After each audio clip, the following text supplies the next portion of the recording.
Good morning, council, staff, and members of the public. It is Tuesday, February 18th, and I'd like to call to order the meeting of the Policy and Strategy Committee and begin by acknowledging that we are in Mi'kma'ki, the traditional territory of the Mi'kmaq people. Do we have any announcements, acknowledgements, or recognitions? Hearing none. Is there anybody here for public input? Seeing none today, if there are members in our gallery that need to use the washroom facilities, they are located to the left behind the doors in the back. Do we have any changes or approval before we approve the agenda? Councillor Oikel. I unfortunately have a personal meeting that I have to go to at 1:30 today, and I'm wondering whether or not item 9.3.2 Strategic Priorities Engagement Report could be presented before we break for lunch and complete it. Okay. So that I do plan to come back if the meeting continues, but I would like to make sure that I am present for that. Yeah, we'll try to accommodate that amongst two presentations we have. We'll try to bring that up so that you can be here to participate in that. Councillor DeLong. Yeah, I'm listed as giving a report for the FCM Sustainable Communities Conference. I will not be able to deliver that today. I was too busy trying to keep my pipes from freezing and messing with generators yesterday to write it. We look forward to that coming forward at a future meeting. Councillor Moore. Can we add an issue that I spoke to some councillors in an email yesterday, and that's just road conditions. I don't know how you want to word it and where you want to put it. Okay. So we'll move that under added items, 11.1. We should vote for an addition to the agenda. Okay. So can I have somebody approve that addition to the agenda? Councillor Moore, seconded by Councillor Brooks. All those in favor? Motion approved with the addition. Agenda approved with the addition. Approval of the minutes, January 21st, 2025. Are there any amendments or additions needed to those minutes? Councillor Smith. Hi, I apologize. I haven't quite brought up the minutes in front of me.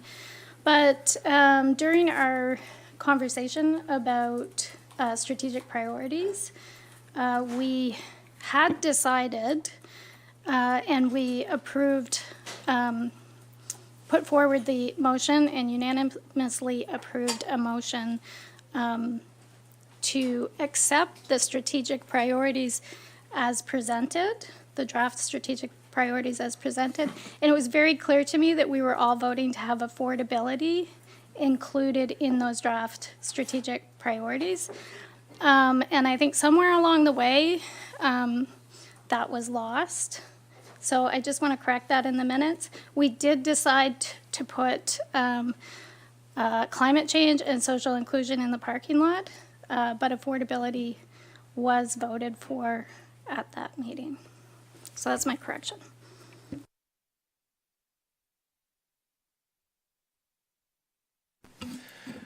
Yes, I can confirm. I was looking at the draft minutes. It does reflect that they would be discussed and brought back, but the discussion on the recording does show that we would include it. So we can make that correction to the minutes, and fortunately it is captured in the staff report, which is coming back today.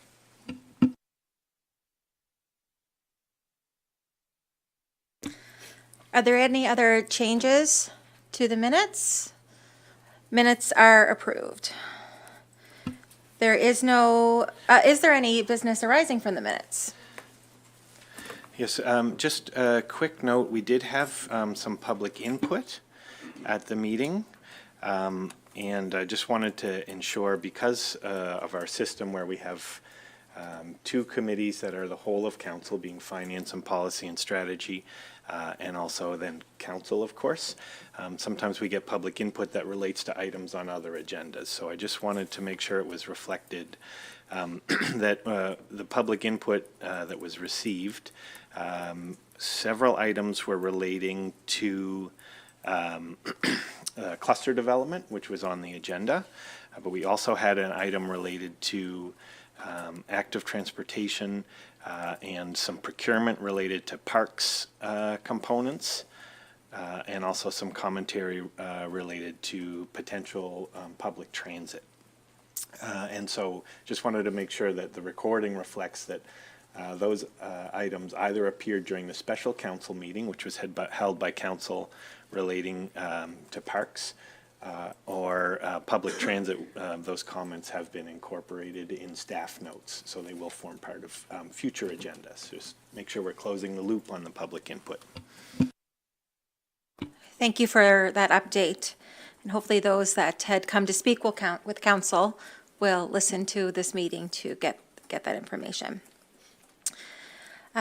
We do have a presentation scheduled, but not until 10:15, so we will come back to that.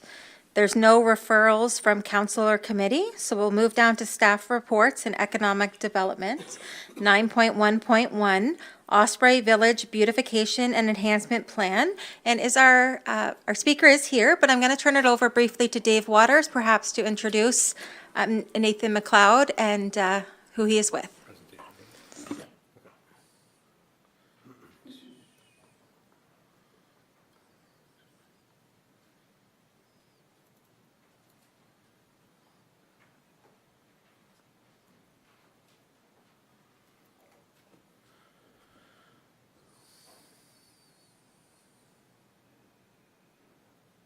Joanne, where's the presentation?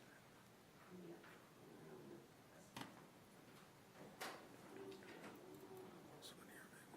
I think that's the full document. If you want to open the next, the one below it is the presentation. If I'm reading that right, there we go.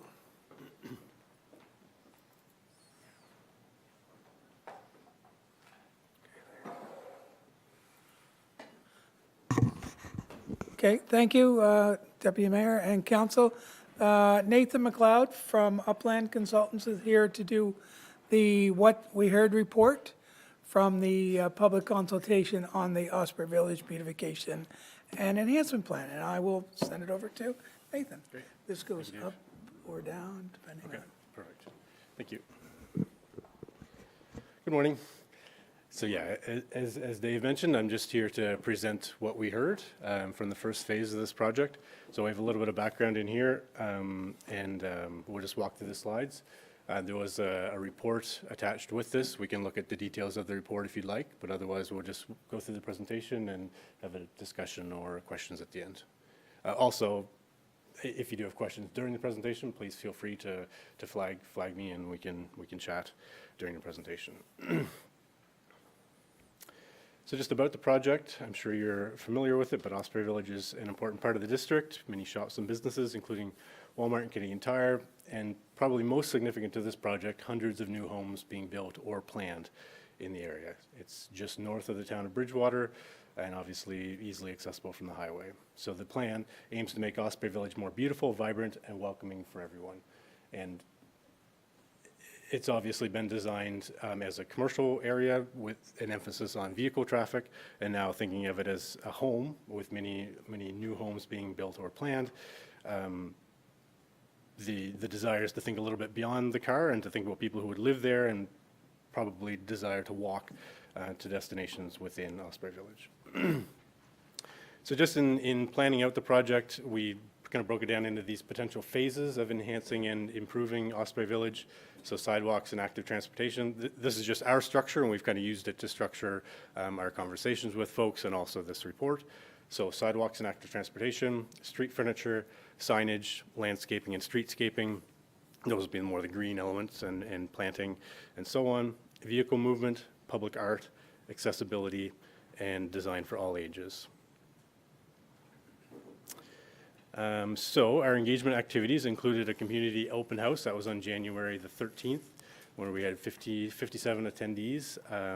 We had panels with examples and ideas of other comparable communities and developments. We had a large tabletop map for specific comments about specific locations in Osprey Village. We also had voting on priority levels for project elements. That was this activity here, where people could rank which things were of most importance to them. and people could discuss with project team members, both municipal staff and us from Upland. We also held stakeholder calls, 9 stakeholders, as well as local businesses, service providers, developers, and landowners, and as well an online survey for folks who weren't able to come in person or preferred to participate online, with 31 responses, and that was hosted from December 17th to December 21st, and that was on the Engage modal platform. And so just moving into what we heard, so in terms of those categories, how people ranked them with that ranking activity, of most importance to folks was vehicle movement, but a close second was sidewalks and active transportation, so those were the high priorities for folks. Medium to high was accessibility, and then medium included, and these are ranked in order from top to bottom, street furniture, all ages design, landscaping and streetscaping, signage, and public art. And then the key takeaways, so kind of beyond those key themes, these are sort of specific things that we heard from folks that they would like this plan to accomplish or try to accomplish. Improve active transportation infrastructure so that it's no longer completely reliant on cars for safe travel between amenities. Foster community and provide recreational amenities, particularly in thinking about folks living in the area. Preserve greenery and create green spaces, and create a one-stop destination. And then these following slides are just sort of ranked in, or not ranked, but just in keeping with those key themes. So in terms of vehicle movement, we heard that folks wanted to reduce reliance on cars by improving pedestrian infrastructure. There is a desire for public transit, especially to Bridgewater. And I'll just pause here to say that obviously some of these comments are things that are strictly speaking beyond our scope, but we felt it was important to record these and convey them to council. We may include recommendations in the final plan of things that are beyond scope or that need to be further collaborated on. But this was something we heard from folks, is that there was desire for public transit and connecting to the town of Bridgewater. We also heard desire for improvements like additional lanes, converting traffic lights into roundabouts, and lower speed limits. Regarding parking lots, there was desire for designated pickup and drop-off zones for businesses or improvements to those. People felt that the parking lots discourage walking short distances. It's very car-dominated, car-oriented, and that there are traffic conflicts at parking lot entrances and exits. Regarding sidewalks and active transportation, we heard strong support for more sidewalks. People felt that the car-centric character as it is uninviting, and that people can't walk even short distances, or at least don't feel safe walking short distances or comfortable walking short distances. Sidewalks would make the area feel more connected and cohesive. There was also desire for crosswalks and improvements such as flashing lights and better lighting, desire for more crosswalks, and there was some support for bicycle lanes. Regarding landscaping, streetscaping, and urban design, people were critical of the current pavement-dominated environment. They wanted more of a town center or village feel. More greenery and landscaping was desirable. People wanted recreation opportunities such as playgrounds and sports facilities. I missed a strong desire for parks and plazas, so again, those amenities that would contribute to a residential community. Want to preserve existing greenery, and a desire for better connection with existing resources like the LaHave River, existing trails and ponds. Regarding accessibility, we heard that people felt that there's a lack of consideration for people with mobility issues currently. It was mentioned that physical accessibility benefits all, so not just elderly, but families and folks with strollers as well, and other mobility issues. Calls for public transit included emphasis on making the area more accessible for non-motorists. And then also on the slide, what we heard regarding street furniture, a desire to emulate a village, matching the area's name, so leaning into that Osprey Village identity, so trying to make this feel more like a village rather than a business park. Benches were highly desired to provide a place to rest and socialize, and also a few requests for trash cans along trails. Other considerations that didn't necessarily fall into those categories, but there was a strong desire for a consistent architectural style, a desire for a thoughtful community-oriented development, so a shift from the current commercial-oriented development style, a desire for affordable housing, healthcare facilities, grocery stores, recreation facilities, public washrooms. Also support for smaller businesses and more human scale development and a neighborhood feel. We heard from business owners in particular a concern about the capacity of water and sewer infrastructure. There was a desire for more restaurants, some suggestions to improve branding and signage, particularly wayfinding, and some desire for the area to retain a rural character. So some folks concerned about too much development and that it would change the rural character of the area.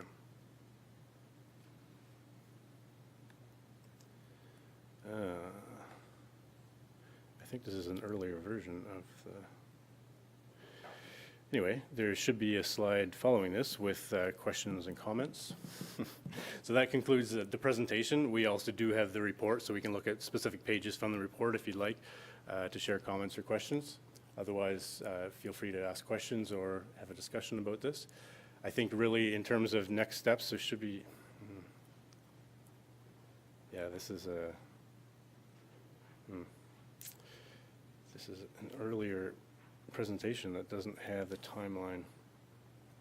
Anyway, in terms of timeline, so this was the first phase of public engagement that just wrapped up. So then we will be moving into our design phase where we'd work at preparing a plan. And then once that plan with those potential design improvements is ready and ready for presentation, then we'd have a second phase of community consultation. And we think we'll likely have more productive and focused conversations then when we have something to talk about. Did I see a hand?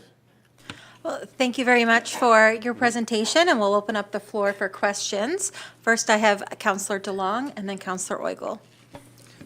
Yeah, the timeline was in the one that we received. Okay, so, good, perfect. Yeah, so I'm looking at it now. Okay. Yeah, I think that this is great information for us to have moving forward. My concern is that when we did our active transportation strategy and did consultation for that, we kind of did the pie in the sky method and didn't give residents a presentation ahead of time. Okay. And we didn't do that here either. And so there's Post-it notes on like the pond, for instance. We have no control over what happens with that. And I'm worried that we're giving residents the idea that we can control these things without giving them any guidance on what we can and can't do. I don't think there was a question in there. No, that's a fair point. And I think when we do our next, when we have a design to talk to folks about, and then we can make it very clear, we heard this, but there's only limited things we can do, or we'd be able to point to a recommendation that this requires further collaboration, maybe in that case with Stonemont. Like, is there some way to get public access maybe certain times of the day or something like that? Yeah, can I follow up on that? Yeah, and I mean, there's a lot of players here, for instance, Firm Capital, that we would need to collaborate with, and I don't know if they're willing partners or not, so it's going to be a little more difficult than it looks on paper. It's definitely a complicated project, yeah. Councillor Oigel. Thank you very much. It was very good presentation, and I appreciate the information that was in the agenda. And also, I did attend the event as well. My only thing I'd like to find out more about is the sidewalks. So we already have quite a few sidewalks in this area. It would, and I know that people I talked to having sidewalks between the Firm Capital Walmart area towards town was a desire. But some of the people, as Councillor DeLong mentioned, were a little confused as to what we had control over, because some of them, people I talked to, wanted sidewalks within the Firm Capital property so that they could easily walk across those parking lots from one place, one business to another.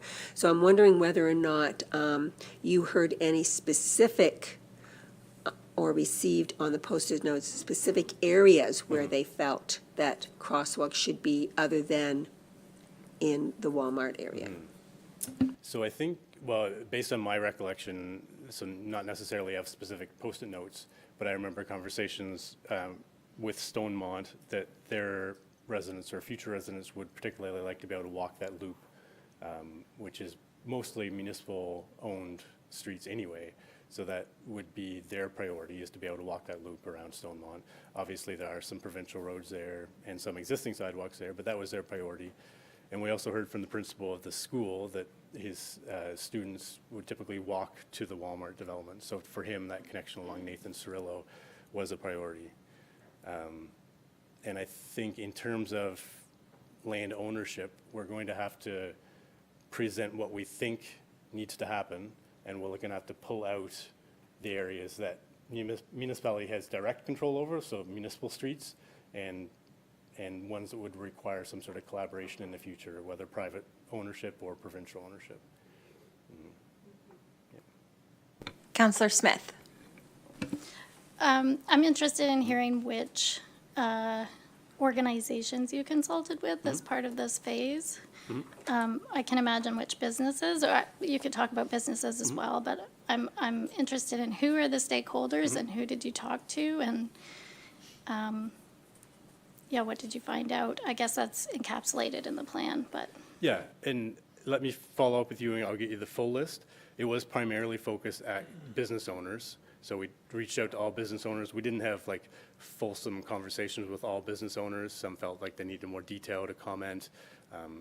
Sometimes it was difficult to find the right decision maker to talk to, but we reached out to all the business owners. So that was a priority. And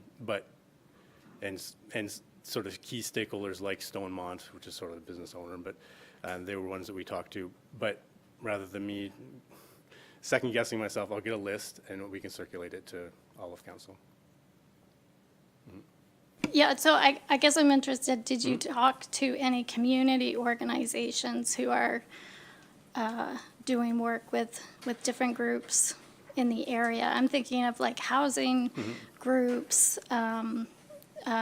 organizations from the women's sector, public health, like we're building community here. So like, I'm just wondering if we're making use of their expertise in this local area around our needs and vulnerabilities. That's a fair point. Let me take a look and review who all we talked to, and then if we circulate that list and you feel like there are stakeholders that absolutely need to be talked to, we can still reach out to them and get their feedback before we get too far into the design. But absolutely, in terms of thinking about a complete community, I'm absolutely sympathetic to that. So if there are people that you feel need to be talked to and we didn't talk to them, we definitely want to fix that. Are there any other questions or comments for Mr. McLeod? Mayor? Just on the next phase, what would we expect to see? So why I brought up the schedule is I think what will be most productive from this is any sort of direction from you folks. This is part of the consultation to talk to council and figure out what priorities are in terms of your constituents and you as a collective. So if there are areas here that are of greater priority to you than others, we can help bring that into our consideration as we design. But to answer your question in more detail, we'll be doing a site plan showing what we think should be included, and we'll have to be breaking that out in terms of, I guess, phases, in terms of what is stuff that you can directly address based on municipal land ownership, and things that would have to be in collaboration with private landowners and the province.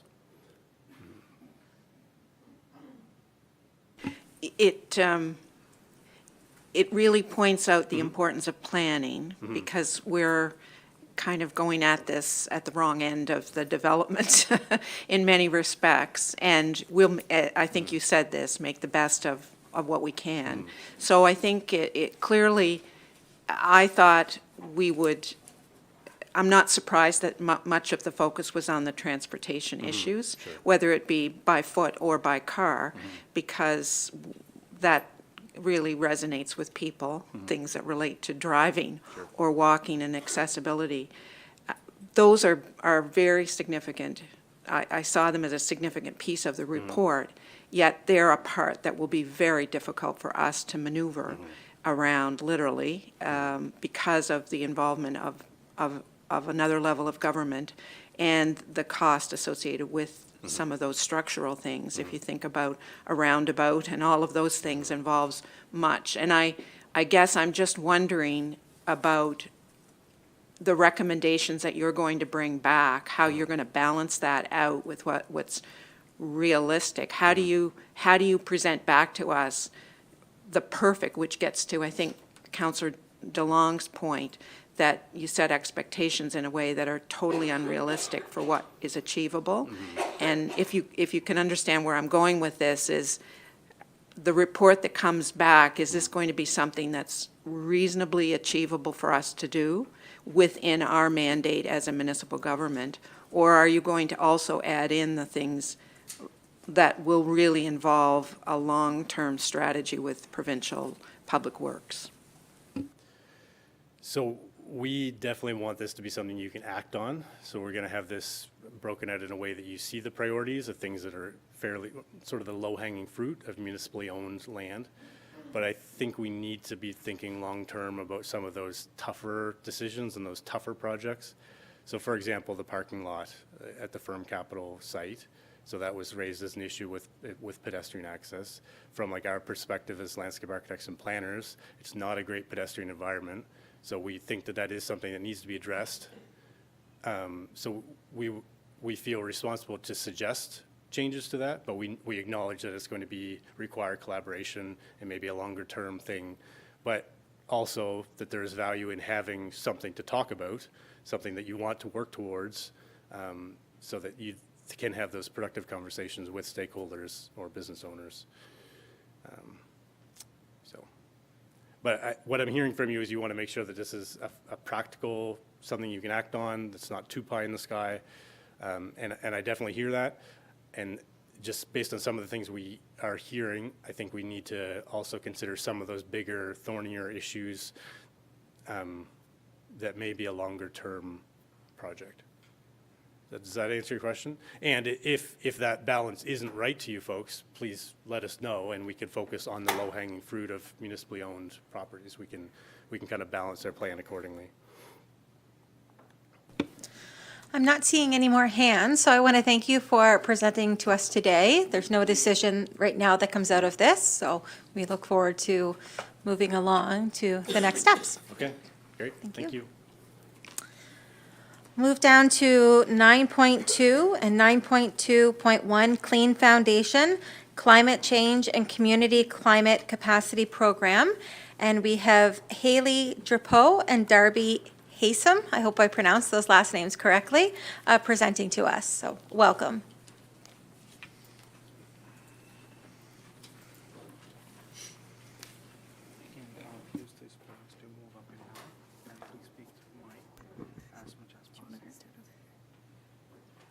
Sure, I have the references there if I need them. Hello. Good morning. We're here today to talk about some of the work we've been doing with Clean Foundation to support some of the climate initiatives in the district. Before I get too into the presentation, we did want to start with a land acknowledgement. I recognize that you also already did one, so I'll just reiterate. Today we are in Mi'kma'ki, the unceded territory of the Mi'kmaq people. And it is governed by the Peace and Friendship Treaties, outlining the Mi'kmaq rights to hunt and fish and gather on the land. So I do think it is of importance to center conversations around climate policy kind of with this lens and reminding ourselves of the responsibilities under these treaties. So if you've not heard of Clean Foundation before, I will just give you some background on kind of who we are as an organization. So Clean Foundation is a climate change delivery program delivery nonprofit. We've been around for a while, since 1988, and we've grown a lot since then. We're based predominantly in Nova Scotia, but we also have programs in PEI and New Brunswick as well. There's a multitude of different teams that operate out of Clean, so they kind of Clean acts in many different climate spheres. We have programs in climate action, energy, education, workforce development, coasts, and transportation, and even more than this. Darby and I are speaking today from the Community Climate Capacity Program, where we support local governments with their climate initiatives, and we're going to get into more details around our program specifics kind of at the end of the presentation. So just to introduce myself as well before I get too far ahead, my name is Haley. My pronouns are she and they. And with Clean, I work as a climate lead. In this role, I basically act as like additional staff capacity to municipal governments around climate. And I am kind of paired with 3 municipalities. So obviously I work to support you guys at the municipality of the District of Lunenburg, but I also support the town of Mahone Bay as well as the District of St. Mary's. My background is in science, so I have a master's degree in biology and earth science from the University of Alberta. And then I also did a brief research stint in public health looking at community design. So now I kind of blend my environmental background with the community design background in kind of what I do for CLEAN. And I'll let Darby introduce herself. Yeah, my name is Darby Haysom. I use she, her pronouns. I'm an undergraduate student at Dalhousie University studying sustainability, international development, and economics. Right now I'm a co-op student. I had the privilege of working with this team this past summer, and now I'm back until the end of September, which is really exciting. I'm originally from Canmore, Alberta, but I've been living in the East Coast for the past 3 years and have fallen in love with it. And I actually just got back from studying in Ghana, West Africa, conducting some research on the impacts of climate change on agriculture and its subsequent effects on economic development in rural villages there. So I'm excited to be back, but after this past weekend, definitely missing the warmth and the sun. So yeah. Yeah, thanks, Darby. Yeah, we have a really great team, clearly, at CLEAN. Yeah, so now just a brief overview of this talk. We're gonna kind of go over just some foundational understanding of climate change stuff and what the local impacts are here. Then we're going to go over some potential sustainability initiatives that are relevant to municipalities and some of the work that specifically we've been doing to support the municipality. And then we'll get into more details around our program in specific and how hopefully we can continue to support ongoing work here. And I'll pass it to you, Darby. Thank you, Haley. So yeah, as Haley mentioned, before we dive into the details of our team structure and the exciting work that the CCC team is doing with Modal, we think it's important to take a second to do a Climate Change 101 overview. We recognize that some of this information might seem like repetitive or like common knowledge, but we believe at CLEAN that building resiliency within municipalities is at the core of what we do, and understanding climate change is a necessity to that. So let's pause and take a moment to understand what climate change is and why you should all care about it. Just going to interrupt you for one brief moment. If you'll just turn the mic towards your voice, we record so that people can watch online, and I just want to make sure your voice is being picked up for those listening. Thank you. Thank you. Is that better? Yeah, okay, perfect. So Earth's climate systems. Earth's uniqueness among planets stems from its interconnected systems, each playing a vital role in sustaining life. Environmental scientists might emphasize different features, but together these elements form a complex and dynamic planet. The climate systems consist of 5 components that interact in complex ways. They're all shown above here on the screen. The first one being the atmosphere, which is the air surrounding the Earth, a gas-filled envelope containing nitrogen, oxygen, and trace gases. It regulates temperatures, shields from ultraviolet radiation, and supports photosynthesis and respiration. The next being the biosphere, which encompasses all living organisms and their habitats, relying on both living and non-living factors such as water, air, and light to survive. Then the cryosphere, which is the ice, including glaciers, sea ice, and permafrost. Next is the hydrosphere, which includes all water on Earth, from oceans, rivers, lakes, and even water vapor in the atmosphere. And lastly is the lithosphere, which is Earth's interior and surface. It includes rocks, mountains, and sediments, which interact with other systems through processes like erosion and weathering. These systems interact and affect one another. Water is critical across systems. The hydrosphere's liquid water and atmospheric water vapor support life and weather patterns. The cryosphere stores most of the Earth's fresh water, and erosion and sediment transport connect water to the geosphere. Earth systems are deeply interconnected, with changes in one system often triggering effects in others, showcasing the planet's complexity and balance. There are 2 primary influences on climate: natural factors such as volcanic eruptions, ocean currents, and changes in the Earth's orbit. Human activities like burning fossil fuels and deforestation. Some people use the terms climate change and global warming interchangeably, so to get a definition of the one, we are going to talk about them both because they are profoundly linked but not exactly the same thing. Global warming is the long-term rise in the Earth's average surface temperature due to an increase in greenhouse gases. According to NASA, since 1980, global temperatures have risen nearly 1 degree. The greenhouse effect is a natural process where certain gases trap heat in the Earth's atmosphere, keeping the planet warm enough for life. Human activities have amplified this effect by releasing excess greenhouse gases like carbon dioxide and methane. Carbon dioxide is added naturally to the environment through things like organic decay and volcanoes erupting. Humans are adding to this through things such as burning coal, gas, and the production of cement. Methane is produced through human activities such as landfills and burning biomass, but natural sources of methane include wetlands, termites, and oceans. It is important to note that these methane productions by natural sources are completely offset by natural methane sinks. A methane sink means the removal of methane from the atmosphere through a natural atmospheric chemical process. Climate change refers to the long-term shift in temperature and weather patterns or a broader change caused by global warming, including extreme weather events, rising sea levels, and shifting ecosystems.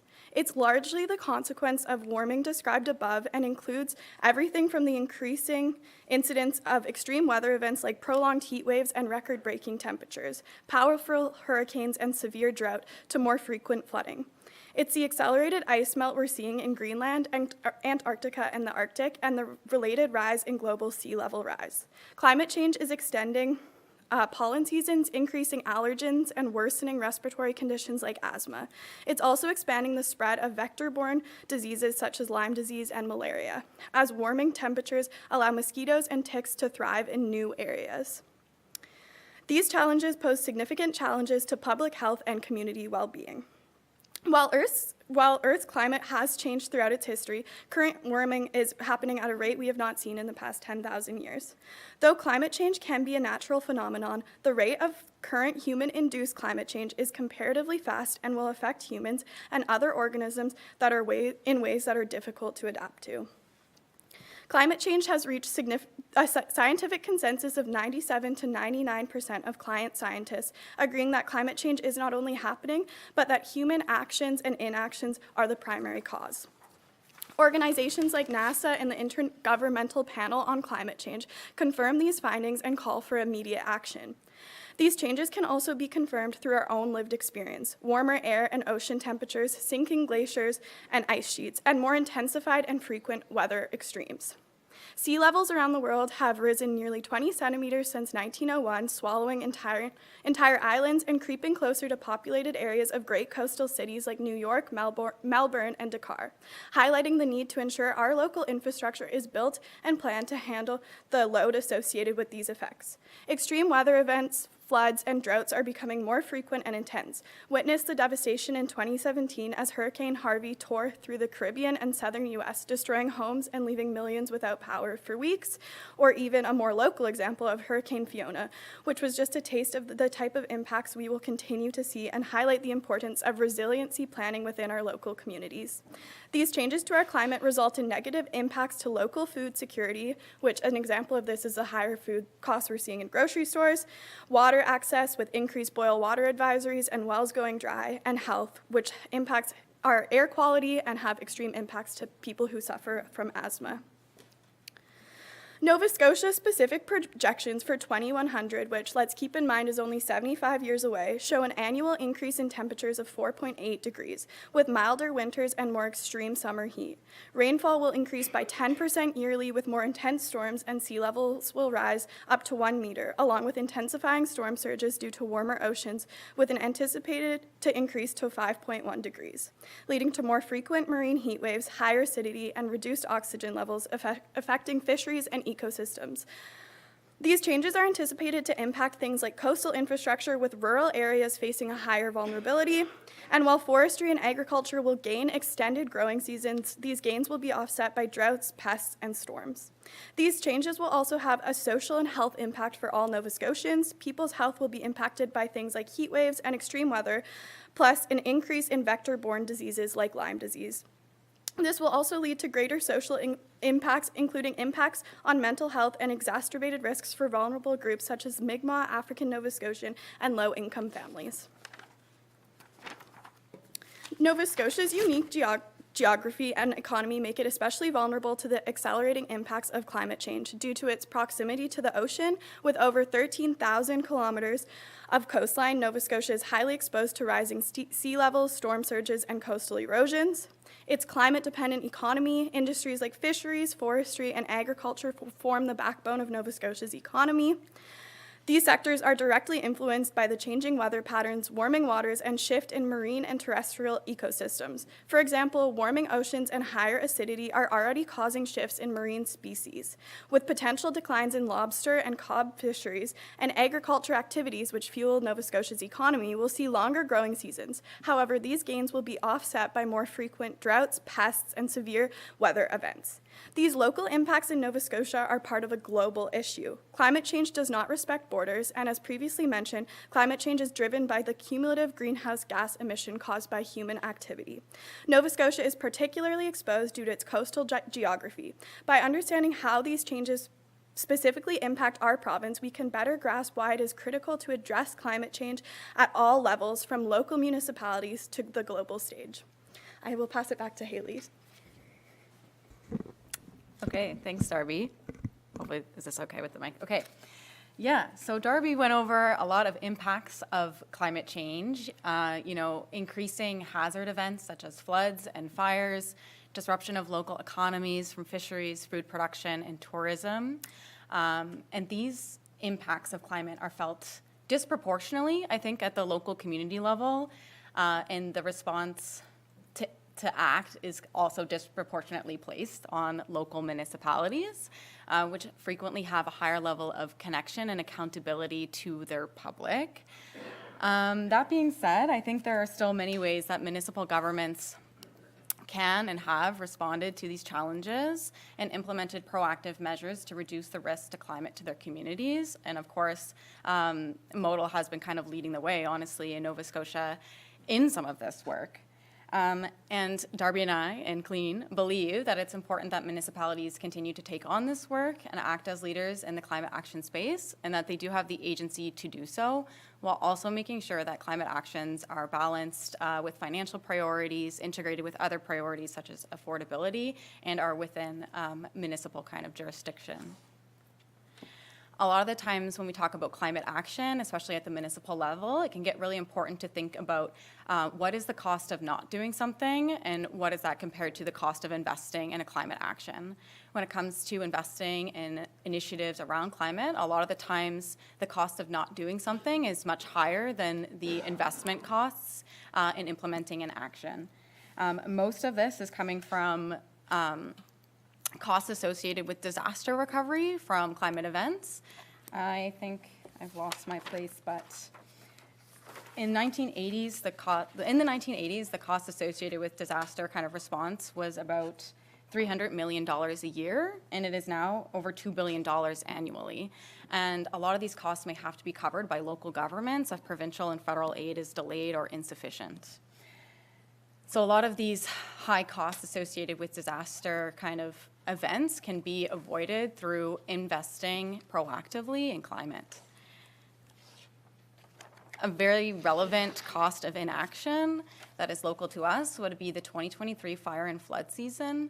So Nova Scotia was absolutely devastated in 2023 by climate hazard events. I'm sure we're all very aware. It's either somebody was impacted or somebody was impacted by these fires and the flooding in 2023. There was extensive infrastructure damage. The insurance claims from the Tantalon wildfires was about $165 million, and the insurance claims with the floods that season was $170 million. And not only was there extensive infrastructure damage, there's a lot of additional costs that aren't maybe financially valued associated with these extreme climate hazard events. One notable one being an increase in respiratory and cardiovascular issues, because wildfire smoke, puts strain on our body. And this is the group that is most impacted by this is actually seniors. So I guess I wanted to highlight that, as I would think it'd be relevant to this municipality, as that is your largest age demographic, and it's continuing to age. There's also pretty strong mental health impacts from experiencing or witnessing a climate hazard event and having to be relocated, or even just hearing about them as well. And so beyond just the financial damage and the health impacts, the 2023 fire and flood season also started to raise the question of municipal liability in the risk space as well. Municipal responsibility remains unclear for what they might be responsible for if somebody's house is lost in a flood. But there is the potential to be held liable under common law under failure to warn if you're aware of like a flood risk zone and continuing to permit development. So there is some potential legal liability there. So those are some financial costs of not proactively doing anything that I think really highlighted that in Nova Scotia, in the province, we're not super prepared for these events. But there are a lot of ways that we can become more proactive and that we're already doing that are proactive. And I think one sort of path forward that's, I think, highly relevant to this municipality is kind of looking at conservation as a way to protect against these events, because of course nature is something that Modal has in abundance. And so conservation as a tool for climate is because there's numerous benefits that the land is just providing our communities, and it's providing these in a way that we call them ecosystem services. So ecosystem services are basically what nature is just providing to us as is. I have a little graphic here going over some of the largest ecosystem services that benefit communities. So our natural spaces, of course, are storing water for us. So they're providing us with water. They're also filtering it, making sure that it's clean, as well as filtering our air, making sure that the air is also safe to breathe. Our natural environments provide a lot of protection against flooding in specific, both inland and on the coast. And nature is also sort of stabilizing those banks, reducing the impacts of erosion. There's also benefits to the local economy from having sort of an intact landscape. Nature is providing us recreation opportunities as well as opportunities for sustainable forestry and for local food security as well.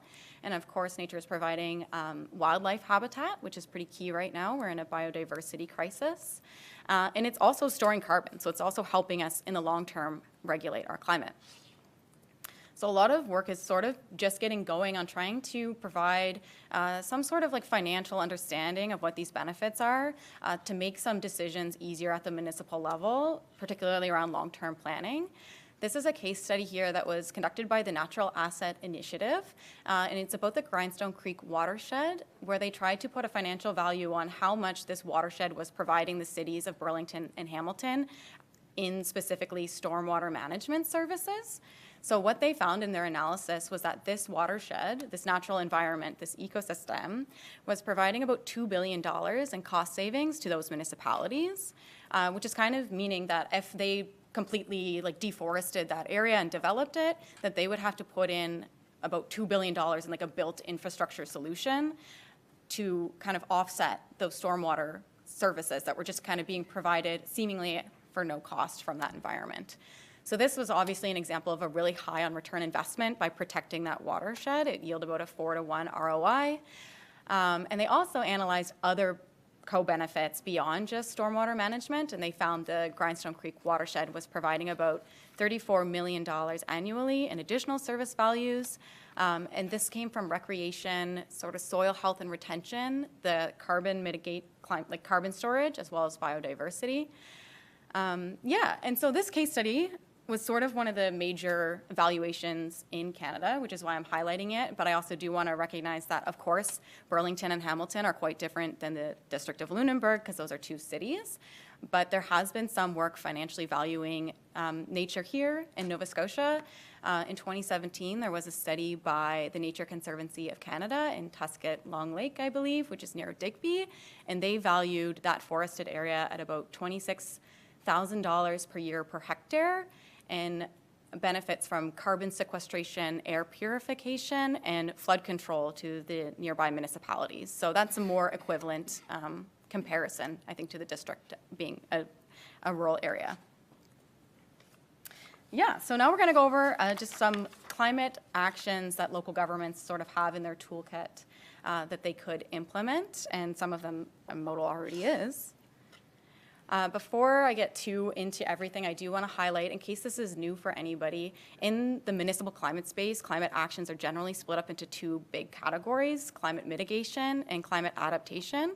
Climate mitigation is talking about those actions that are meant at reducing our carbon emissions, and the whole goal is to reduce long-term climate change impacts. Actions in this sort of category include land use and mobility planning, energy efficiency in buildings, investing in low-carbon public transportation, investing in making waste management more resource efficient, as well as investing in like a local renewable energy source like a solar farm or a local wind farm. Adaptation, on the other hand, is sort of coming from a different framework in that it's aware that we're already experiencing climate impacts and that we are anticipating more climate hazards. So what can we do to make sure that our communities are as resilient as possible? So how can we adjust our systems, processes, buildings to be more prepared to those anticipated changes? And actions under adaptation generally focus on disaster preparedness and response, ecosystem restoration, potentially conservation, making sure that any new infrastructure is climate resilient, so it's designed for maybe what you're anticipating to see in 2050. Actions focused on making sure our water supply and our local food supply are resilient, and also includes long-term sustainable planning and policy development. And of course, there's many actions that are both mitigating and adapting, but this is just sort of a general framework that people use a lot in this space. And so to just go a brief overview of the LCAP and kind of what some of the items are that are being worked on currently, I'll just go through kind of quickly. So in 2019, Modal declared a climate emergency and committed to reaching net zero by 2050. And your local climate change action plan 2030, I'm sure you're all familiar, kind of outlines the steps to getting to that goal. It's a 10-year roadmap, and it looks at both community and corporate climate action, and it has 4 kind of main areas that I'll just go over quickly. So the first major area is regional economic development, and these are the actions that are looking at energy retrofits, solar for homeowners and businesses, and EVs. So these actions are kind of targeted at helping other like businesses and homeowners reduce their emissions, but also have other co-benefits of making energy more affordable as well. The next big category is infrastructure and natural resilience, which includes the active transportation strategy, and it also includes land conservation and natural asset management. So this is looking at what can we conserve and what can we conserve in particular to make our service costs reduced. That would be natural asset management. Then there's quality of life and climate adaptation, which has actions under food security with the goal of increasing local food consumption. It also has actions under making sure the water supply is secure, and includes education to the public around climate risk and emergency preparedness, and includes action under public transit expansion. And then the final kind of major category is engagement and advocacy, actions of working together with other municipalities and other organizations, and supporting council-led advocacy around climate funding and policy support. There's many opportunities right now to continue to advance work under the LCAP and in other ways to tie in climate to other projects. One big opportunity right now in the climate space is that there is a lot of funding that is open right now through programs like the Green Municipal Fund. And these funding opportunities are also projected to keep increasing. So there's a big opportunity to continue to try to access funds like this, as well as to access funds like this to maybe add climate lenses to other projects as well. There's a big opportunity to look at combining climate action with infrastructure upgrades as well through the use of land conservation and natural asset management. So through long-term planning, kind of looking at, oh, if we conserve maybe this forest, is that going to save us money in stormwater downstream? There's opportunities for economic development to be paired with climate action. A big example of this would be investing in developing a local renewable energy project can create new jobs. There's a lot of co-benefits with well-being and resilience. I think an example of this would be food security. So investing in food security would be under climate through climate adaptation, but it's also has the co-benefits of increasing food affordability and also decreasing reliance on external markets, which is probably top of mind right now. there's opportunities to continue to engage the public under this topic, to empower them to also kind of advocate in the climate space as well, to empower businesses and homeowners to work in climate action, and to become more involved in local government in general. And there is an opportunity for Modal in specific, I think, to continue to be a leader in the space. As I mentioned a bit earlier, I do talk a lot with other local governments because it's just a part of my job is sort of networking with these other organizations. And I will say that Modal, time and time again, is really being told to me as the person to look towards. So you guys are a bit of a shining star out there, and a lot of the people that I talk to are really looking towards this municipality and specifically as leaders in the space. So there's a continued opportunity to continue to be in that role. Okay, go ahead, Darby. Yeah, thank you, Haley, for giving us that overview. And just to echo what Haley mentioned, I'm still a university student at Dalhousie, and most of my governance and climate change classes actually use Modal as a case study in a lot of our examples. So I'm super honored to be here to get to continue the work you're doing within this community, because it's definitely giving students a lot to look up to and kind of some light at a very dark tunnel at the time. So thank you for that. And then just moving on, we just wanted to go over briefly before we wrap up the structure of the Community Climate Capacity Program and expand on how our team can help advance climate action within your municipality.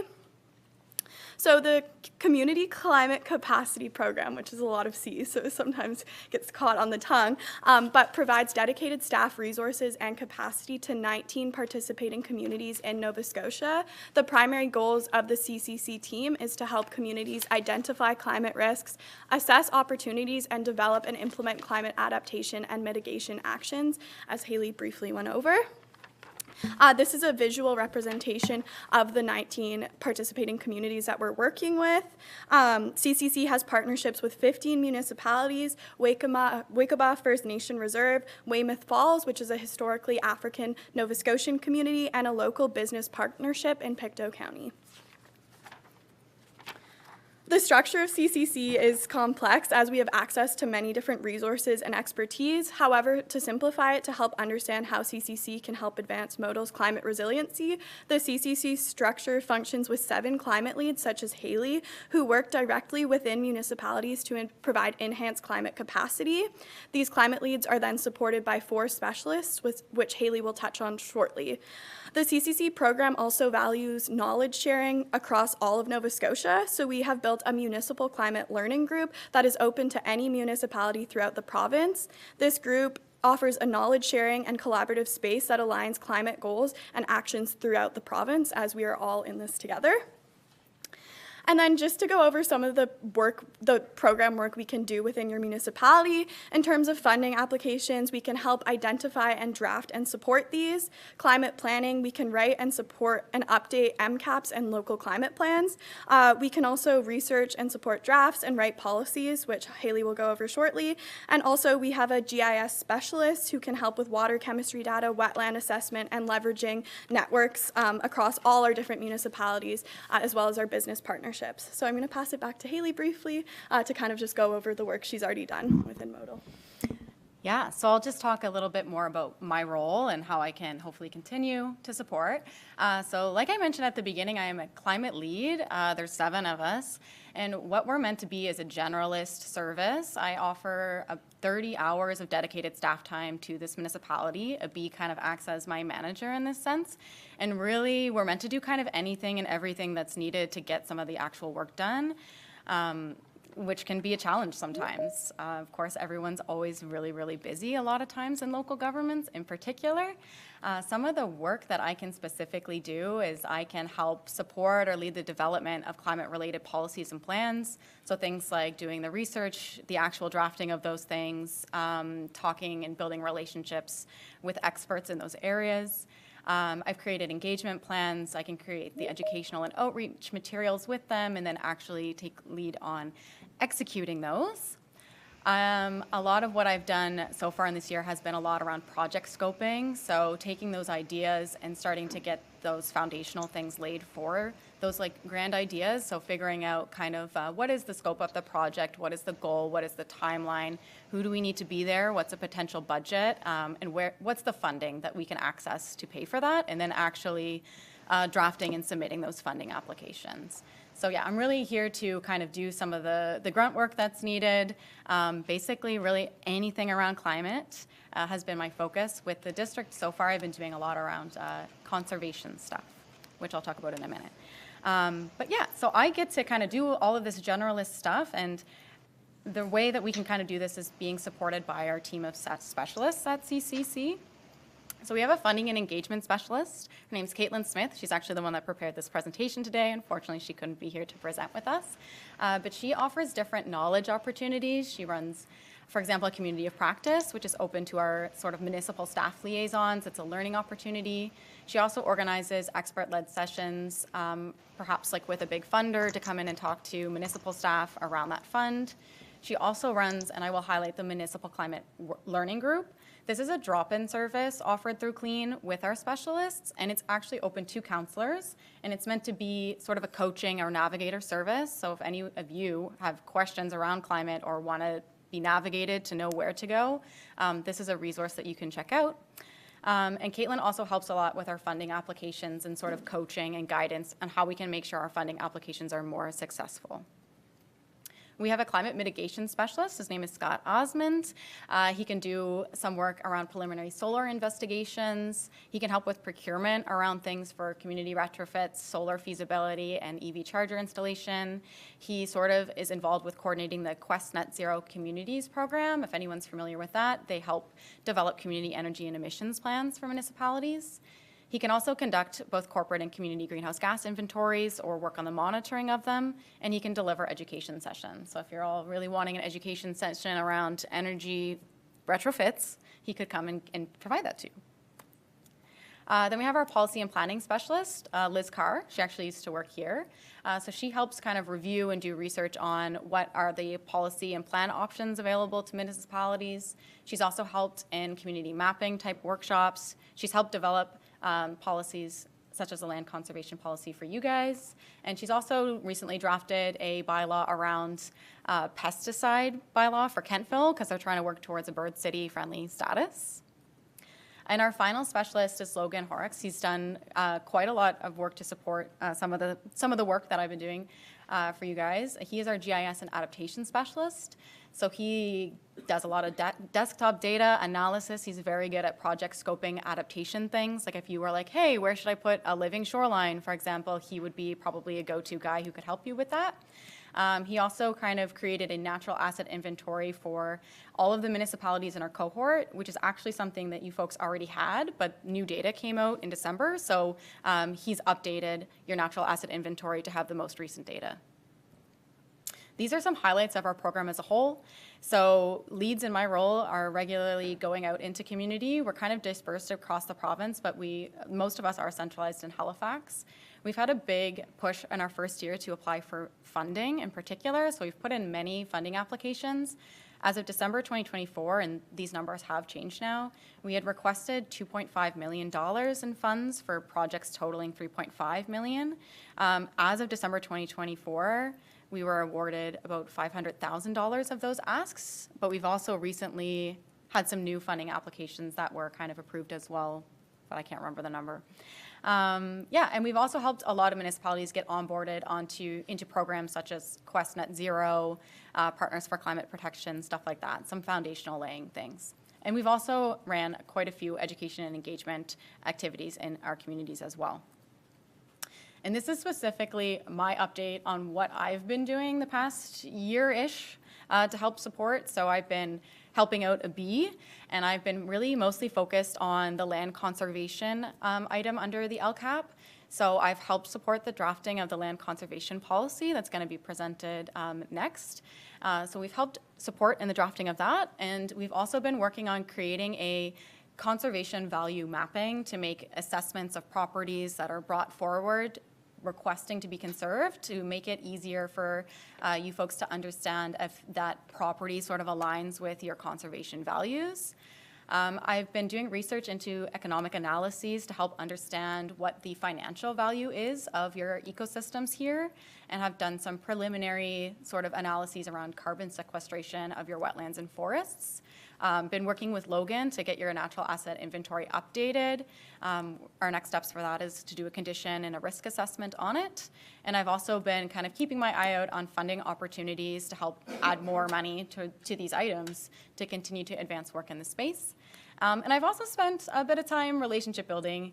So I've been talking a lot to conservation organizations around the province, but also specifically here, to continue to foster relationships with those folks, of which you guys do already have quite strong relationships with many of them. So I've just been talking to them to make sure that sort of their priorities and the local conservation groups are sort of all working together with what you folks are doing. So it's not kind of like we're competing or anything. So yeah, that's sort of bulk of our presentation. Oh, I think this was supposed to say next steps, but that's okay. Next steps for this is if there's any engagement, specifically any presentations around climate that you folks would be interested in the future, that is something our team and Caitlin in specific can do to go more in depth around any of these things. Yeah. And I'd also like to highlight that we have an upcoming Community Climate Capacity Summit. So this is open to people in our cohort. So we have sort of representatives from all of our municipalities coming together March 5th to 6th in Dartmouth for sort of knowledge sharing and networking. And that is certainly open to any counselor that would like to attend. So if anybody's interested, this is certainly an opportunity to be available to you. And yeah, that is everything. So thank you so much for listening to our long presentation. These are our emails and our program email, although you can also get in contact to me, of course, through a B who sort of acts as my liaison here. And if anyone has any questions, we'll take those now. Thank you for your presentation. I'll give you a second to catch your breath. You guys did wonderful. Is there any questions? Councillor Oigel. Thank you very much through you to our presenters. Wonderful presentation. Thank you so much.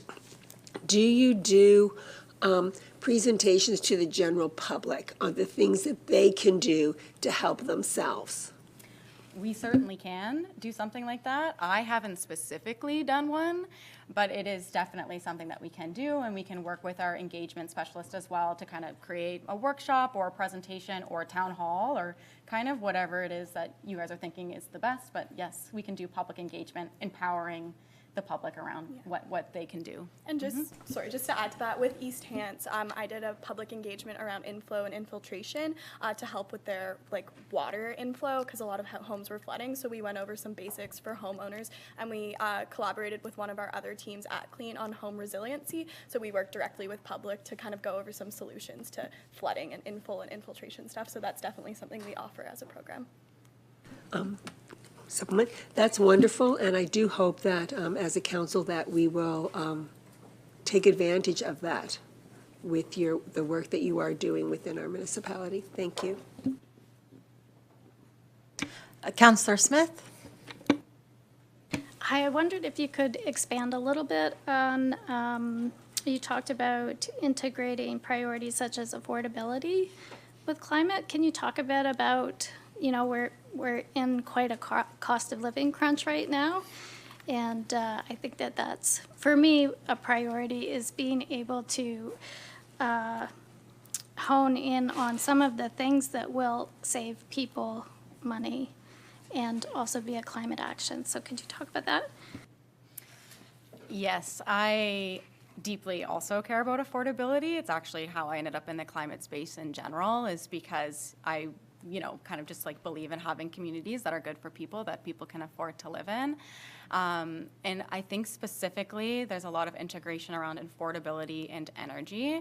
So energy costs can be really high. I'm actually not sure, but there's a report on energy affordability in Nova Scotia. I can't remember off the top of my head where Lunenburg ranks, but investing in solar panels or in a solar farm through a program like the community, I don't know why I'm lost right now, community solar program is targeted at building, I will restart. There is a lot of opportunities under local energy generation, which can decrease energy costs to homeowners and renters, which would make things more affordable. one specific program right now is the Community Solar Program, which is helping municipalities to kind of build specifically solar farms, and it's meant specifically to help with energy affordability, and that people from the district can subscribe to that system. So the municipality operates it, and those residents get sort of like they get savings on their power bill from subscribing into that system. So that's one action that is really relevant to affordability. Another big action under climate that's also related to affordability, I would say, is active transportation and transit expansion.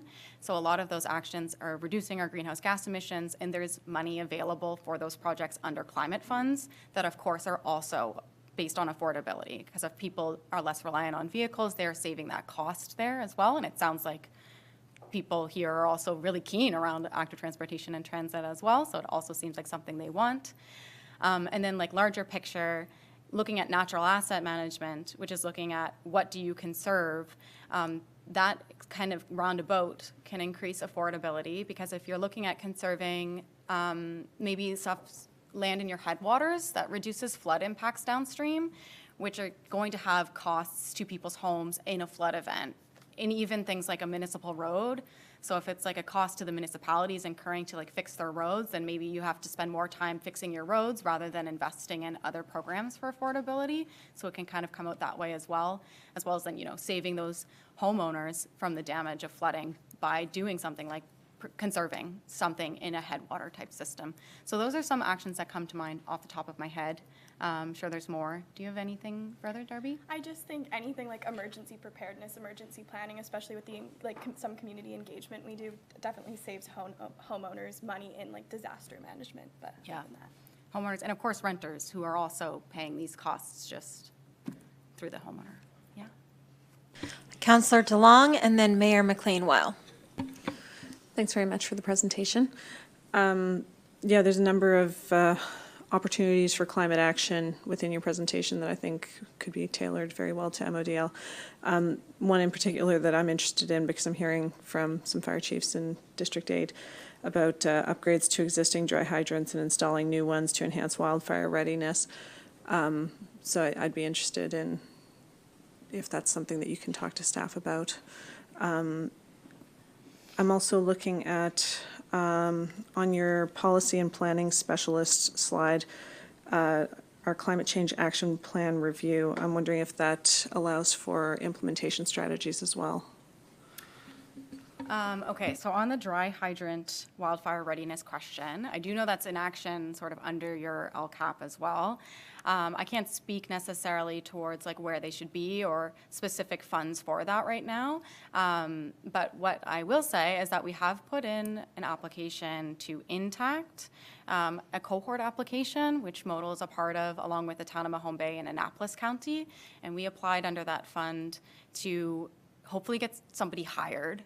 Specifically was what we applied for, is to get somebody hired specifically for wildfire mitigation who can work to start creating those plans and implementing those things.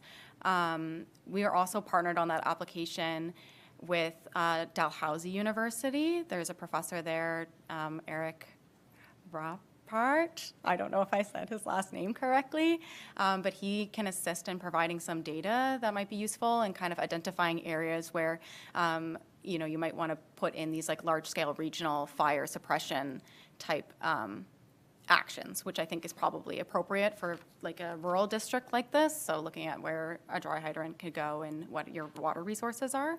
So that's all very preliminary, but we're hoping that we'll get some funding there and that we can continue to work as a group to start laying the foundation. So that's on dry hydrants. What was your second question? Sorry, I didn't even check with the chair to make sure I could have a supplementary. Okay, cool. Yeah, on your slide about policy and planning specialist, climate change action plan review, I'm wondering if that includes implementation strategies. So I would say, it depends on what the project is under the plan. So Liz has been helping review a lot. A lot of our other municipalities haven't had a new plan since I think the 2013 action plans, which were sort of mandated. So she's helping review a lot of those, and they're kind of working on creating another higher level plan, which isn't necessarily probably useful for you folks that already have the LCAP. So we can help, I think, on implementation planning for maybe certain projects that are within the scope of our other specialists beyond sort of just Liz in that review. Like if it was like a wetland restoration type project would be something that our adaptation specialists could take more, has a bit more knowledge on actually developing that. A lot of our other implementation strategies that we've been working on for other municipalities, we've been trying to get funding to like find the correct resource for that, which might be like a consultant, but also might be another environmental like NGO. Like for example, Coastal Action could be one that could also maybe create some implementation for certain projects. We would just need to get funding to probably get them on board. But I do think they're generally open to collaborating on things, I will say. Not to speak for them, which I shouldn't, but I think they're nice. Mayor McLean-Weil? One of the things you've outlined here under Climate Lead Update is the conservation value mapping. And can you just outline to me what that is? Yes, so I will go over the policy next, really, but part of the policy, if you've kind of like had time to really look into it, is, and we'll get into it more, that it's going to encourage external people to come forward to collaborate, and because people have, like conservation organizations have asked for support in the past, so kind of figuring out a framework for that, and so that's where this conservation value map fits in. So I've been working with Aaron Clausen at Clean, and he's been trying to pull publicly available data at this phase because we don't have any money. So we've been doing what's publicly available, and he's been pulling that in to create a criteria of specifically ecological integrity is what we have so far. And so it maps out the district. We've built a bit of a dashboard, an interactive dashboard. So you can look at a property and it has sort of relevant data sets compiled, and it will give you a score from 1 to 10 on what that conservation value is. So it's obviously a work in progress because what a conservation value is going to be dependent on what your values are. But so far that dashboard has data from, it's looking at like species at risk, intactness, corridors, priority areas, other protected areas. So it's really focused on that. So it's definitely a preliminary thing that we're just kind of pulling together what we already have and putting it together in this dashboard that's almost complete and hopefully can be shared with you folks soon. Councillor Bell. Thank you. While we partner with you in programs like the solar panel program and new well updates, I did hear recently of a program that was being run in some western municipalities, and I'm going to ask you if there are any examples here in the Maritimes. The principal partner was Crane, which just happened to be one of the companies that sell heat pumps.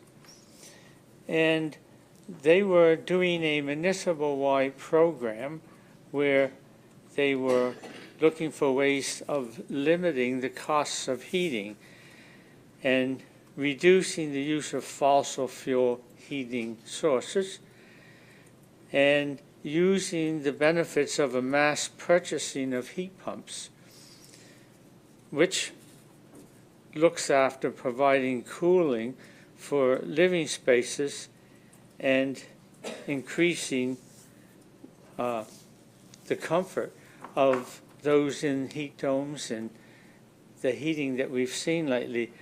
Apparently the statistics are showing that individuals in a marginalized community suffer the most when it comes to heat because many of them cannot afford cooling mechanisms for their properties. So some of the municipalities were guaranteeing loan structures and offering security like we do now for the solar panels. And this would enable individuals who may not normally be able to acquire loans being able to do so. And it even went to the next step of working with developers who were building low-cost housing and new construction to use that program. Now, they would still be, or they were still subject to receiving the benefits of federal rebates and provincial rebates, but also Crane itself, because of mass purchasing, and I don't know what number that means, but let's say more than 50 units, more than 100, I don't know. But they were offering a below market price by being able to drive in with a tractor trailer truck full of heat pumps for 1 or 2 projects. I see you nodding your heads. You might think it's a good idea, or maybe you can enlighten me that you know such projects, and if so, is this something that you would like to look at? I have not heard of this project, but I was thinking it sounds very interesting, where you have not only just other levels of government, but sort of a business as well, also like collaborating. I like collaborative projects just in general. But what I am sort of thinking from that is I'm not sure if we have anything equivalent here. It is certainly something that I can bring back to our energy specialist. I tend to work a lot more on the climate adaptation side than the mitigation side myself. But I am sort of thinking, off the top of my head, it sounds like Efficiency One sort of area is who I would look to see what they've got going on. Because we have had rebates, federal and provincial, for heat pumps, but I think can't remember if that they just ended that. if you look at the Municipal Green Fund through the Federation of Canadian Municipalities, that there was a partnership with Crane for 1 or more municipal units. And while it might have been a pilot project, it did seem to be very successful and came out with all the bells and whistles of, hey, look at this, you need to be part of it. So that's where I would look. I'm sorry I don't have the municipal unit. Maybe Councillor DeLong does, or Councillor Eichel. I don't know if you sat in on the same session. Okay. I'm not dreaming this up because I sat in on a sustainability presentation just this past week, and that was one of the highlight projects. Yeah, it sounds great. I will maybe see if Scott, our energy specialist, can look into that a bit more, because I do think that sounds very interesting. And I do think it does highlight this need of cooling as well, because of course, especially seniors can be very sensitive to heat, and it's a big health risk, really. So, yeah, thank you. Councillor Brooks. Hi, thank you for your presentation today, and I really am excited to hear you talking so much about adaptation. It's certainly where a lot of my focus is. Could we go back to one of your earlier slides, please, in which you're doing an overview of climate change, please? I think it's probably very early on.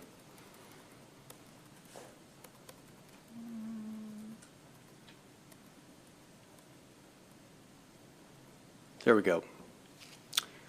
So can you talk to me for a second about how this slide relates to our community here? That's a good question. I think the purpose of this slide is meant to kind of start to get across and start, I think, centering the conversation around reminding ourselves that everything is so interconnected in our system, and thinking of climate adaptation. Some of the times, some of our actions might feel disconnected if you're not thinking of looking at things as this complex interrelated system, where an action in one system can really impact the other one. So looking at this one's looking at, I guess, glaciers are providing water to our rivers, which are then feeding the agriculture downstream, which is then going out into the ocean. And I used to study glaciers, which are rapidly, melting. And so, they are providing water, and this is, I guess, not super specific to this community context. We don't have glaciers, but just I think what the slide's trying to get across in an example of how interconnected things are. is that, yeah, these glaciers in the Rocky Mountains are acting as water towers, and they're not melting the same way anymore. And so they're having like extreme water in the spring with melt, which is like kind of flooding everything. And then in the summer, when they need it for agriculture, they don't have that anymore. And then all this water goes out to the ocean, and it disrupts primary productivity.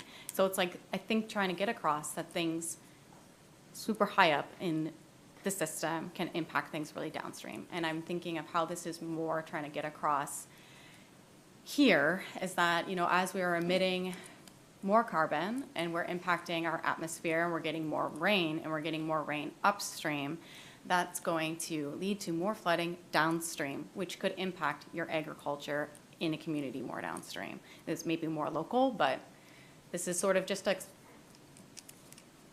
just a foundational slide to, I think, center us in this like complex system. I'm not sure if that exactly answered your question, but that's, I think, the purpose of this. May I ask a follow-up, Madam Chair?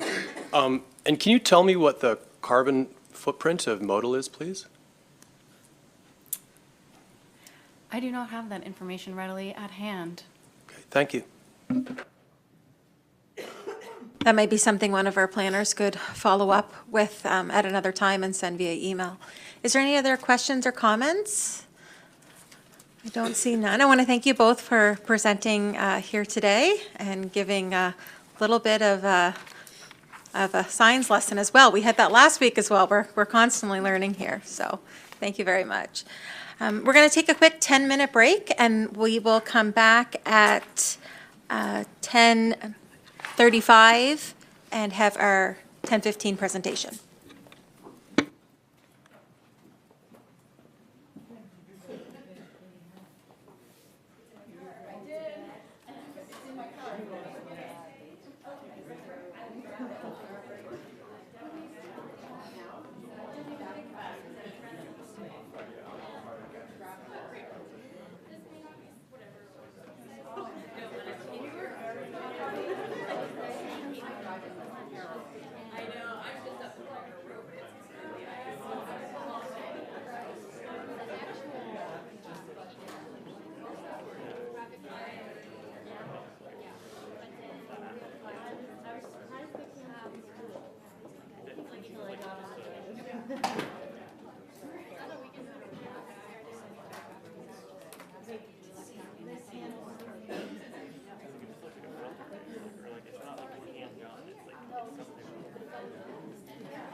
Hey, welcome back, everyone. I'd like to move down, actually, we're going to move back up to the Be the Peace presentation.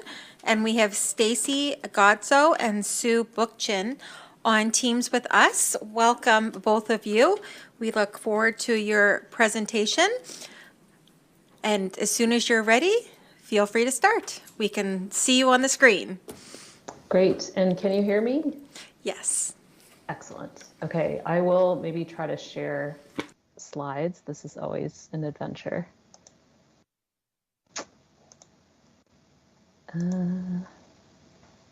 Yeah, that's not going to work. I suspected as much. Should I try, Stacey? Sure. Why don't you try, Sue? Okay, let's see if it works on my end. Sorry, we don't use Teams very much, so it's Yeah, it's wanting me to reconfigure my privacy settings, so I don't think we have time for that. But I also alternatively could, Joanne offered to do that. sorry, I can't do it either, Stacy. All right. So I'm not sure if that's an option, but Joanne, I've emailed you the most up-to-date version. Yeah, Joanne's just taking a look at that, and we do have copies of the slides in our agenda package. So while she's doing that, we can also follow along on our end as well. Sure, and we've changed the presentation a little bit. I just emailed Joanne an updated version, but it's not a big deal. We can definitely carry on. So, okay, maybe we'll get started. And we'll just ask your forgiveness for two things. One is we expected to be there in person with you, which we know is always a better thing, but our yards and driveways and roads, rural roads, are a sheet of ice.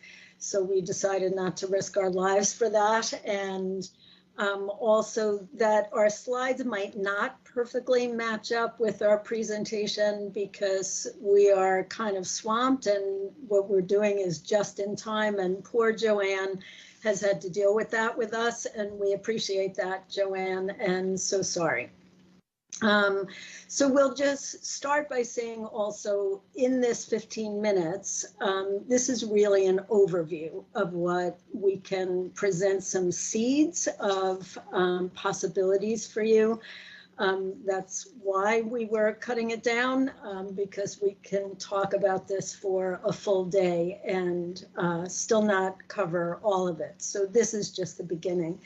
I'll just say that we are Be the Peace Institute. We are a nonprofit organization based in Modal. And this is our 10th year as an organization dedicated to ending gender-based violence in all forms. We do not provide direct services. We refer people who need that to our sister organizations, Second Story Women's Center and Harbor House Shelter. So we are focused on systemic and social change and what are the societal and structural patterns that keep gender-based violence in place. All our work, which is project-based, is done in partnership. More and more, this is important between community sector organizations and our governments. And we are getting a lot of traction lately with the provincial government and two ministers, particularly the Minister of Justice and the Minister of Status of Women and their senior staff, in terms of activating the recommendations from the Mass Casualty Commission and also the Desmond Fatality Inquiry. So that is something, that's what's keeping us very busy because now we have those partnerships and that's very exciting. Also, just to say that we actively work to be anti-racist, anti-oppressive, and wholly inclusive of folks who are the most marginalized, most silenced, and most dismissed. Just a bit of a time for thoughtfulness is this material is difficult, it's sensitive. In any group of people, we assume that there are some in the room who have had direct experience of gender-based violence, whether it's themselves, their families, their neighbors, their friends, somebody they know. And so, and especially with the recent homicide, suicide in Mahone Bay, this hits very close to home. And so we want to be mindful and gentle and respectful about how we approach this topic, and also encourage any of you to do what you need to take care of yourselves. If you need to leave the room, please feel free to do what you need. And I'll turn it back to Stacy for. And we Thanks, do have the slides now that are on our screen. So if you want to just say next slide whenever you would like Sure. us to move along, we can do that on our end. Thank you. Thanks, Joanne. And you can go ahead a few to a couple more. One more. There we go. Thank you. So I'll just give a quick overview of some of the background and stats. So what does it mean when we talk about gender-based violence? This is an umbrella term to describe all forms of violence perpetrated against someone because of their gender, gender expression, gender identity. It includes things like domestic violence, intimate partner violence, sexual violence, and other forms. It's not just physical, can be verbal, emotional, spiritual, sexual, financial. Increasingly, we're seeing it online. And it also includes more invisible forms like coercive control, which has higher rates of fatality, is difficult to spot or to prosecute, but is more common than we realize. We can share some of this in some follow-up as well. Next slide, Joanne, thanks.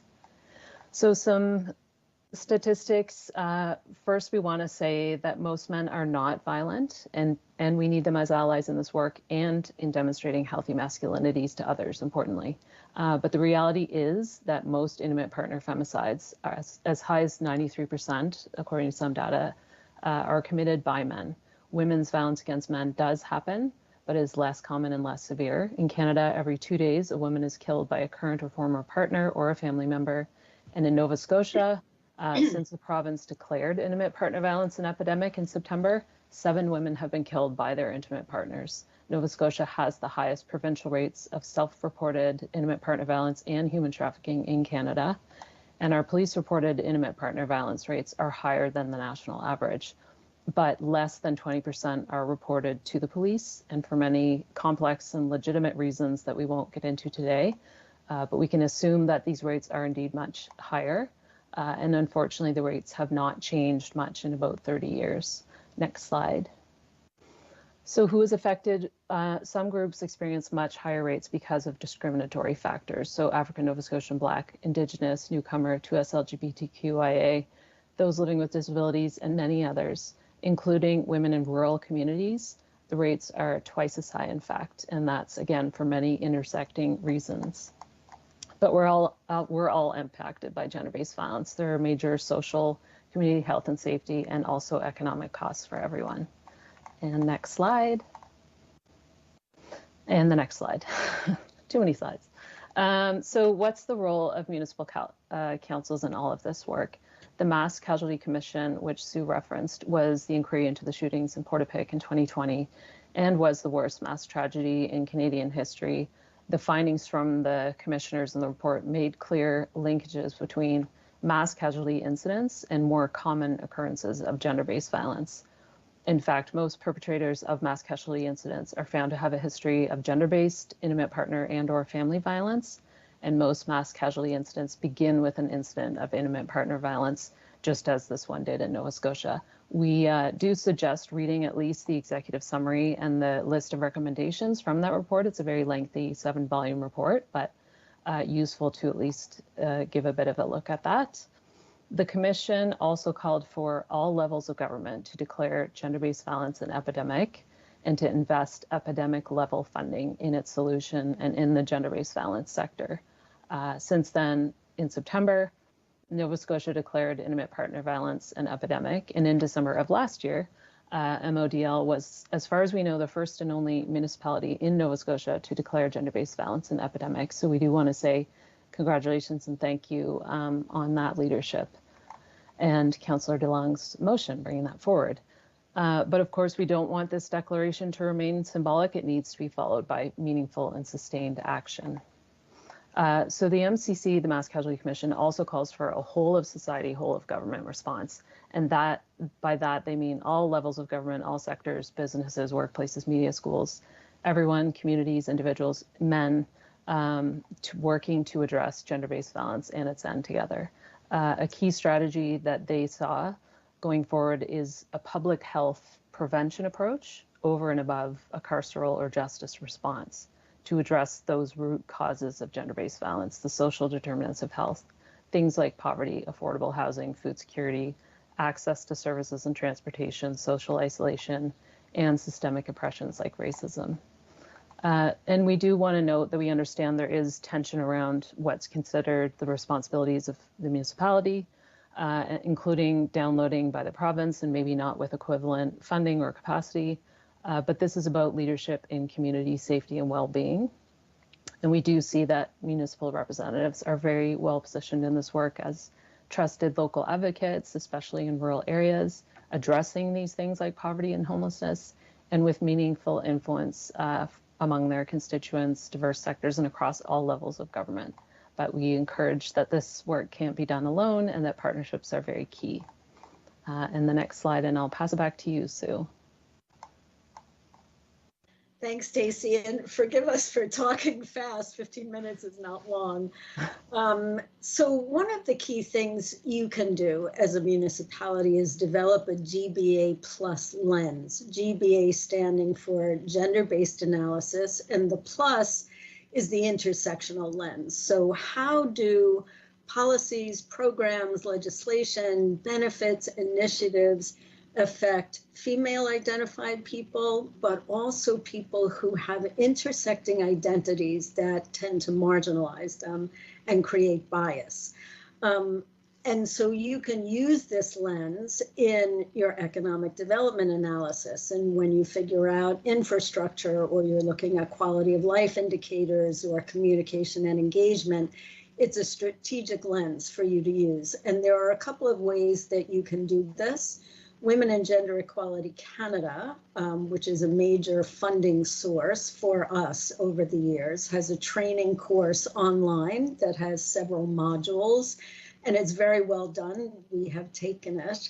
But if you want to have access to an in-person program, the Status of Women Office in Nova Scotia has just developed an in-person training that they are doing across the provincial government in every department, so that finally every department sees that they need to have a GBA plus lens when they are rolling out initiatives or legislation or policy. And so anyone can contact the Status of Women Office and say you'd like to have access to an in-person training. I believe it's 3 hours or a half day, something like that. And so similar to, you now have an anti-racist and accessibility unit, people who are looking at that is a lens. And of course, gendered equity is part of an equity lens as well. So you can run through those things. I think we could go to the next slide, Joanne. So in terms of economic development, you can think about things like opportunities and entrepreneurship support for women-led businesses who have much less access to capital than male-led businesses, engagement of women and gender diverse folks in STEM fields. But once they get into STEM positions in organizations, how to make those environments safe and welcoming for them. You can do workplace training and policies around sexual harassment and sexual violence, and also intimate partner violence, because it often spills into the workplace. One of the key recommendations in the Mass Casualty Commission number C17 is called bystander education. And there is a huge effort right now by the province, starting with bystander and gender-based violence prevention education in schools from grade primary to grade 12, which is a huge thing, because it's not usually in most of those grades. It's usually only in middle school. And then they will move to secondary programs, universities, colleges, and then they will be developing workplace trainings for bystander and gender-based violence education. We and many other community organizations are part of that effort and are spending 2 days together in person next week to do that. You can also advocate to address income inequalities, wage parity, which we still haven't achieved, guaranteed basic income, and also advocate for more access to childcare, transportation, microloans, things like that. I think the next slide. I'll just say that also when you're thinking about infrastructure upgrades, whether it's housing, recreation, or cell phone coverage, if you live in a very rural area and you don't have good cell phone coverage, it's hard to call for help. If you are in danger, when you're looking at quality of life indicators, communication and engagement, public awareness, climate emergencies are a gendered, have a gendered component as well. And transportation, so active transportation, having safe cycling, walking trails, good lighting.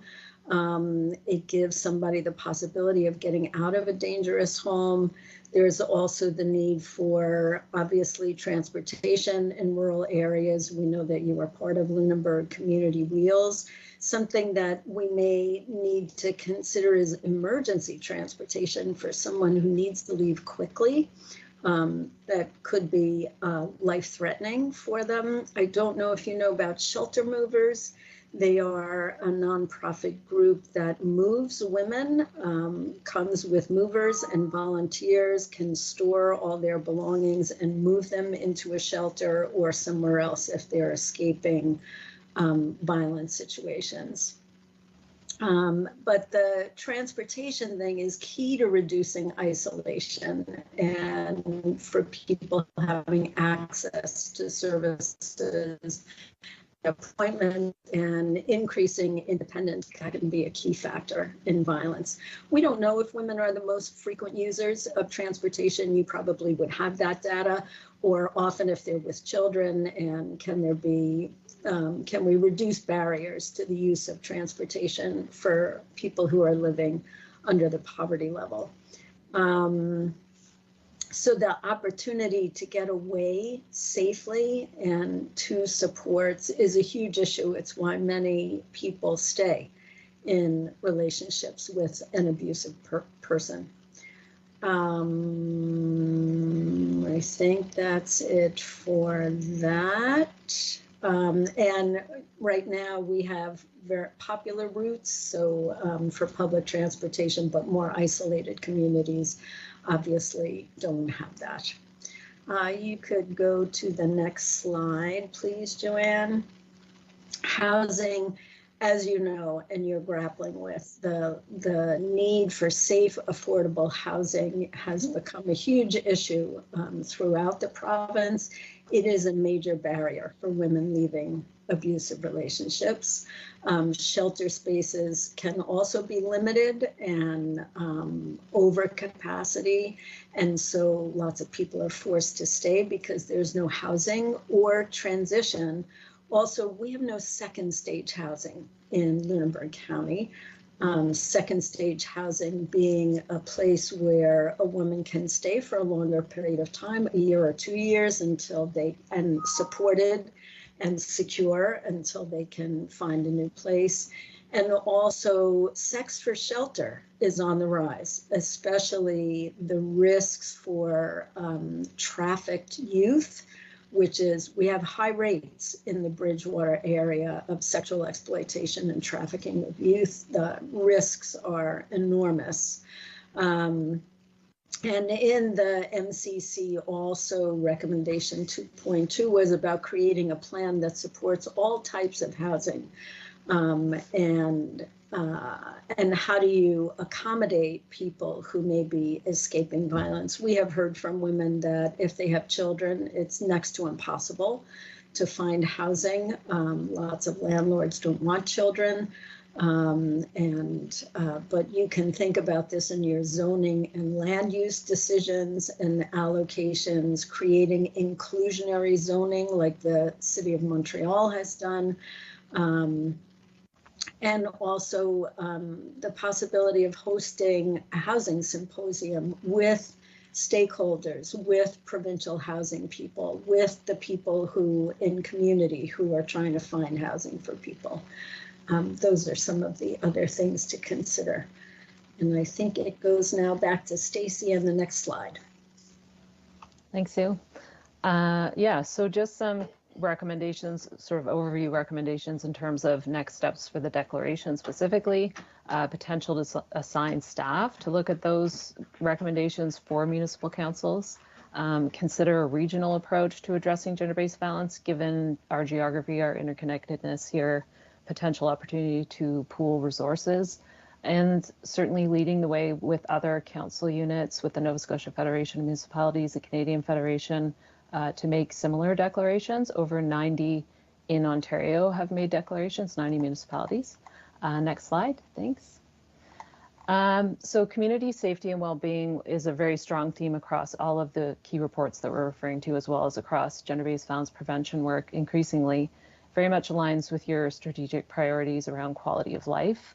The mass casualty, again, suggests that public safety needs to be a collective responsibility and can't just be the sole responsibility of police or the justice system. And there's many reasons for that, including that their responses can cause further harm for survivors of gender-based violence in particular. So one of the recommendations from the mass casualty C16 is around developing community safety and well-being leadership councils. So these would include all levels of government, other sectors, including community-based and the gender-based violence sector, to establish local collaborative approaches to service delivery, information sharing, coordination, basically to better address those root causes from multiple vantage points and multiple areas of expertise, but also to ensure a grief and trauma-informed response when there is a community tragedy. So moving from a police post-incident response to more of a prevention-focused, community-led approach to crime and safety and gender-based violence, but also being sure to address those longer impacts that are present. There are models to look to, including in HRM, Public Safety Strategy, and Urban Safety Councils, which are made up of municipal government and community members to work together to address violence and community safety. As well, the City of Toronto has engaged a gender-based violence working group to inform the implementation of their declaration, including establishing a permanent GBV steering committee with 50% representation from that sector, as well as dedicated funding from the municipal operating budgets to support gender-based violence sector collaboration. So some potential recommendations around this would be to potentially inquire with the province on the status and funding associated with that recommendation C16 for those leadership councils, or establishing a regional version with diverse partnership and representation. And then a lot of these other recommendations could kind of flow from that council, engaging the business community, service providers, community consultation, and things like that. Another key part of ensuring community safety is ensuring safe spaces, people, and places. So there's a formal recommendation in the MCC around that, V9, but a broader interpretation of that would be to expand safety to all public spaces and people, including elected officials. So given the rates, there's a very high probability that we all interact with people regularly who have had direct or indirect experience with gender-based violence. So knowing how to respond appropriately in your workplace, in your public spaces, engaging with your constituents. So a recommendation is to consider expanding the proficiencies of municipal councillors to respond to incidents and disclosures of gender-based violence with a level of basic training around identifying signs, offering safe interventions and supports, connecting to resources in the community, knowing where they are, what they are, as well as some skills around disrupting discrimination, racism, misogyny, homo and transphobias. These are the underpinnings of gender-based violence. Neighbors, Friends, and Families is a public bystander training program that's being relaunched by the province, very amenable to rural areas and public spaces. So potentially consider funding this to be delivered nearby, or to do the training as a municipal unit yourselves. Consider supporting public awareness campaigns around gender-based violence and available supports in our community. As well, just a note about libraries as a really great opportunity. They are currently already safe spaces to connect to resources and reduce isolation, particularly for women, non-binary families who are vulnerable. There's a good model in HRM at the Central Library where they've trained staff in mental health first aid, nonviolent crisis intervention, and work with community police officers. They also have a social worker trained on hand to provide referrals and connect folks to services. So just another reason to keep libraries funded and strong. And next slide.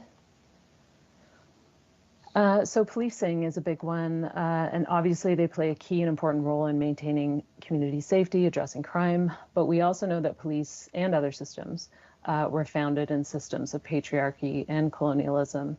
Bias and discrimination do persist in police culture and responses, and this is evidenced in many of the reports, including Missing and Murdered Indigenous Women and Girls Report, the Mass Casualty Report, and the Desmond Fatality Inquiry. And this culture results in increased barriers to reporting and to justice itself, and can cause further harms for many, particularly survivors of gender-based violence. So some recommendations for policing in terms of MODL, we see the Police Advisory Board as a great opportunity to influence RCMP. Municipalities can advise and ensure that police have up-to-date training on trauma-informed, survivor-centered approaches to responding to gender-based violence in consultation with the sector, as well as implicit bias training to counter misogyny, racism, transphobia, and the impacts of colonialism in policing responses. And these are all backed by particularly the Mass Casualty Commission report, a lot of very specific recommendations around police. But another thought we had was to potentially have a standing seat at the PAB for a GBV sector expert, so someone readily available for that consultation and expertise. As well, it would help to provide greater connection for the RCMP to those community-based resources and agencies that are available to survivors and perpetrators of gender-based violence, like Harbor House and Second Story Women's Center and others. But to be able to provide a bit more of a warm handoff, RCMP has a lot of turnover, so ensuring that they're connected to those resources. And just generally being more involved in crime prevention, investing in partnerships with marginalized communities to rebuild trust, all of those things. And the next slide, I think, is over to you, Sue. Thank you. And so in terms of public awareness and advocacy, it is one of your strategic priorities to increase engagement and communication with the public. And we have found, so we hosted an event in Mahone Bay that was a sharing circle for the community. Given the homicide, suicide in Mahone Bay. And what we have always found is that people need places to talk, to learn. They want to understand what the signs are. They want to understand what to do. And so this is a huge opportunity right now. We know the province is working on some public awareness campaigns, and particularly a couple that are focused on targeting men. And which we are glad about and happy to help with.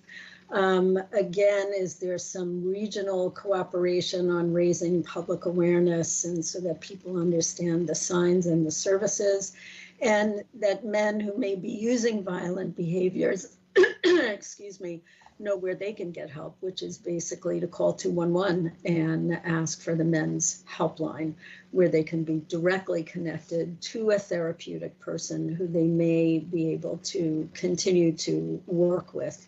Unfortunately, we don't have those services locally here anymore in person, although we understand the John Howard Society is setting up in Bridgewater and may be able to provide some of that, but mostly their programs are focused on dads, and which is great and needed, but a lot of men who use violence are not dads. So needing to understand the gaps and advocate for sustainable funding for the community-based organizations who are doing this work. We are still struggling for that with the province, even though it has been declared an epidemic. And for all of us, we need to learn the signs and help to model what healthy masculinity is, I heard something the other day on the radio about boys, when they go online, they're looking for war and sex. And what they find online is a lot of violence and pornography that is increasingly violent. And that's how their brains are being conditioned. It's really kind of a public health emergency. But that's a whole other conversation. Next slide, I think we may be coming to the end. So Stacy, do you want to talk about the knowledge synthesis report you did on all these reports? Sure, I can quickly. I know we're probably over time. These are the kind of 5 key reports that we refer to increasingly, and we were contracted to do a knowledge synthesis of those 5 reports from a lens of gender-based violence prevention and the front line of that work. So that will hopefully be available soon, but I have been pulling out aspects of that larger report for different audiences. So that's certainly a possibility going forward. And I think our final slide is our contact information. And we're online, website, all the socials, including we have a regular, not too often, email distribution list. If you'd like to join, just let us know. You can unsubscribe anytime. I think that's it, eh, Sue? How'd we do? Did we keep it within 15 minutes? Probably not. Thank you both for your presentation, and I appreciate the disclosure at the beginning about some of the topics that you were going to follow through to give people a heads up and share the importance of this presentation. Do we have any questions or comments for either of our presenters? Councillor Reinhardt. Thank you, and thank you for the presentation. It's more of a comment, but I'd love to hear your opinions on it as well. And I was asked about this by a resident if there are any programs in schools that are currently helping to address this. And I do know that there's the Guys Work program, which is for grades 6 to 9, and it addresses, examines and challenges sort of traditional masculinity norms that a lot of our rural young people are growing up with. So yeah, I just wanted to comment on that and to let people know that that is a program in schools currently. And if you have anything to add, if you have any more knowledge of that program, I'd love to hear it. I'm sure we both have something to add, but I can share that I think there's another program just in a few schools that Brian Braganza and Lee Hyde, I think, are contracted to do in middle schools. Another kind of take on that same work of deconstructing gender norms and violence prevention. But I think, Sue, did you have a comment about the Guys Work? Yeah, so part of the problem is that in the healthy living curriculum, which only exists in middle school, is where the focus has been, which is great, except it's too late. These things need to be talked about from a very young age. So we're glad about the Guys program. There's also a research component to that, so that there will be some findings about its effectiveness, at least in the short term. There's also the Healthy Relationships for Youth program that was developed by the Antigonish Women's Resource Center that has just gotten a whack of funding to spread it. We have done it here through Second Story years ago, but there are some barriers right now. And so this effort around recommendation C17 for bystander education is now in the process of developing curriculum that will start in grade primary and continue sequentially and developmentally appropriately through all grades to grade 12. We've been advocating for this for some years, and also about having policies and protocols in the school system about disclosures. Because when you do this work with kids, there will be disclosures, and very often teachers and even guidance counselors are unprepared to deal with those in a trauma and violence informed, sensitive way. The other thing that's needed is that as we develop these curriculum, we have to train teachers to be able to teach the curriculum in an effective way. And so the effort through the provincial government is also looking at pre-professional service education in education programs so that teachers have the skills and capacities to teach this material. Often it's left to whoever is the teacher who has space in their schedule, who's not teaching science or English or math, which are, the things that are prioritized.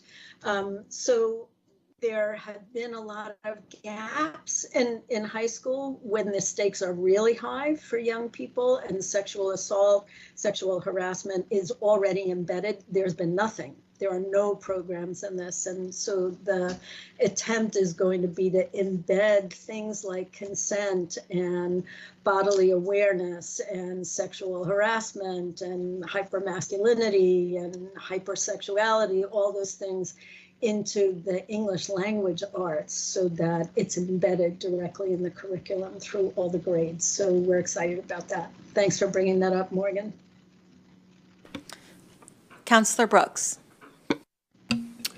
I just wanted to say thank you very much for your presentation, ladies. It was really detailed and thorough. I really appreciate that.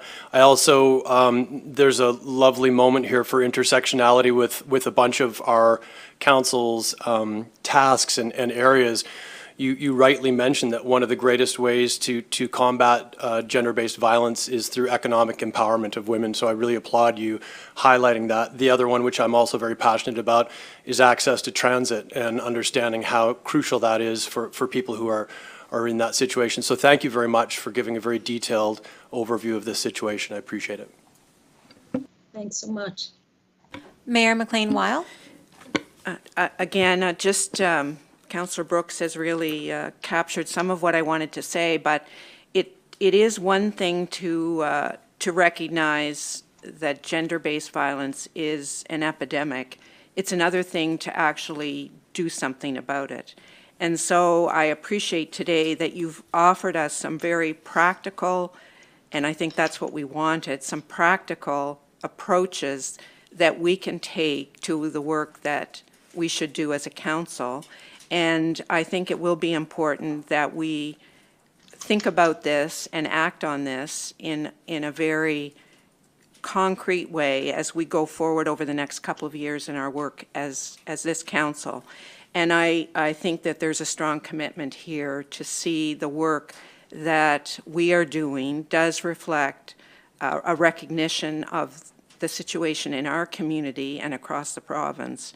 And I think we will be asking you for more help as we work through the lens that you're suggesting we use. And I think you've outlined that very well to us. So I appreciate what you've presented today, and I look forward to the work that we can do together. Councillor Smith. Thank you so much for the presentation. You managed to pack in a lot of detail and as the mayor mentioned, some really concrete things that we can take action on. I wonder if we could go back to housing. For me, I think this is the one that comes up. I mean, everything that you mentioned is important. So, but I did want to highlight housing, something that I heard about so much at the doors. Often I would see people living together past breaking up, see people living with other generations because they can't move into their own place. There's just such a lack of mobility in terms of housing. And I know that the situation with our transition house locally is also not great because there just isn't room, and there's no room for people to leave the transition house. I just wondered if you could talk a bit more about that and what you're hearing as far as housing needs and where we might dig into that a bit more. Yeah, I think Sue covered a lot of it. Definitely the lack of safe housing is, as you mentioned, Allison, a major barrier for women leaving violence, forces people to stay in unsafe situations. And then there are no safe, affordable options to go to. There is a provincial fund, just to mention it, December 6th fund through the YWCA that's available for, just so you know about it, for folks in your communities. But that is a low barrier, interest-free loan available for housing needs for women and non-binary people leaving violence. But otherwise, I mean, I think there's also an opportunity to advocate to the province for what your housing needs are once you have determined that, and maybe you already have, but I know it's a big priority for you. And also, I would say that not only are the shelters that we have don't have capacity to accept a lot of people. The one we have in Bridgewater is a very, very old building. It needs a lot of work. And so even just maintaining the building requires much more funding than they have access to. And also we'll mention that there is a recent development provincially. There's a GBV housing benefit through the provincial government, and we are having a lot of conversations with that. Originally, and I think still, you have to have the application filled out by a women's center or a transition house, even though you don't have to stay in the transition house. But there are a number of barriers and confusions about the benefits. So there are people who are not being able to access it. And we are working with the province to resolve those issues. But it's a huge issue. Councillor DeLong. Good morning, and thank you so much for presenting. As you know, this is a subject that's near and dear. I'm really happy to see the municipality taking action on this, given that we have declared gender-based violence to be an epidemic. One of the things that I'm most interested in is how we can form collaborations and partnerships on this, how we can act regionally, how we can act in concert with the province, how we could work with NSFM. I'm wondering if you have anything else that you can share in terms of your thoughts on this, and otherwise, thank you so much. So partnership is essential. And we have said this to the province as well. If the provincial government tries to solve this issue on their own, they will fail.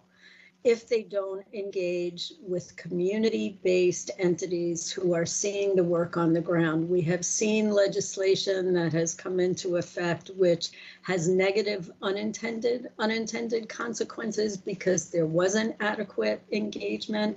The province can't do it alone. Municipalities can't do it alone. The community sector can't do it alone.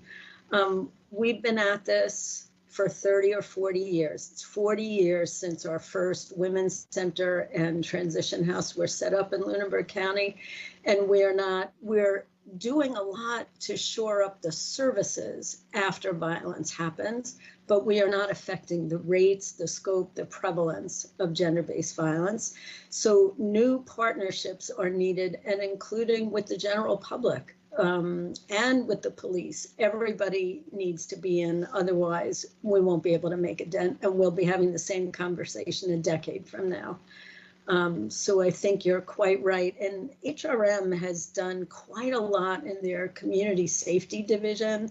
And so you don't have to reinvent the wheel. There are lots of models out there. Once we can share the report that went to the Toronto City Council, you will see that there are clear things that need to happen. It's all outlined, and it's based on those outcomes of, could we make Nova Scotia the province that has the lowest rates of gender-based violence and the lowest rates of commercial sexual exploitation and trafficking? That's what we'd like to see. Ultimately, that's our aim, and partnerships are essential. And it also can't, as it has for decades, sat on the shoulders of women's sector organizations.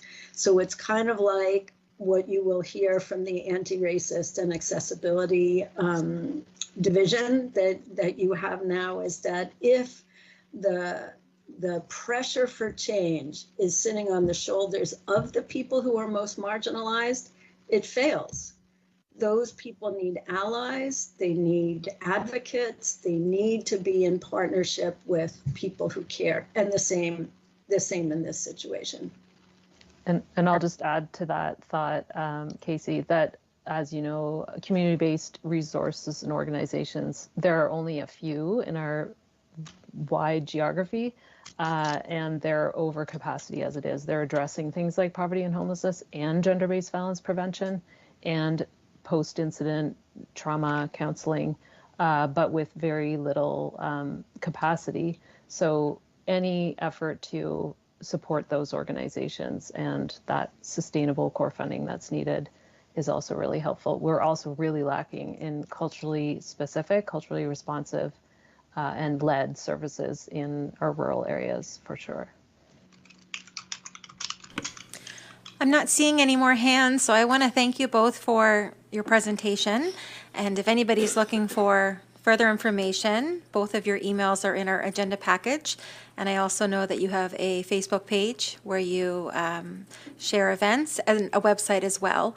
Both can be found by looking up Be the Peace.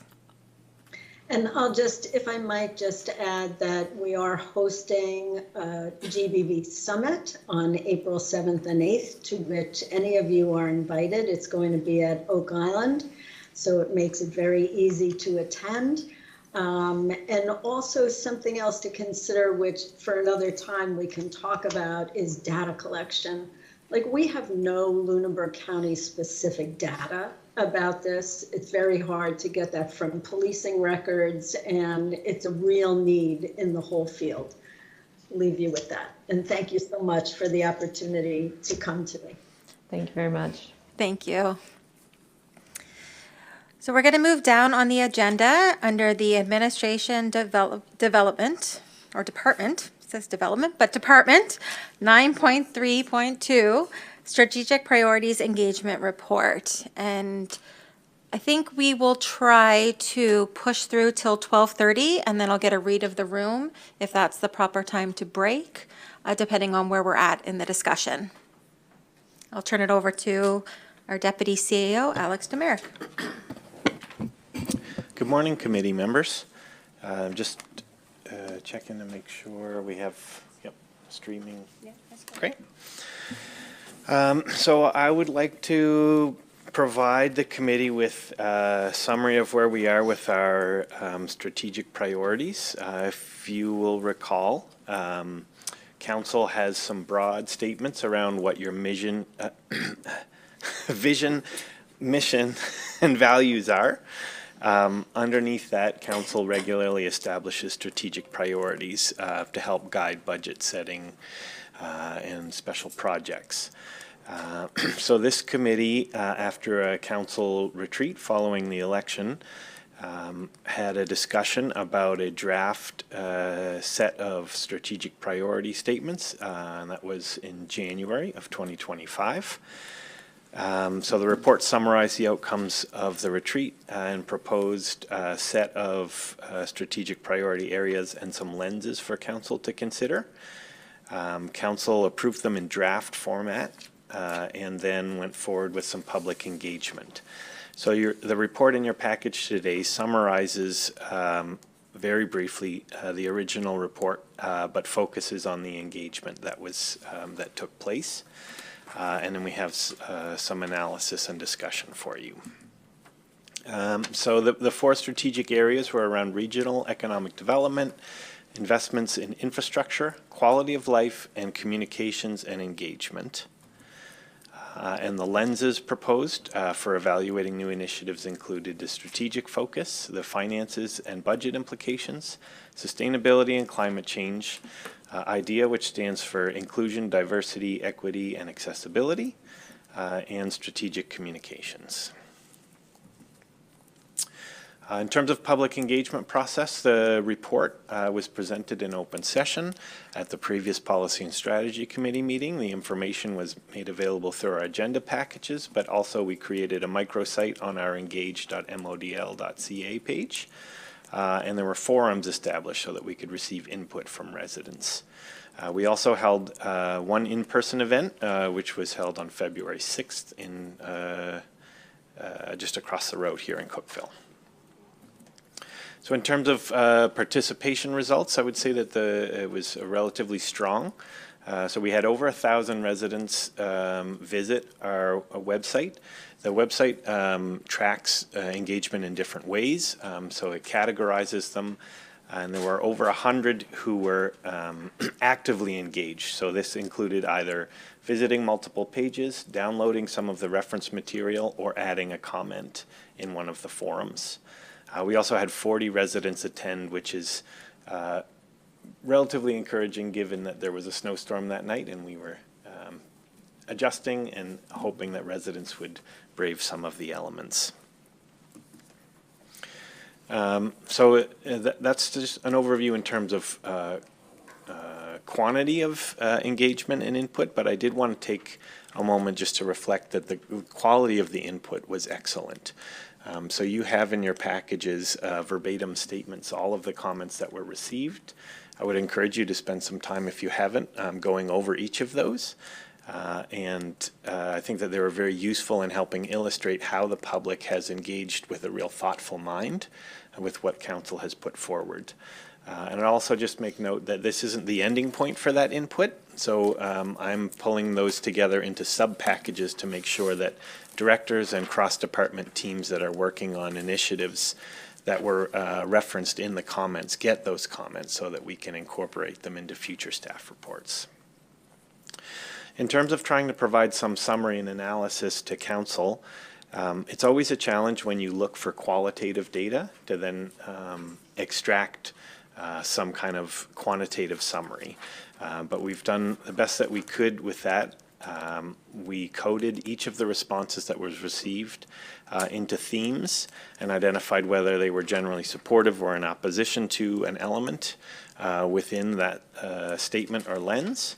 Also, just for data collection purposes, if someone wrote a large submission, which was more common in the online forums, if they covered multiple topics in that, they were broken out. So it wasn't, we had to code a whole paragraph towards a single topic. It was scored for the multiple topics. Anytime that you're doing this kind of work, it's really important to understand what the limitations of that is. So we're trying to give a real quick snapshot or flavor of what the commentary is. In order to do that, though, it requires subjective judgment on the part of staff in terms of coding them. It's not the same as if you have, for example, a multiple choice answer where you can say, 75% of residents were in support of this statement. So these were qualitative data and we're trying to summarize them for you. It's also relevant to note that we've coded for the number of times that the statement was made. That doesn't necessarily mean a unique resident making that comment. So we know, for example, some residents provided a comment online and also attended. Some comments were provided under various settings that fed into the same theme. So it reflects a number of times the statement was made, not necessarily the number of residents who've made it. And then there's always the caveat around use caution when extrapolating to the general population. That was not a plain language way to say that. In order to take a survey and say this represents what your general population says, you have to randomize the sample. So you have to randomly select different people that are going to answer these questions. That's not what we did here. We invited residents to make comment. So it certainly tells you what folks who are engaged on the topic think about it. You just have to be cautious about extrapolating that to the wider population. So with all of those reasons why you need to be cautious about it, let's do some analysis and pay attention to the responses that we received. On your screen, you can see a summary table. This data is in your report. So I'm just going to go over each of the themes that were identified. Under regional economic development, we had a total of 26 statements that were coded to this theme, and we classified 21 of those as being supportive or affirmative towards the statement. And just to clarify what this means, if we got a suggestion, for example, that yes, we want you to do something about cell service, or there's gaps in cell service, please address that. We coded that as supportive because it was something that was identified as something that you'd like to see happen as a council in economic development. If somebody noted that they were opposed or didn't like a subject that was put forward, an example of this that is highlighted in the report, there was reference to the bioeconomy development zone, and we did receive a comment or two that said that they weren't in support of that, so that's coded in opposition. So again, take it with a grain of salt, suggesting there's some general support for or opposition to a particular element, not necessarily saying I oppose council pursuing regional economic development. So having said that, regional economic development was the topic that received the most comments, which are 21. The most common theme identified within that was working towards improved cell service. A couple of other areas that were touched on were 4 comments received supporting regional cooperation, 4 comments received speaking in some way, shape, or form around the municipality engaging in business retention and expansion efforts, so supports for existing businesses that are already here, active in our local economy. There was another 3 comments around supporting connecting small agricultural producers to our larger markets and improving food security, 2 comments around tourism, and 1 comment requested more small business networking opportunities. Under infrastructure, there's 24 total comments received, 17 of them being coded as positive. The most common areas cited were access to waterways, so specifically in relation to recreation assets. And then there was also 2 comments supporting connectivity for active transportation routes, sidewalks in New Germany, and 3 comments regarding access to Sherbrooke Lake. 1 comment was received, some other comments noted were about providing a green space next to the Collaborative Health Center, investing in roads, investing in water filling stations, and traffic improvements at Osprey Village. Under climate change, 22 responses were received. Of note, 7 of them explicitly said that they would like to see climate change action as a priority, not a lens, and 2 comments were received that were coded as supporting climate as a lens as opposed to a strategic priority. 7 comments were also received about the importance of climate resilient infrastructure or climate change adaptation, and more broadly helping the community address the impacts of climate change. There's also some general notes supporting action on climate change and noting that climate change has an impact on quality of life. Under enhancing connections, 11 comments suggested additional programming and support for reconnecting the community. So this could have been things around specific programming for youth or seniors, community dinners. 4 comments were suggested expanding the existing grant programs or making adjustments to provide additional support for community facilities, fire departments, capital or training programs, and favoring MODL-based applications over town applicants who support MODL residents as well as town residents. 3 comments were specific to noting that the municipality is really well positioned to be a facilitator, but they don't necessarily have to be the deliverer of all the programs. And there was 1 comment noting that signs that are put up in parks prohibiting overnight parking and camping is an unwelcoming gesture.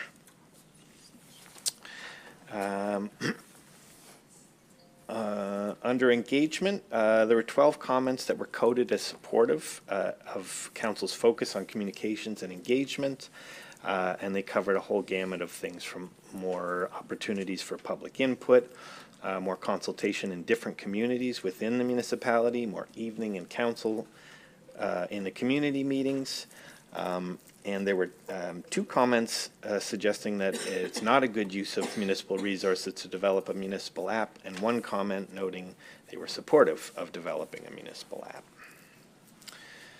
Under housing, 12 comments were received, all of them supportive of municipality taking action to try and address housing, speaking to the need for affordable housing in the region, investments in municipal infrastructure to support housing, and working with partners to create more housing units. Oh, sorry, and also really important, the development of a strategy to guide municipal actions. There were 11 comments received in relation to the lenses. The most common statement was around support for the idea of a lens to assess for inclusion, diversity, equality, or accessibility. There was one comment opposed to the lenses in particular, and I just note that these are lenses not including the climate one. The climate comments were all counted together under the climate change work theme. There were 10 comments. What's the council? Oh. Council? Yep. There were 10 comments that related to land use planning. Now, it's important to clarify here.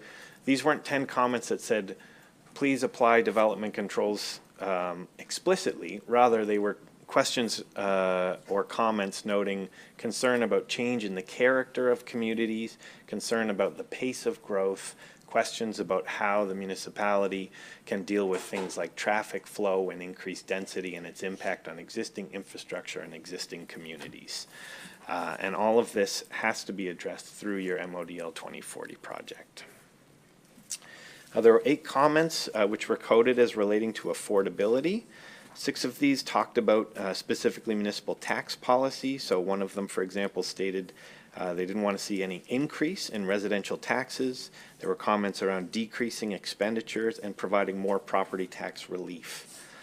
One suggested that the municipality use different indicators for the property tax rebate, specifically to focus on improving public health. And there was also a comment talking about increasing the tax base through economic development so that you reduce the pressure on existing tax accounts. Finally, there were 3 comments supportive of public transit, and then there were 5 others that were coded as miscellaneous, as they didn't particularly relate to any of the themes that were identified. Hopefully that was clear enough how we went through that, but as I noted, the quality of the data is in the actual comments from the residents, and I'd encourage you to take some time looking through that. So by way of general analysis, staff feel that it's fair to assess the comments as having a general support for the priorities that council put forward as draft strategic areas of interest. There's also support for the lenses that have been proposed. There was a number of comments where staff feel there could be amendments made if council is supportive to make sure that the statements that you have published actually reflect the input that you've received. In fact, we did receive one comment specifically speaking to this, saying it's important that when you do public engagement, you're able to demonstrate how public engagement is incorporated into your decision making. And then based on the comments around climate change, staff believe that there is some more discussion that this committee needs to have before you finalize it. So with your permission, I'd like to just go through the 5 potential areas for change, and then we can open up the floor for discussion and questions. The first one is a wording change suggestion for regional economic development. I've tried to use some color coding to make it easy to see what the change is here. Staff are recommending this change, so it's essentially recognizing the number of comments received around the need for improved cell service, and also recognizing the fact that that is not something that is directly within municipal control. We're suggesting that you remove it from a parentheses within an earlier bullet and give it its own bullet within the regional economic development section. And the wording suggested is advocate for improved cell service. The second change, also recommended by staff, relates to the quality of life one. As noted by Councillor Smith, the committee was generally supportive of including the word affordability at the January meeting. There was reference to affordability on the boards at the open house, and the commentary supported making this change. So we have some small wording changes there just for flow, but the purpose of the amendments are to include the word affordability in the quality of life statement. The third change recommended by staff is to include the focus on access to waterways in the sub-bullet for infrastructure that relates to recreational assets. So you can see the wording there. It originally said strengthen recreational assets to support our growing diverse communities, and we've added another clause to that sentence with a focus on access to waterways. The fourth bullet, the fourth potential change is around social inclusion. So if you'll recall at the January meeting, there was discussion about including the word social inclusion in the statement. So we've offered an option if council wishes to pursue it. I wouldn't call this a strong recommendation, but staff are suggesting that this is not a necessary revision, primarily because you do have the word loneliness in there as discussed by the previous committee meeting. And there is a number of elements within your work that, within your planned priorities, which directly speak to social inclusion. So council's emphasis on improving public transit so that there's more access, more opportunities for connection. You have a number of projects which really go directly towards social inclusion. It's not necessarily a commonly used term.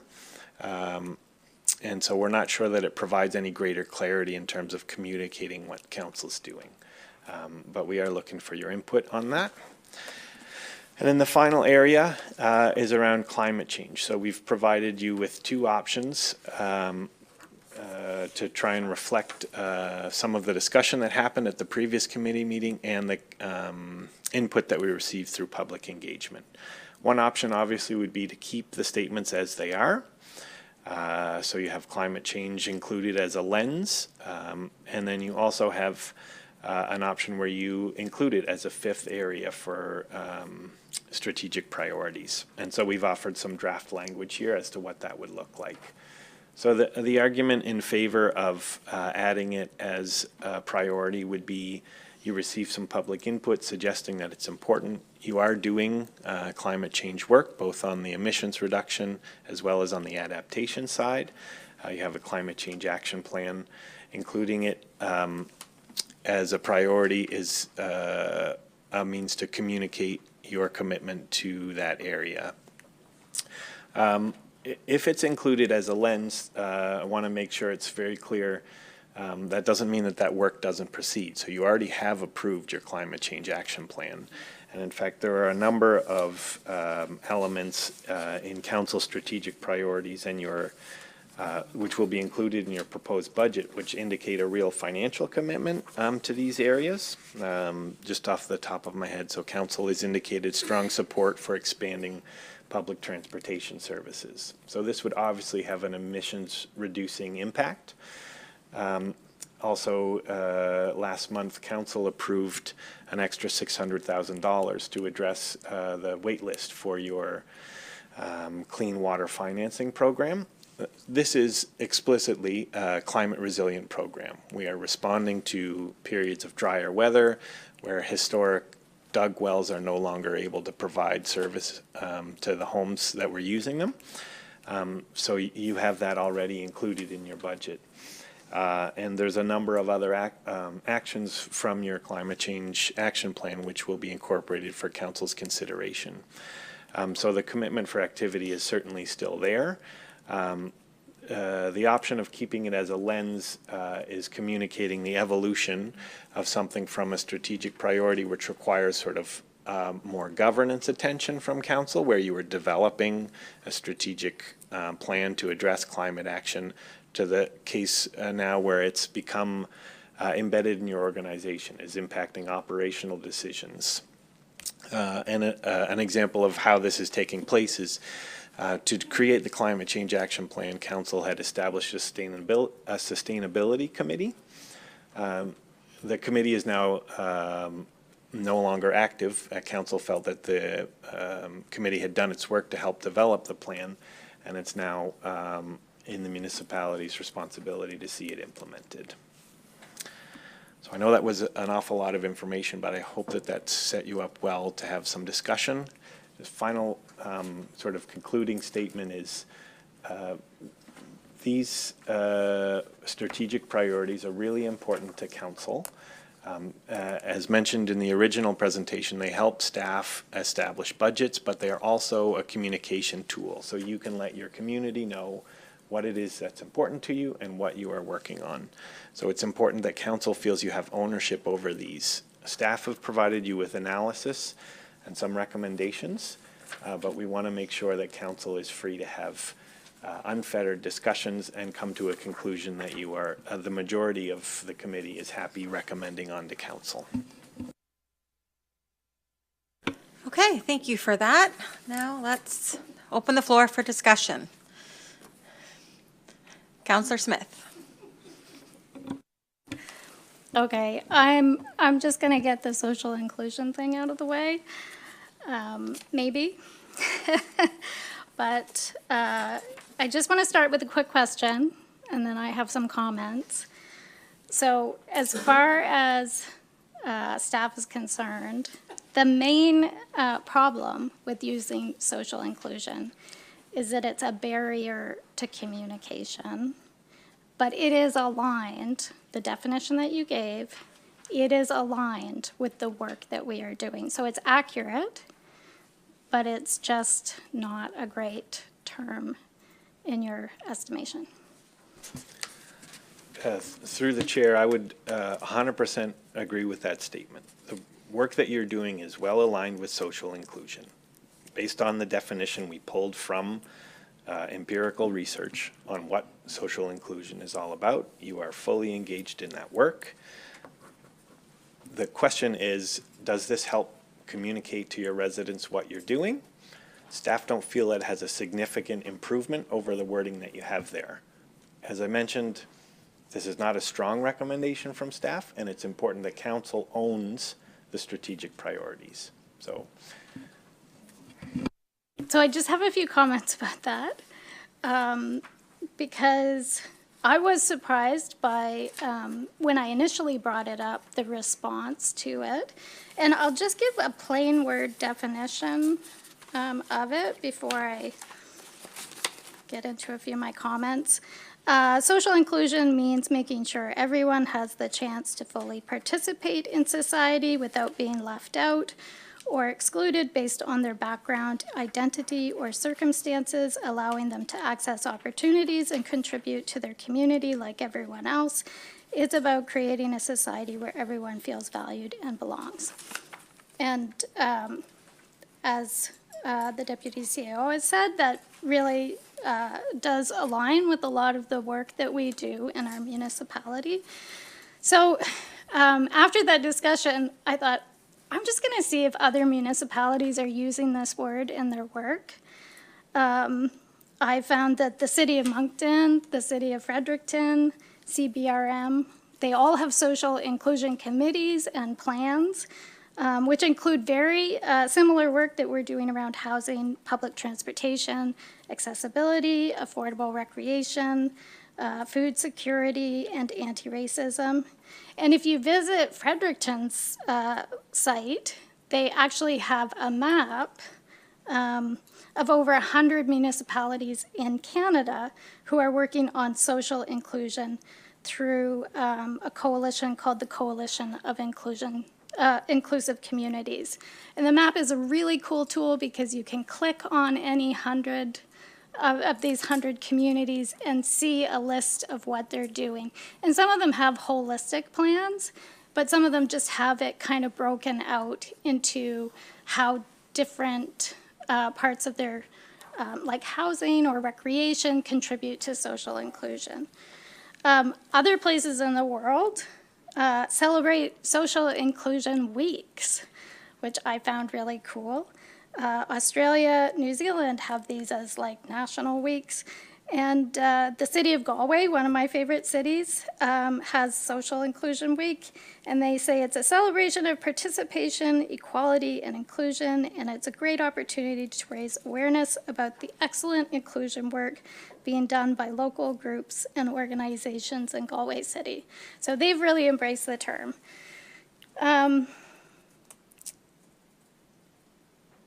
Of course, you know, all these municipalities, they don't have it all figured out and they're all working at different capacities, but I find it very cool that this term is used by them all, and you know, the map especially helps people share information about what they're doing. And you know, I see that we're doing this work, and I'm really proud of the work that we're doing in our municipality around housing, public transportation, accessibility, affordable recreation, food security, all of that. It's part of our vision statement as a municipality. It's also in our idea lens. But I think it's super important that every time we talk about community, that it shows up, inclusion shows up. And if you look at the public consultation, we had several comments on our quality of life description of communities where people noted that we were not mentioning inclusiveness or diversity when we talked about community. So several people noted that our comments around preserving community could actually come across as kind of exclusive. So that's a problem. Like, we need to get a little bit better with how we're communicating.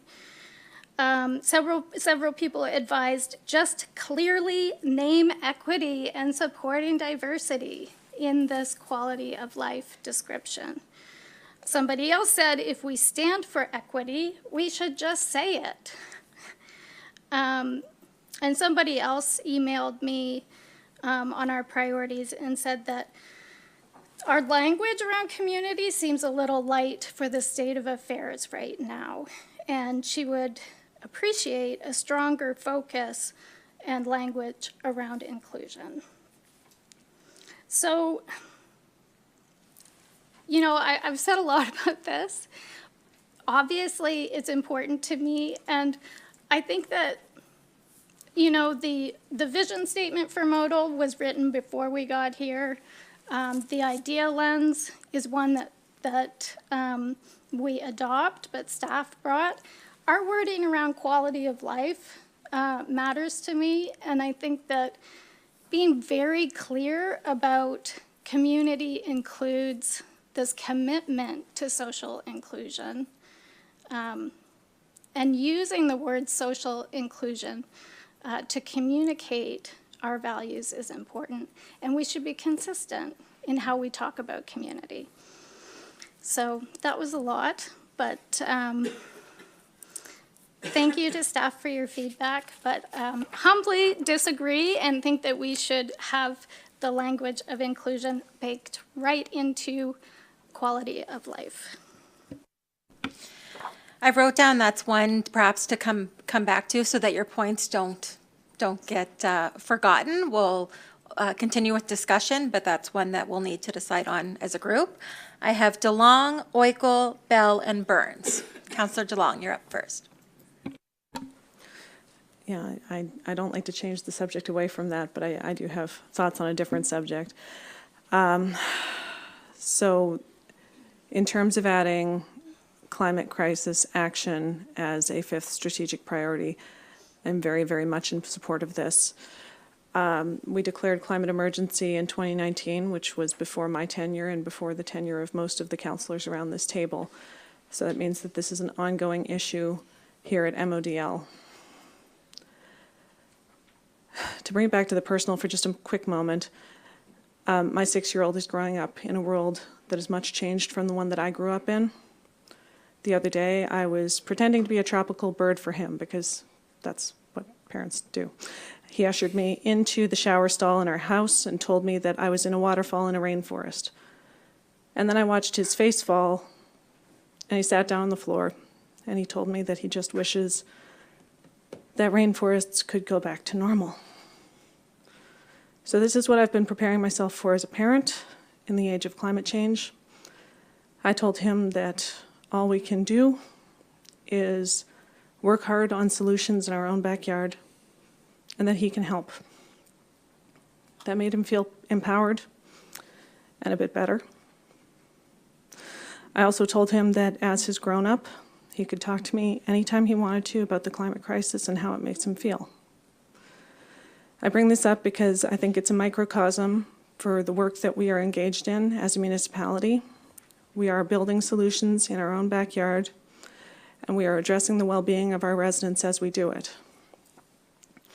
3 of us councillors recently just came back from the Sustainable Communities Conference in Fredericton, which was held last week. I feel this gave me added perspective on why we should include climate as a standalone priority. Some of the key takeaways from the Sustainable Communities Conference that pertain to this discussion are collaboration, collaboration, collaboration. That was a key theme throughout the summit, that sustainability is a priority for all of us, and it will allow us to better align with other local partners and neighboring municipalities. We have infrastructure as one of our priorities, and in doing so, we need to acknowledge that much of our provincial infrastructure, such as bridges, culverts, ditching, power, and critical services such as healthcare facilities, are all aging and not climate-proofed. Our municipal infrastructure needs climate-proofing as well. All infrastructure funding requires adaptation and climate analysis as critical elements towards approval for funds. So there's going to be a lot of funding that's tied up for infrastructure in whether or not we have climate on our radar. And I know that the lens still means that it's on our radar, but I don't think it's as effective. I've heard from a number of residents personally that they feel that this is important. A representative from Public Health sent us a letter as a council in favor of climate change being a defined priority. A former councillor wrote in. We have heard from media interested in this specific topic, public engagement, and students who think that what we are doing is inspiring. I'm strongly in favor of climate change action as a strategic priority. I believe that we gain by including it. We don't lose anything by including it. And I think that we stand to lose if we do not include it. I appreciate that climate change is embedded into our work, but it needs to be explicit in black and white. Thank you. Councillor Oikel. Thank you very much. I have lots of notes and then I have some new thoughts, so I may jump around and I do apologize for that. I do support social inclusion. I just want to let you know that. But I mostly want to talk about the climate change action. So we went out and asked our residents what they thought of what we were selecting, and was there anything that we missed? And they certainly told us that we did miss something. They liked what we had, but that climate action was missed, and that they want to see that as a priority for our council. Not just something we're going to work on and establish and hope that other councils in the future will work at, but that it is something that we consider important. And if we don't listen to what they're saying to us, then what was the point of asking them for their opinions, right? And they're not going to trust us, in my mind, in the future, that we really are serious when we ask for their opinions.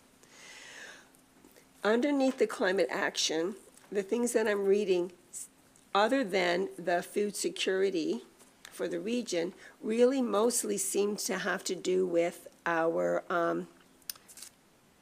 corporation, or, modal itself.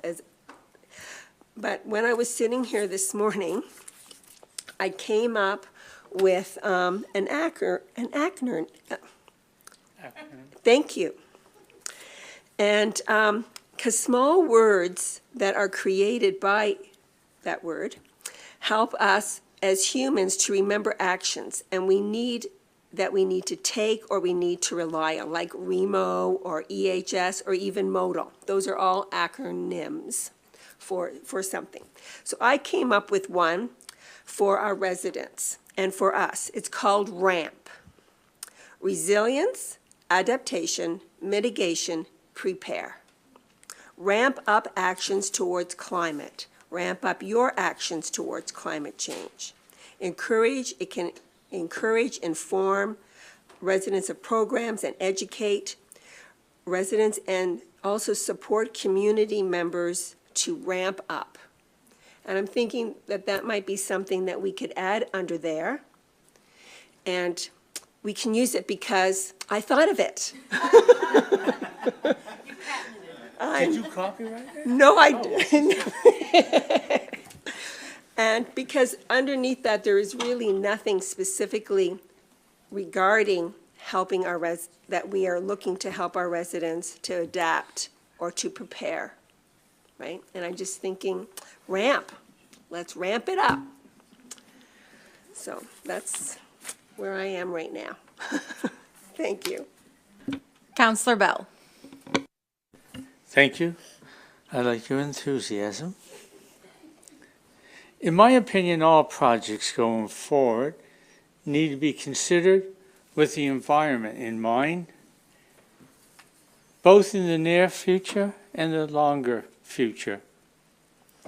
Every decision should take the environmental impact into account and generally move in a direction to limit adverse outcomes or limit any possible damage.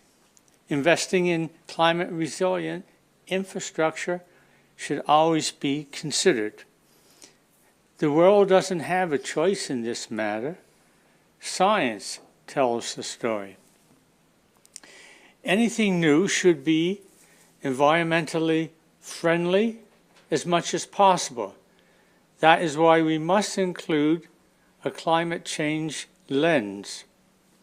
I don't think MODL needs designated green projects as a fifth strategic priority, as there are more important initiatives like housing and health. I think if we ensure all of our actions need to be viewed through a climate lens, we will make the right choices with infrastructure upgrades or new projects. While, if we have it as a major strategic priority, we will limit our concentration on growth or other areas that are also important.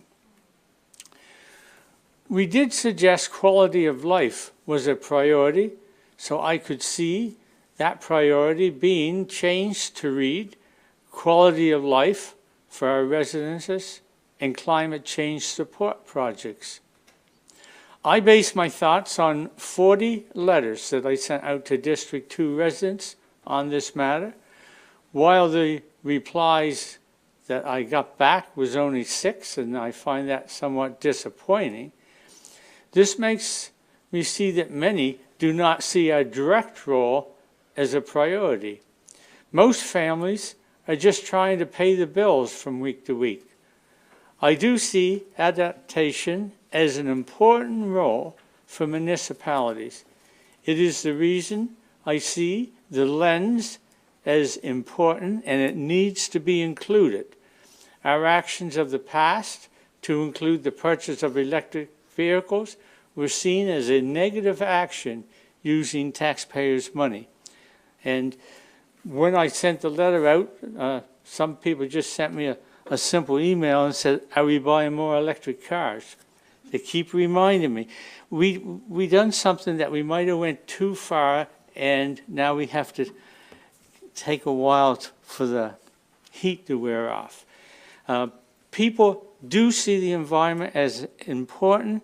They have asked me to make sure we look at everything that we do in purchasing or the actions we take, but not to be radical. Thank you. Counselor Burns. Thank you.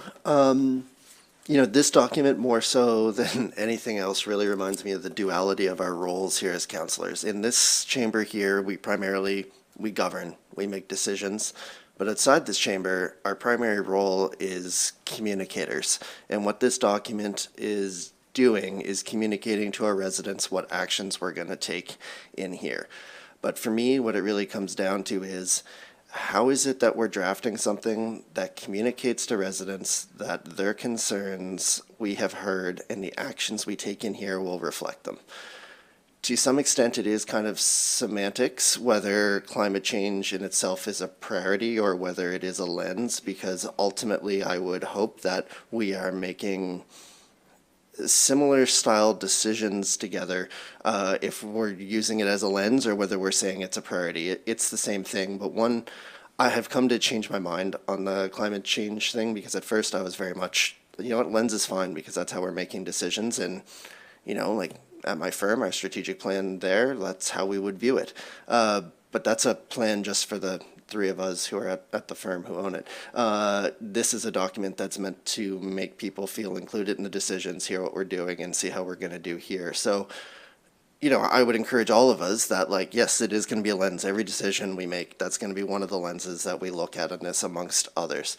But I do think that if there is such a big reaction to not having it listed as a specific priority, then not including it sends the wrong message about where it truly is in our heart, as opposed to just the fact that we're going to be including it. You know, actions matter, but the words we choose and the way we communicate outside this matter a great deal, because they're going to tell people what our actions were. During the campaign, we all heard, we don't know what you're doing. All right. And a few people took what we were doing and were upset about it. So this is the document to communicate to people, this is what we're doing and this is what we care about. So whether it's listed as a priority or whether it's listed as a lens, to me has no real difference in the type of decisions I think we're going to arrange here. So from a strictly communications standpoint, I've come to change my mind and say, what harm does it have to have it listed as a fifth priority? And then second here on the social inclusion a piece, I absolutely think we need to include it for a lot of the same reasons. This document is communicating to people, and if anything, you know, social inclusion to me, yes, that makes sense to me and I understand what it means and what actions I'm going to take. If anything, I would say that we need some specific wording around equity, diversity, inclusion, so that people that read it so people can read it in 15 to 20 seconds as a political document and say this is what actions they're going to take, or these are the things they're going to improve through those actions. So at a minimum, I would say, you know, let's include social inclusion for that reason. A lot of our actions are going to improve that, I hope. But we need to tell people we're about to do that. So thanks. Councillor Moore and then Councillor Reinhardt. Thank you. I actually agree with everybody around the table, which is very random. But even if this is a lens, if it's a priority, it will all come down to budget. That's where it's going to end. That's where we're going to make our decisions. We're going to make, if climate change, if we're discussing something we're going to do and we don't take climate change into consideration, we're not going to be making the right decision. And that, you know, if we make the right decision, it will come down to budget priorities. So either if it's a priority or a lens, it's all going to come down to our decisions in our budget. And I have no problem either way, if it's a lens or priority. It's all the way it's written, and like I said, it's going to come down to sitting around this table during budget. That didn't make very good sense, did it? Councillor Reinhardt. Thank you. I just feel a responsibility to contribute a district-specific position because I wasn't able to be at the planning sessions for this. So as councillor for District 1, I represent a lot of coastal communities and a lot of residents who are daily being affected by rising sea level and climate change. So I did hear it from a lot of residents at a lot of doors. Concern for what's happening in their backyards, concern about damage to their homes and the infrastructure allowing them to get to their homes, concern about rising sea levels, concern about hurricanes and increasing frequency and damage from hurricanes. So I do believe it is important to people, and I've included the report on public input in this as well. It seems like it is important to people outside of District 1 as well. So I support adding it as a 5th strategic priority. And the last thing I'll say about that is I do think it's important as much as possible to consider climate change action in the context of affordability, because that is also very important to people, and it's a lot easier to be concerned about climate change if you're doing okay economically. So I just want to make sure that we are centering or combining affordability with climate change action when we move forward. Thank you. Councillor Brooks. I guess this goes to our Deputy CAO. You touched on this a little bit about not interpreting that data too heavy in one way or another. I did a little quick math here, and to have a statistically relevant survey size of our community, it's about 380 people. So I understand that there was a storm and I understand the other factors, but to really base anything too strongly on 40 people is statistically irrelevant. So I'm concerned about that. I'm concerned that there are comments around here saying climate really needed to be brought back into it. At what statistical relevancy? So we had 40 people out of 26,000. I'm concerned about that. So my gut would be go get more information. I'm not really sure that 40 people should speak on the behalf of 26,000. So that's my concern about saying we did strategic, outreach to the community. But to what event? Was it the squeaky wheels who showed up, or was this a real cross section of our community? You want to respond? Absolutely, yeah. Thank you, Councillor Brooks. So just on the data side of things, we had 1,025 residents go to the website and look at something in terms of the strategic priorities. 108 visited multiple pages or left comments, and then 40 people showed up to the session. So the number of folks that engaged with your strategic priorities was certainly far higher than 40. The concern around representation is a limitation that you will deal with almost every time we do public engagement, which is that we are not randomly sampling residents. That's a much higher bar for evaluation. It's much more costly to do that because you're essentially paying a polling firm to create a representative sample for you. That's the only way that you can, statistically speaking, extrapolate the results of your public engagement to the general population. Every other time that you don't do that, you are relying on the public engagement as one piece of information. These are the residents that, number one, heard about the engagement that you're doing, and number two, were motivated enough to provide some kind of input in response to it.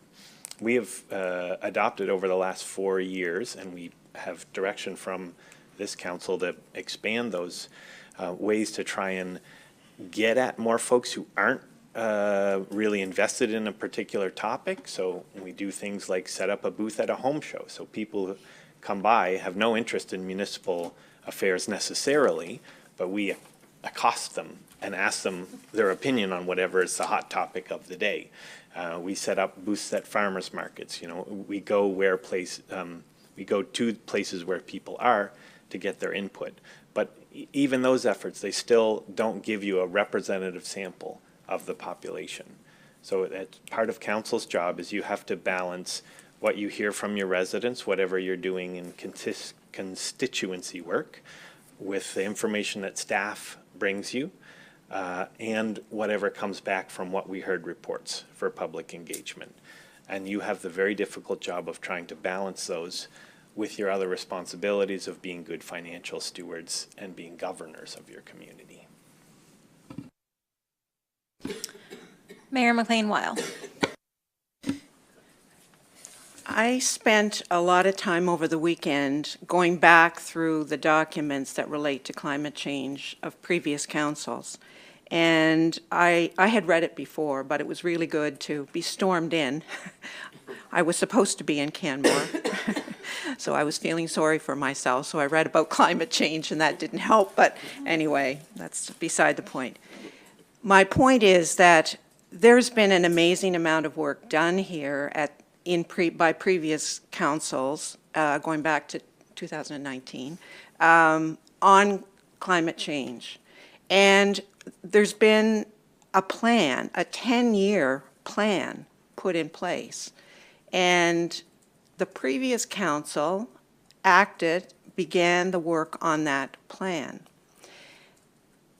I don't think that any of what we are considering today is throwing out that plan. I think what we will be expected to do, or in our work, is look at that plan, and with the information that we now have, I also read the progress report on the plan. So as a council, we need to consider those projects and that work and evaluate where we are on that 10-year plan. That was the work of the Sustainability Committee that was established, put a plan together. It was embedded for 4 years in the work of council, and in my mind, it will become, we may evaluate it, look at what needs to be maybe modified in it, added to, expanded in some areas, particularly given the experience of the last 4 years around community resilience and adaptation. Our work here will really be reflected in what Councillor Moore said, in where we spend taxpayer money. That will really show, are we committed to really addressing climate change in our work? Whether we set it as a priority and put it in our strategic priorities, or whether we really show it up in how we spend money, will really show our residents whether we think it's important or not. I think the discussion around the table has been more about how we communicate that message. Because I think all of us here, regardless of what we may have said about what we've got tabled, I think all of us feel a strong commitment to do something and to do significant work in the area of climate change. So I think what we really need to do is not get too bent out of shape, not a great expression, about whether it's a priority or a lens. But let's really do the work when we come to budget and where we spend the money, because that is where really it will show it is a priority. And then we need to communicate to our residents, because I think not having climate change show up in any of the wording around their strategic priorities as it was presented to the public led them to believe we weren't doing work in this area, when we have done significant work and have plans to do more significant work. So the messaging and the communicating, which we've strongly committed to, will be the important piece here. So I'm easy on this. I can put it as a strategic priority if people around the table feel that will be important. But I think really, truly our commitment will come when we budget and plan for the projects we're going to undertake over the next year and the next few years.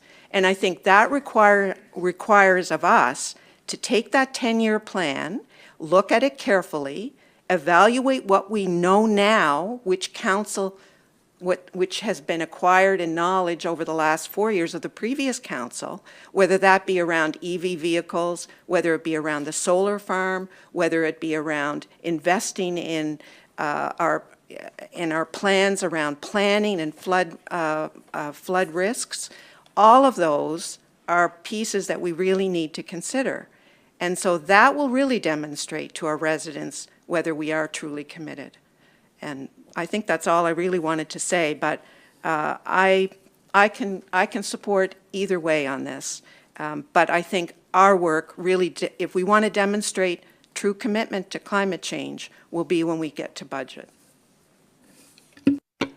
Is there any other speakers that haven't spoke yet before I go to next questions? I do want to make one comment personally that I heard from my own residents.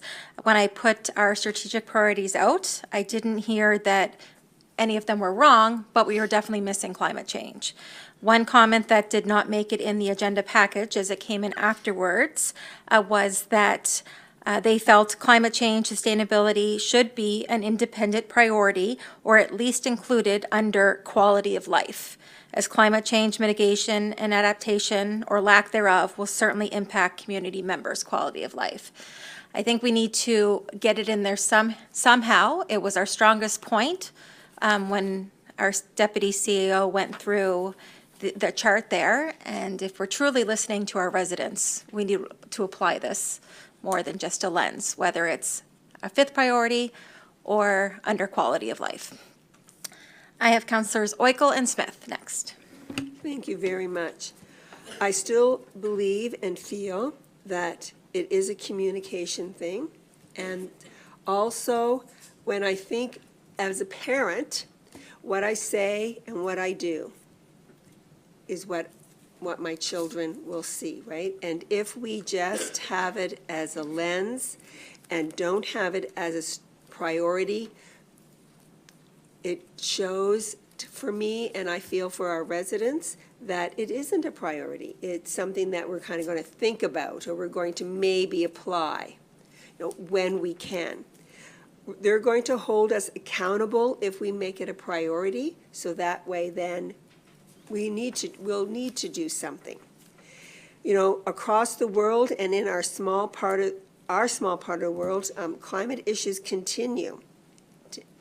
Whether it's flooding or heat or cold, and we need to help ourselves and we need to help our residents to be resilient and to prepare and have mitigation. I really think we need to do a lot more work on supporting and helping our residents, which, when it comes to the budget, may not cost hundreds and hundreds of thousands of dollars.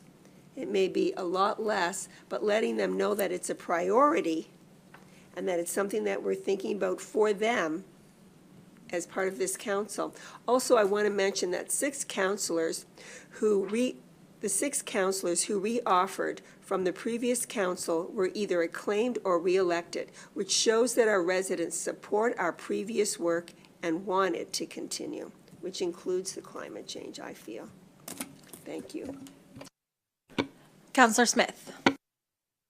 Yeah, I just wanted to speak on the climate issue. I do support it being a strategic priority, and just want to send that message home that this is a communication document, and I think we have created a communication problem by making climate a lens and not communicating what areas we'll be working on in the upcoming year. And I also think, of the folks who presented from Clean, speaking to how proud they were to be presenting to this council that we are climate leaders. Like, I just think of our reputation,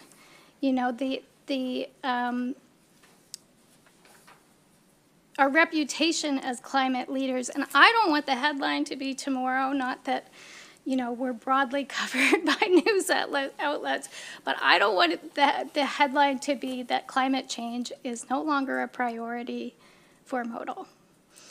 Because if we don't put that in our strategic priorities, that's how people read it. And you can't get over the hump of explaining, oh, it's a lens, it's going to be in everything that we see, and then we try to parse it out with each of our bullet points. It's just so complicated. Whereas if you have it in your strategic priorities, it's clear and it's communicated. And I think that if we think that people are going to go to our budget and look at line by line what we're spending on climate, we're really overestimating the public's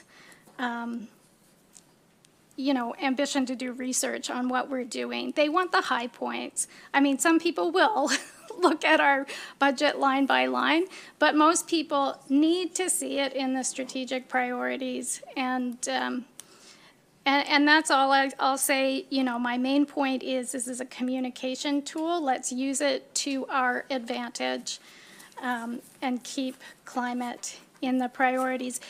That said, I think that we need to work on the bullet points. So I hope that we would have the opportunity to finesse those a little bit.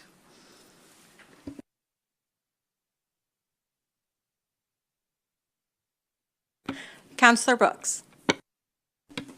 This is just touching on a little bit what Councillor Reinhardt said, and I just want to throw it out there for us to all think about. My District 9 has the wealthiest people in my district, in the municipality, and it has some of the people who struggle the most.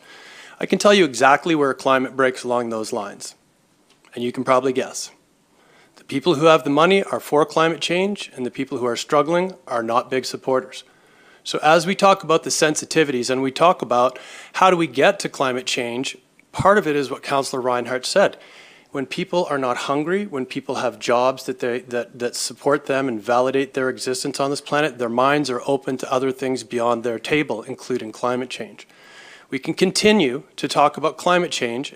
We can throw the spear in the wrong way and find we have very little impact. If we support it with the things we've also been talking about, it has an incredible multiplying effect, and we won't be just empty speeches about climate. We'll actually be able to do stuff. But I cannot go back to my constituents, some who are struggling, and say, listen, I understand that your property taxes are high, but I want you to be assured we're really doing a lot of work on carbon sequestration, to which I get some really interesting looks. So, if we are being, sensitive to all of our communities, some which are really struggling, we don't just throw lofty ideals on and say, we don't have any clue how we're going to pay for this. And when we do this, the province will look at us and say, they're primed and ready for our downloads, for our mandates. We don't even need to fund them. They're so keen and modal to do this. So we want this, but are we willing to fight for the funding for it at the provincial and federal levels to do this? Because otherwise it's just empty promises. I have Councillor Burns, and then we're going to come back and make a decision on where we go. My point of information was how to correctly make the motion and then amend it for social inclusion. So let's just move to the decision point. Thank you. So we have 5 recommendations or options in front of us, and with suggestion from our Deputy CEO, just a simple yes or no. We've all had our discussion and a chance to speak.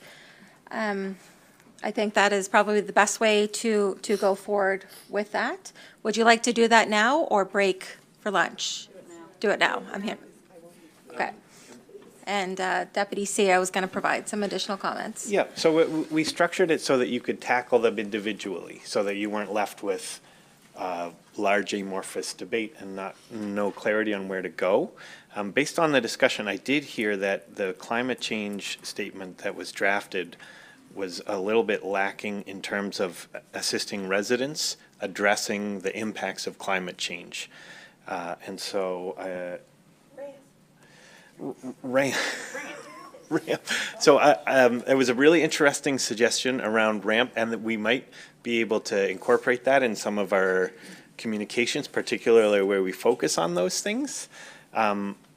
But I was wondering if it might help council in those discussions to consider for option A on the climate change front, instead of focusing exclusively on food security, to revise it to say help residents adapt to a changing climate and food security issues in the region. And then obviously the other option remains, don't include it as a priority because you've established it as a lens. With that possible suggestion, I would like to see what the committee's thoughts are on each of the 5 options that you have before you, and then you can have a motion on approving the priority statements as discussed. Take it away.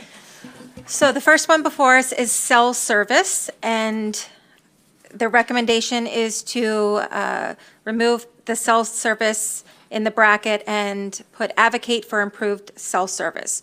So those that would be in favor of that recommendation, just please show of hands. It's not a vote, but everybody is interested in that recommendation. Affordability, quality of life, and there's some terminology there. We have it in front of our screen. It would read programs and services to maintain and improve affordability and quality of life for our residents. Those that are in favor of that recommendation. Those against? Got it. The next one, recommendation number 3, is to include under waterways, strengthen recreational assets to support our growing diverse communities with a focus on access to waterways. Are we in favor of that recommendation?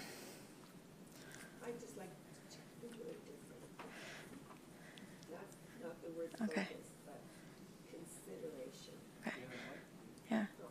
I would rather see the word consideration on access to waterways rather than focus, because are we then looking at every body of water within modal for us to be able to have access to that?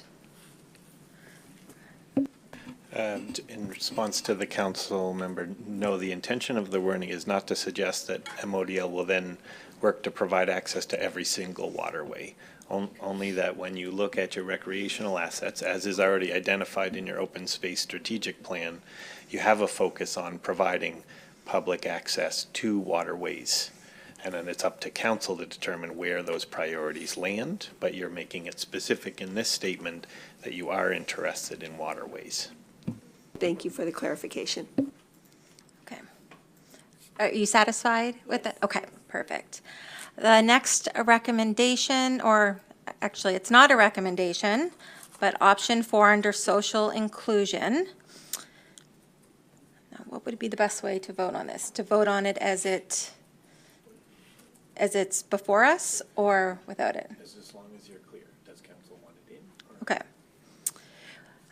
So the question will be, would you like the terminology social inclusion in the quality of life statement? By a show of hands. And then those not in favor of it. So majority would like it in.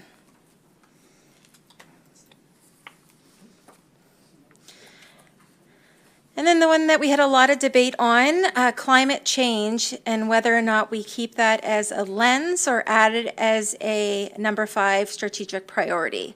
So the question I will put forth first, who would like to see climate change as strategic priority number 5? Please raise your hand.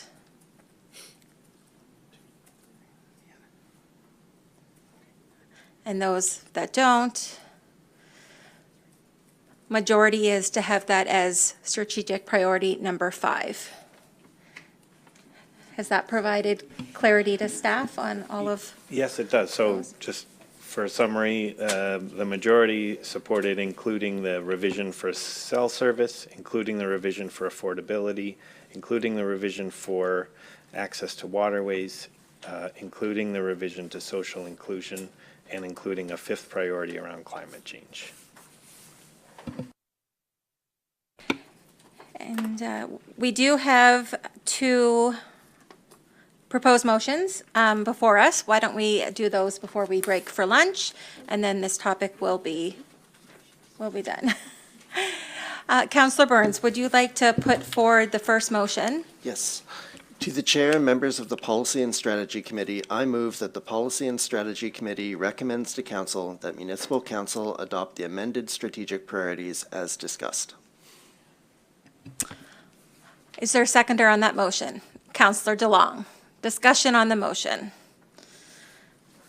We had our discussion, so it's no surprise there's not much now. Let's move to the vote. All those in favor, please signify by raising your hand. Opposed? Opposed is Councillor Brooks. There's a second motion to this. Would anybody be prepared to bring that motion forward? Councillor Oikle. To the Chair and members of the Policy and Strategy Committee, I move that the Policy and Strategy Committee recommends to Council that Municipal Council adopt the lenses for evaluating projects and proposals as presented. Do we have a seconder on that motion? Councillor Smith, discussion on the motion. Hearing none, call for the vote. All those in favor? Those opposed? Councillor Brooks is opposed. Motion is carried.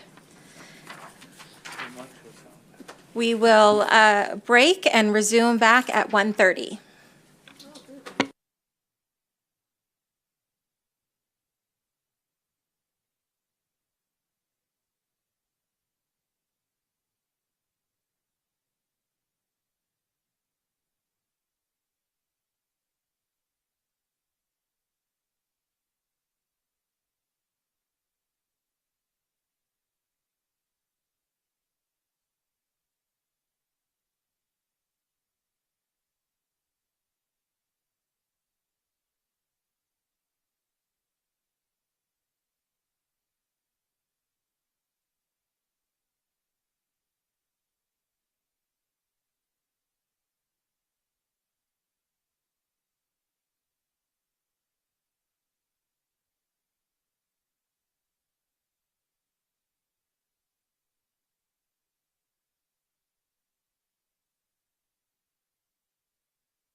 Welcome back. We'll continue along with our agenda and move to 9.2.2 under Planning and Development, MODL Policy 100, Land Conservation Policy, and we have Abhi Jain, who's going to take the lead on that discussion. Thank you, Madam Chair. Joining with me is also Haley Drapu. She's climate lead who also presented this morning. And I will be speaking on the land conservation policy. It's a new policy for municipal council. And the recommendation is for this committee to recommend to the council to adopt the policy as presented and hereby give a 7-day notice of its intention to adopt the policy at its upcoming Tuesday's meeting on February 25, 2025. For summary or a brief background and overview, Municipal Council directed staff to develop a land conservation policy in response to ongoing challenges in assessing conservation land acquisition requests. And the proponents such as land trust or NGOs would frequently request municipal contributions toward land purchases. However, without any guiding principles, council would struggle to determine the appropriate funding amounts and project priorities. So this land conservation policy was developed with that challenge in mind, and this policy establishes a structured, transparent, and consistent approach to evaluating and acquiring lands for conservation.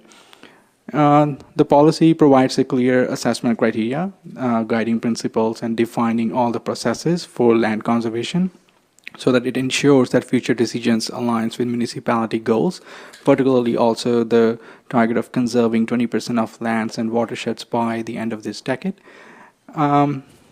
Additionally, environmentally sensitive properties have in some cases have also been auctioned or been put on tax sales that has led to ecological damage. In at least one instance in the past that has happened, that a newly acquired property was infilled, resulting in loss of portion of pond's sensitive habitat.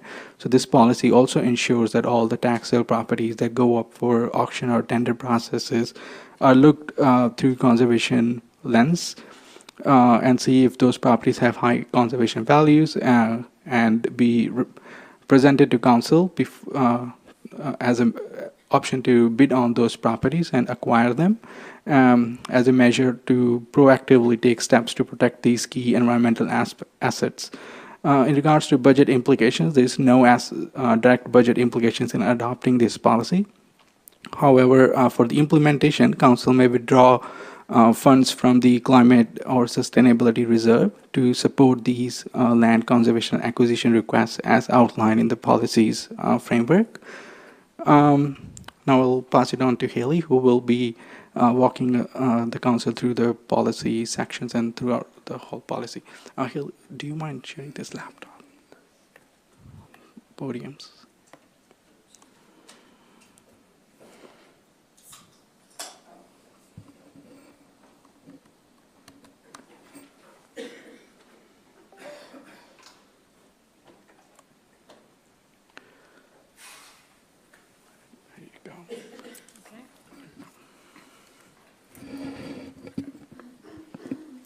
Thanks, Abhi. Hello again. I'm here to just walk through the land conservation policy that we've been working on. So the purpose of this policy is aimed at increasing the amount of conserved land within the boundaries of Modal, and really built on sort of this larger purpose of fostering connections between people and nature, enhancing our community resilience, so making sure that our communities now are kind of safe from climate hazards, for example, would be one example. And also ensuring that we are responsibly stewarding the land for future generations as well. There's a really specific goal tied to this policy, and it's to conserve 20% of the land and watersheds within the municipality by 2030. This goal was set in the local climate change action plan. It also mirrors the provincial goal of conserving 20% of land and waters. And so this doesn't just mean municipally owned conservation land, it's also including the amount of conserved land by other organizations as well, be it the province, the federal government, or other land trusts. So kind of encouraging more conserved land from these entities as well. So as an overview, The policy is outlining what the conservation values are for the municipality, and it's focused on making sure that municipal land, before being declared surplus, is reviewed for conservation value. It requires staff to regularly review tax sale properties for alignment with conservation values to make recommendations on strategic acquisitions. And it also is providing a framework for assessing external requests that may come in from a conservation organization that are seeking municipal support for either land acquisition or other aspects of conservation. There are some definitions that I think are maybe important to go over just to make sure that we're all on the same page. The first one being a conservation easement. And so a conservation easement is a legally binding agreement between a landowner and either a land trust or a government entity. So the municipality can act as sort of an easement holder in this case, or they can have lands and then enter into an easement with a land trust. So kind of a dual mode there. So an easement is this legally binding agreement, and it outlines sort of restrictions on that land use to make sure that that land is protected for whatever its relevant conservation values are.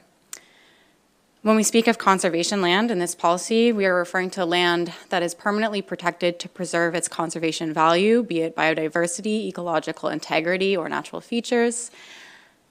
Conservation land is recognized and protected, but it's also stewarded in perpetuity to make sure that those land use restrictions are in place.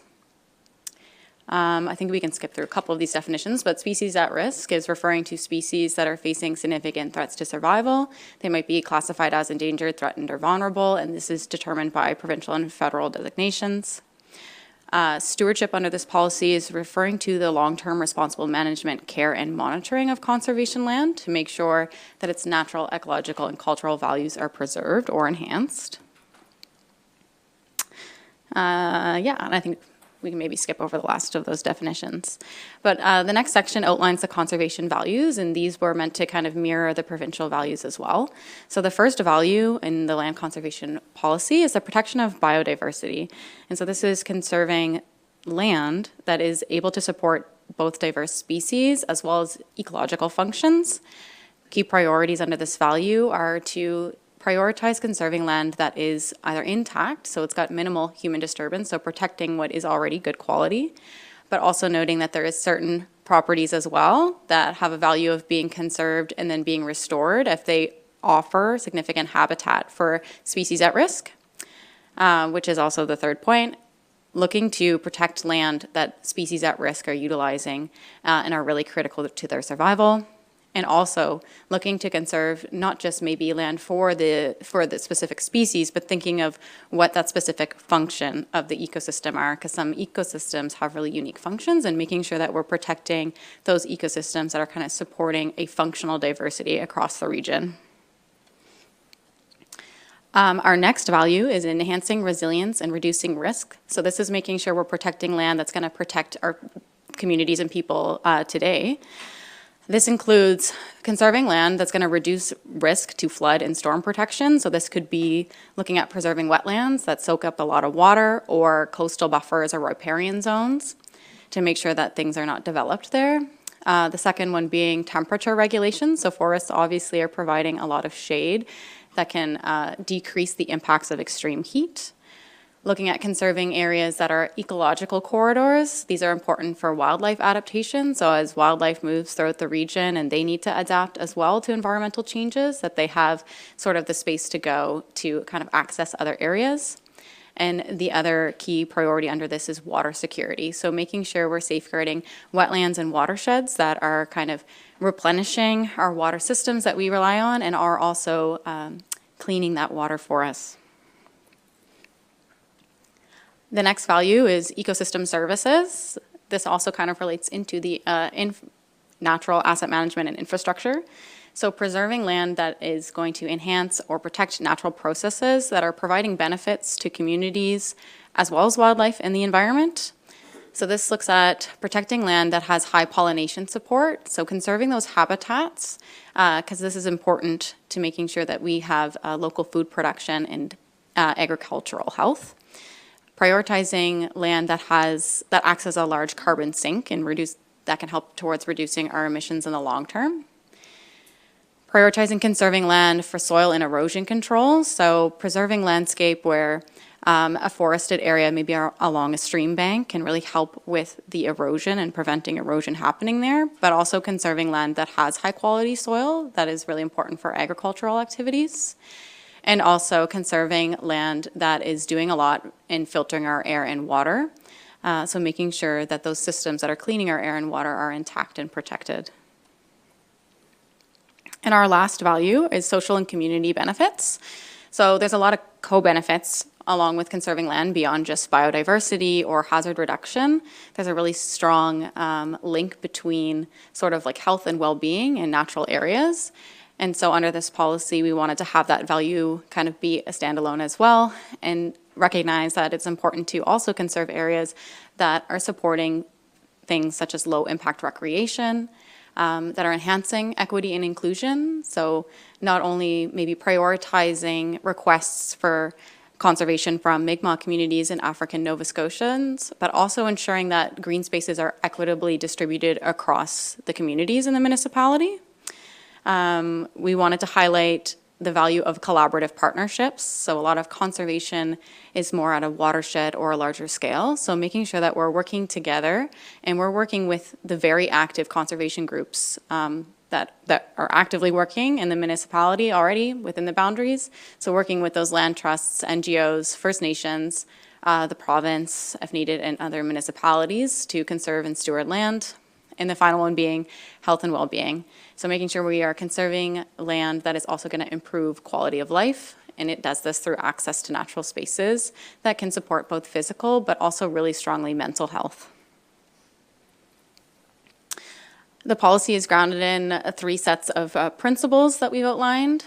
So the big one being that it is treating all proponents with fairness and respect throughout the land acquisition process. And the purpose of this policy is to outline a transparent and equitable process during assessments and acquisitions. And to strive to ensure that land conservation process is inclusive and accessible to all, instead of sort of like the ad hoc approach that has been kind of what has been up to this point. And then it also recognizes a land acknowledgement that the land within Modal is situated on unceded Mi'kmaq territory, and so the municipality prioritizes partnerships with Mi'kmaq communities, recognizing their sovereignty and essential roles as stewards of this land. Also highlighting that there are maybe some legal implications around peace and friendship treaties as well. And also, the third point, the municipality valuing the rich history of African Nova Scotian communities as well, and prioritizing requests from those groups, honoring their deep and significant connections to the land. The next section outlines the land conservation mechanisms that the municipality can employ. And we've kind of broken it up into 2 sections. One being the municipally owned lands, where the municipality would be a title holder, and the second being if an external entity owned that land. So the municipality can reallocate land that is designated as surplus if it aligns with their conservation values. So doing an assessment of currently municipally owned land, and if it has strong conservation value, then moving towards conserving that through perhaps zoning or designation, or working with another entity to place a conservation easement on that land. The municipality could trade land that's in surplus that maybe has a lower conservation value for a higher conservation value parcel. The municipality could accept land donations, either in full or in partial donation for conservation purposes from landowners. And of course, directly purchasing land for conservation. And so this could be just a direct purchase, but also this policy outlines tax sale properties in specific, and says that the staff will regularly review these tax sale properties prior to auction, and then make a recommendation on whether to conserve or to bid to conserve some of those parcels if they're aligned with the conservation values. It also outlines that another option available to the municipality is co-ownership or joint purchases, where it seems that there's a strong desire to collaborate in conservation. So working with other land trusts, or well, land trusts, because obviously the municipality is not a land trust, NGOs, cultural institutions, or the province to jointly purchase property for the intent to conserve. And then on the other side, beyond just the municipality sort of acquiring and being the title holder on these conservation lands. There's mechanisms to maybe encourage that other entities are conserving land in here as well, and the municipality can support them in this as well. So one of this is conservation easements. So the municipality can enter into conservation easements with private landowners and then kind of hold the title of, the landowner would hold the title and the municipality would be responsible for ensuring the proper stewardship of that land, and then thereby being a protected land. The municipality could donate land to other entities for the purpose of conservation, if the municipality wasn't interested in stewarding that land itself, but wanted to make sure that it was being conserved.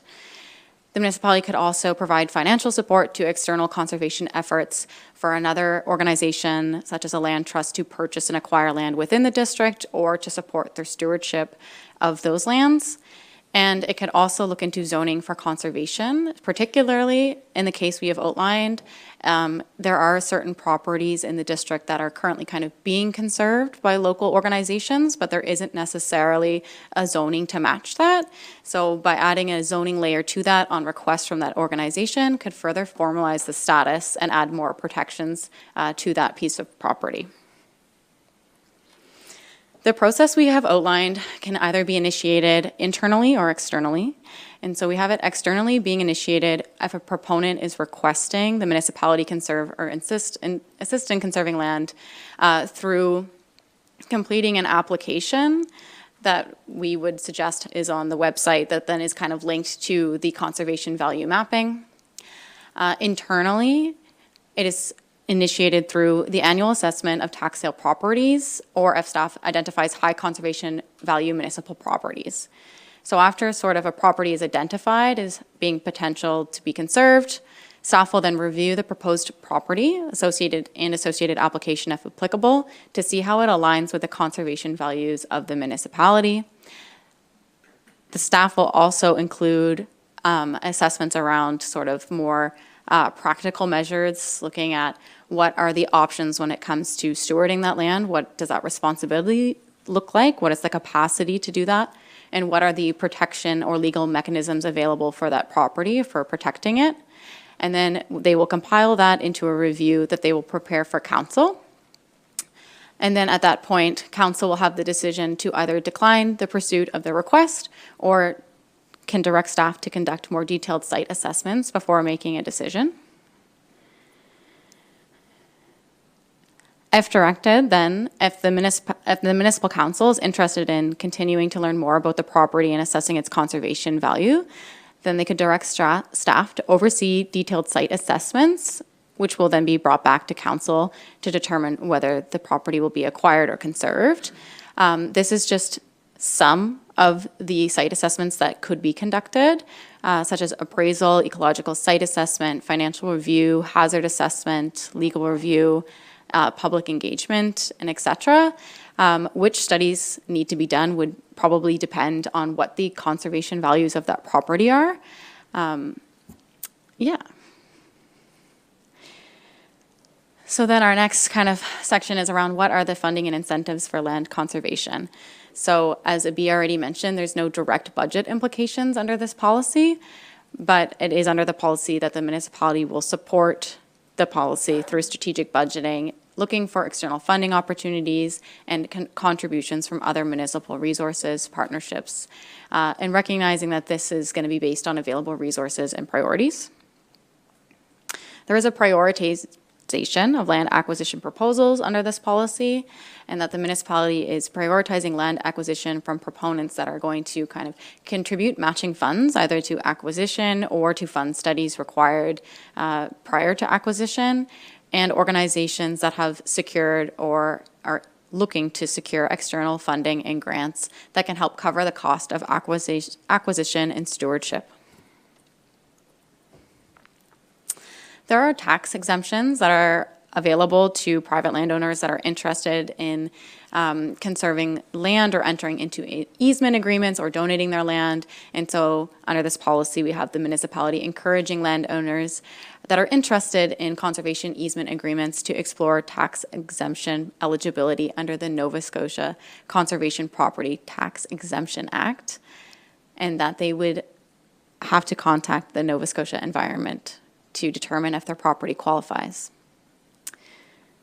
The next piece under this policy is post-acquisition zoning review. So if council decides to move forward in acquiring or supporting the conservation of land, this would then go to planning staff to determine whether the property that has recently been acquired needs to be rezoned under the municipal-wide planning strategy and land use bylaw, or if there are other protective measures available, such as working with the province to have the area designated, for example, wilderness zone, or working with a land trust to place an easement on that property. The council will determine the most appropriate zoning or legal protections based on the property's conservation value after it's been acquired. The next section is around stewardship of municipal conservation lands. So for a land to be considered a conservation land, as I mentioned earlier, it's generally recognized, protected in some measure, and then stewarded to make sure that those protections are in place. And so we have sort of separated out that the municipality is prioritizing acquiring conservation lands where management responsibilities are going to be shared or handled by a partner, and working with those organizations that have expertise in land stewardship to make sure that conserved land is being protected in the most effective and sustainable way. However, there are times when the municipality may be interested in conserving land without a stewardship partner, and it is important to just consider whether staff possesses the required technical expertise and capacity to fulfill these stewardship responsibilities as part of moving forward with that conservation request. And the final kind of piece here as we reach the end is the long-term protection of conservation lands. So lands recognized under this policy are meant to be protected in perpetuity with restrictions remaining permanent and irrevocable. If the municipality, a co-owner, or a land management partner is no longer able to manage the property, then it must be transferred to another qualified entity. So making sure that it can't just be sold and then those restrictions being removed.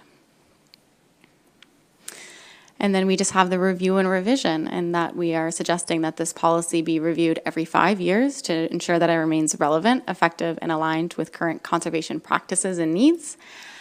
And it should include input from stakeholders, the public, landowners, conservation partners, and will consider changes in environmental regulations and best management practices. And that is the policy. So thank you for listening to me.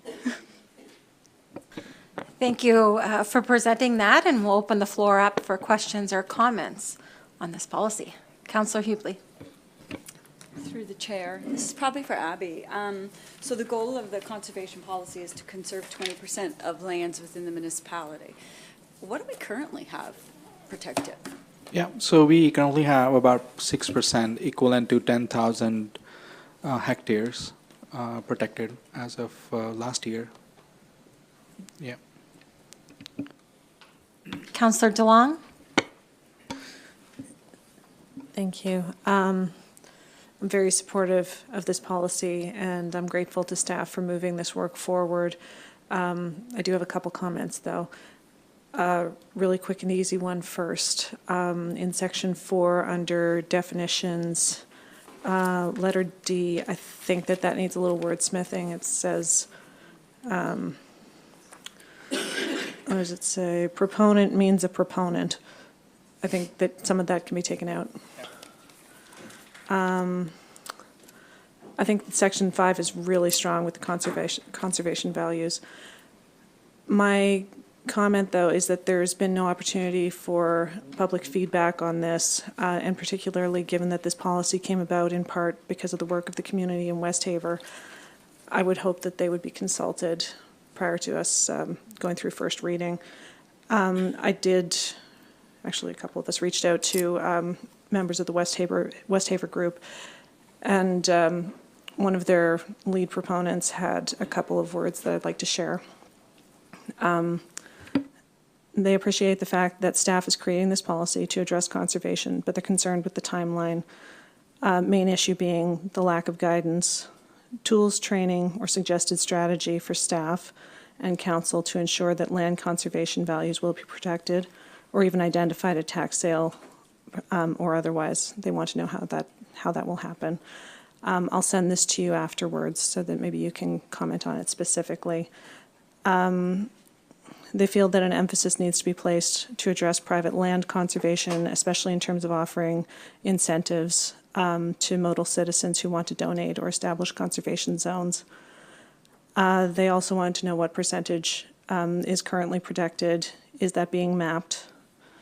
Has Modal identified what lands are valuable for potential conservation and what a long-term strategy for acquiring said lands would look like? And the point that they stressed the most was how is Modal working with the province to both identify and protect conservation lands within Modal? Nova Scotia Protected Areas has a strategy. Does our policy align with the provincial approach? And how can this policy align and encourage provincial land conservation? The policy doesn't address aligning with other efforts, though it is an essential aspect of conserving 20%. This requires a coordinated strategy. And I tend to agree with this point especially. There's a quarry application that has been approved by the province in an area of Modal that is a watershed that we have written in favor of being a wilderness area, but the province is seemingly keen on having a quarry in that area, which is the habitat, the only habitat of the Atlantic whitefish on the planet. Watersheds know no boundaries. Mineral rights can be allowed by the province anywhere. Thank you. Councillor Smith. Did I put you down by accident? Sorry, I did. I just wanted to comment on the 6%. That seems really low, because isn't the provincial average somewhere around 14? So I just wonder if there's some advocacy role for us to be asking the province to speed up some conservation in our county, because 6% is quite low.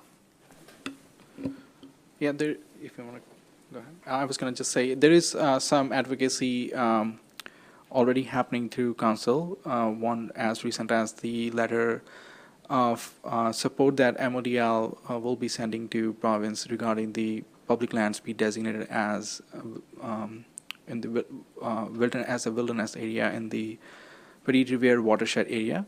And I agree, and I think there is certainly a role that municipality could further play in building those relationships with the province and helping advocate for more conservations in our region. Yeah. Did you want to add anything? Oh, yeah, I suppose two comments, if that's okay to refer to Casey's and then that one. So the engagement process for the policy so far has been very informal, but we have talked to many conservation organizations, including Coastal Action, Ducks, Kingsburg Coastal Conservancy, Save Our Old Forests. We've spoken to individuals at the province, other individuals within CLEAN, to just name a few organizations. And we're hoping that the policy is really meant to just be this foundational piece. And I think a lot of the questions are coming around how are actually the conservation values going to be assessed and mapped, which is the area that I see very important to have community engagement on. I would love to be connected to the West Haver group. I have not spoken to them, and I would love to have their insights and to be a part of the conservation process moving forward. My second piece is around the advocacy. So we were talking in this policy around should the focus be around advocacy to the province or focus on private land ownership, because Nova Scotia is just very unique in that a lot of the land is privately owned.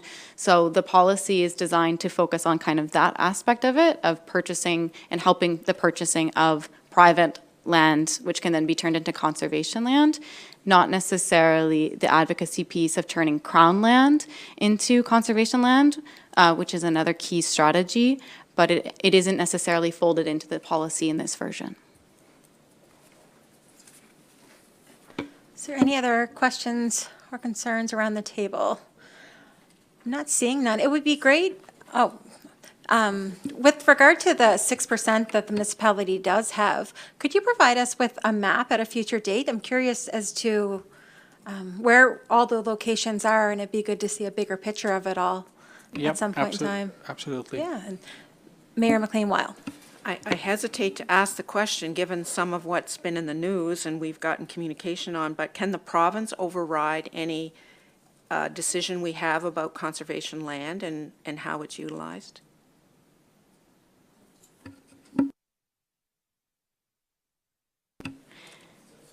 So perhaps, so if the province were to issue a permit for mining in an area that's zoned conservation land, they, as the premier level of government as related to municipal government, could proceed. We can't influence or negatively impact much of what they do by permitting. So part of the advocacy is if we can get the province to designate wilderness area as protected under their own legislation, then they're bound by their own rules. So that's the more effective means of addressing issues in that nature. Councillor Brooks.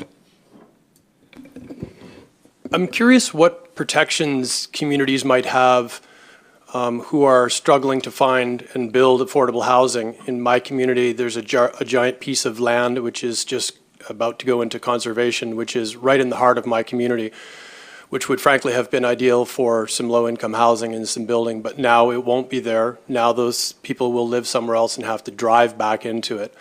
So I'm curious, as we prioritize these things, are we prioritizing the conservation over potentially a developer or some of these individuals who came and spoke to us about affordable housing, that we're prioritizing the conservation over the needs of the people who are looking for affordable housing? I think that's a really good question, and I think not necessarily. And that was the whole part of exercise of step one was to create a standard first, like what values we'll be looking at. And this is again like a wholesome thing. It's not just we're looking at like one layer of wetlands and it's a high conservation value, we should go ahead and protect the land. It is looked at as a wholesome analysis. So in the part where we are developing that conservation mapping, where we assign values to those properties or parcels of land which may have conservation potential, we look at 17 criterions.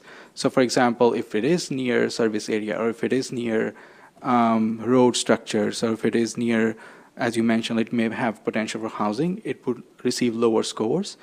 And it's like all the layers are stacked upon, and then a score is assigned to that parcel.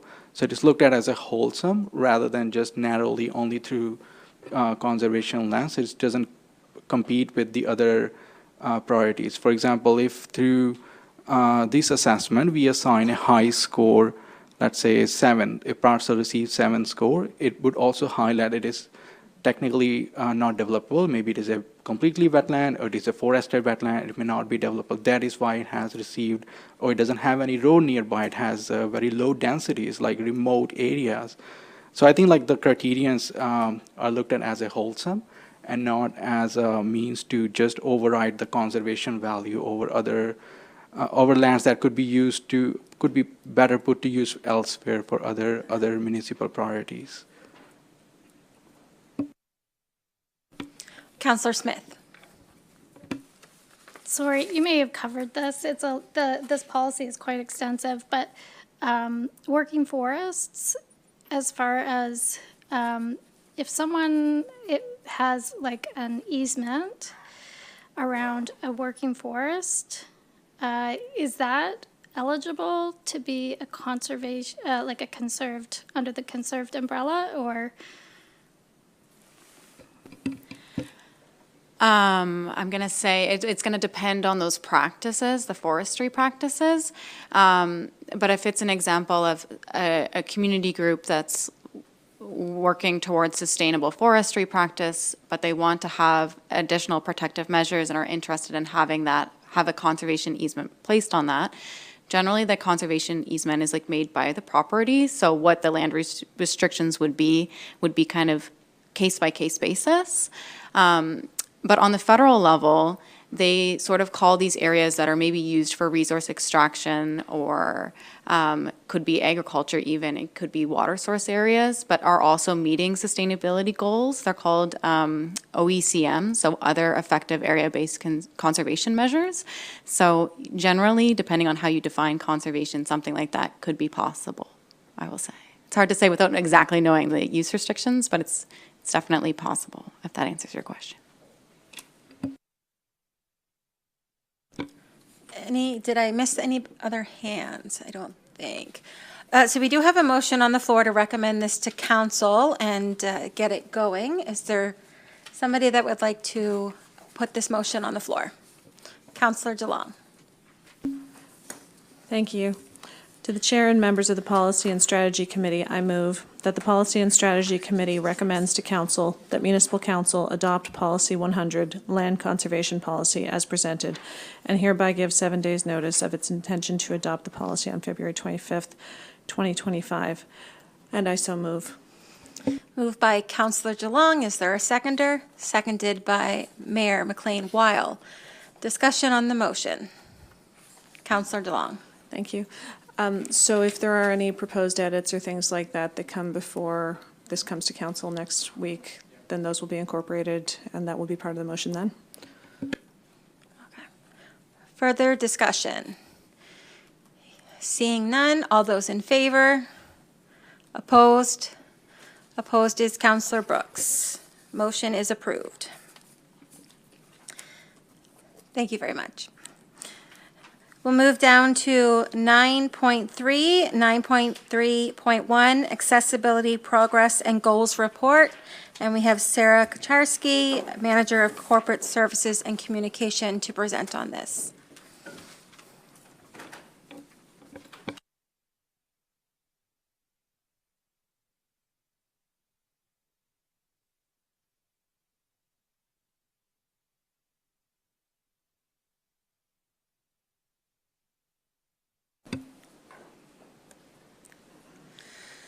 All right, good afternoon, Council.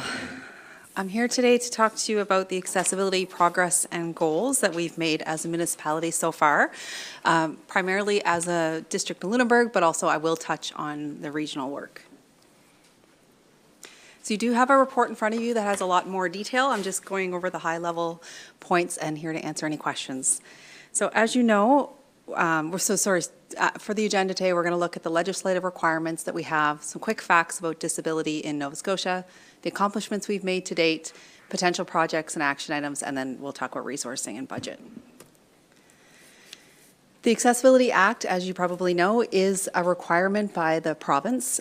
Every municipality, village, town, community must have an accessibility plan.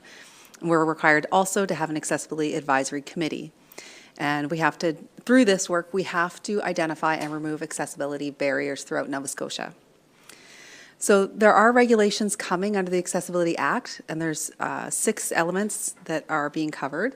Right now, none of these are enforced or in play, so therefore we are working to meet standards that exist that we've set for ourselves. But the first one's built environment is expected later this year. So Nova Scotia's disability rate is nearly 40%. That is quite high. It's the highest in the entire country. The rate for Canada is only 27%. When you look at age, we see that obviously, I think it's not a big shock that the older you get, the more you experience disability. It's an increase of 7.9% from 2017. So we are seeing more people with more disabilities coming to Nova Scotia or aging in Nova Scotia. But disability is not restricted to people who are older. There is a significant number of younger people in our province that are affected by disability or have their life limited in some ways by disability. So when we talk about their life being limited by disability, it is a reality for a lot of people. The typical things that they're restricted by is pain is a very common type of disability, followed by flexibility and mobility. Then we look at things like mental health, dexterity. So there's some statistics here. They're also available in the report to council today. There's a document from the Canadian Survey of Disability and Nova Scotia results. And then the barriers. So this is obviously the area that we can have the most impact, is reducing barriers for Nova Scotians affected by disabilities.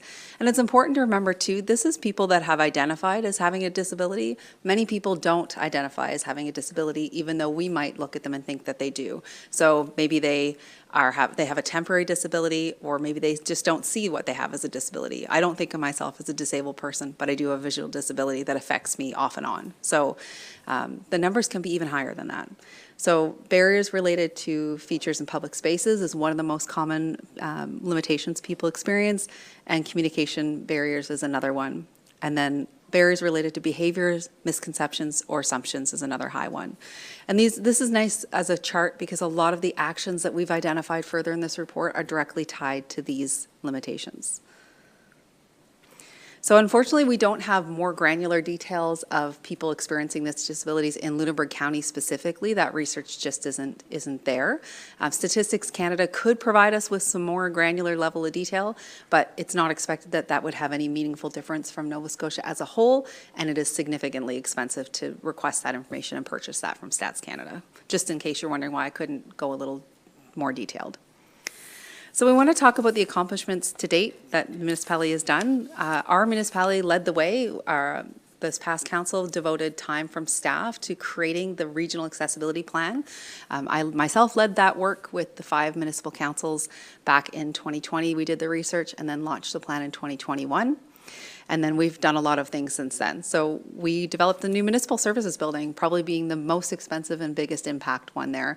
This building is fully accessible for staff and for councillors and for the public and anyone who comes in and uses it. And we get a lot of feedback on how much people appreciate this building. Capital projects, we apply an accessibility lens to all capital projects. It doesn't necessarily mean that all capital projects will be accessible. It means that a lens was applied and we looked at the project through that lens. We've identified through audits different barriers in parks and solved some of those barriers, and some are still on the to-do list. So for instance, at Mush Mush Beach, there's a Moby mat there. There's accessible picnic tables at Church Lake.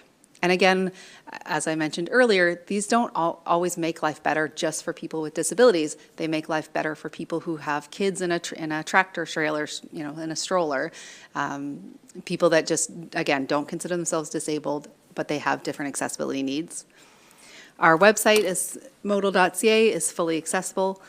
Our council operations now and committee operations are much more accessible than they ever have been in the past by streaming them on YouTube, where it's easy to pause, to rewind, to add captions, to listen again if you have an auditory processing disorder. So that has been really incredible. Also our social media training, a lot of our staff have taken that so that we can make sure our posts on social media are more accessible, that Municipal Matters is more accessible, and that our agendas and reports are more accessible.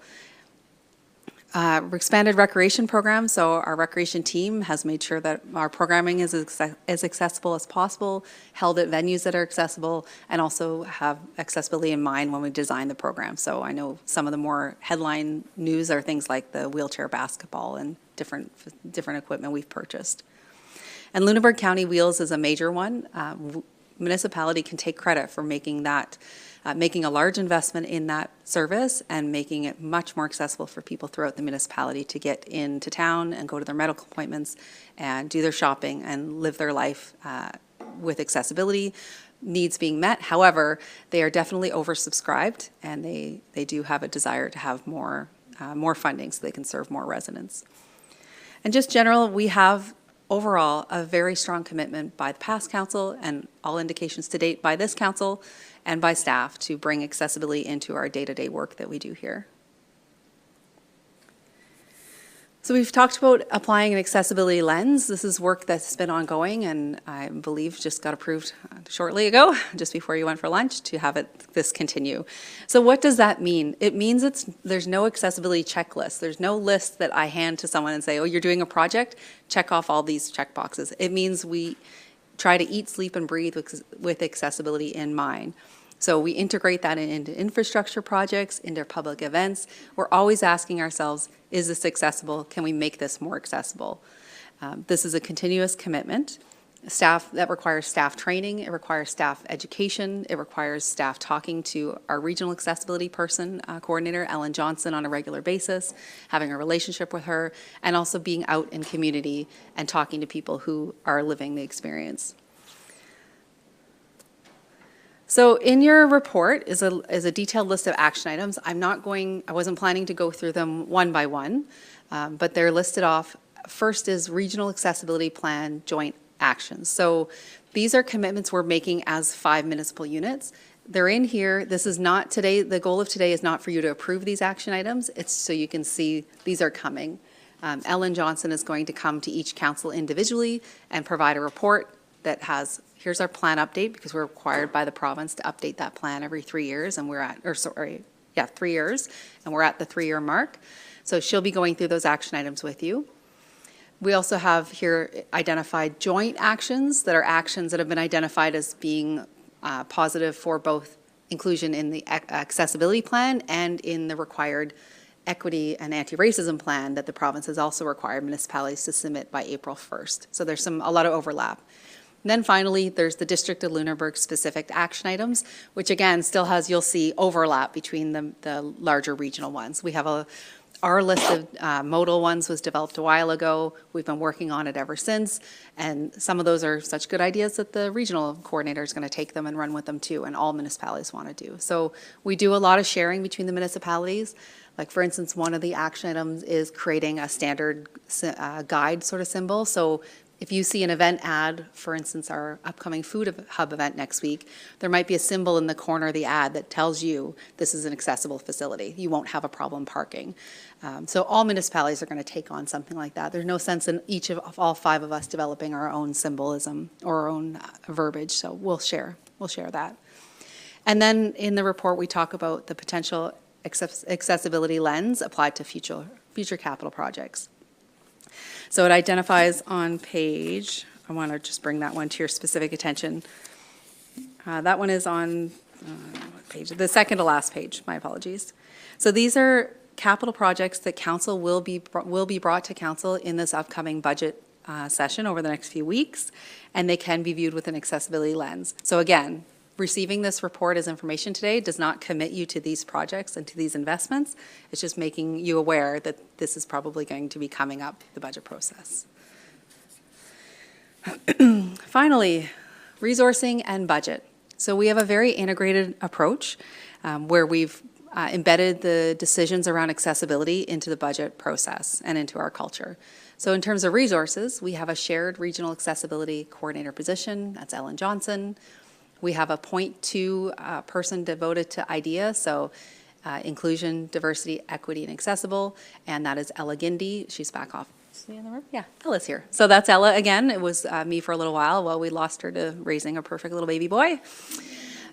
So she's taken that back on, and this is part of her embedded work in her role.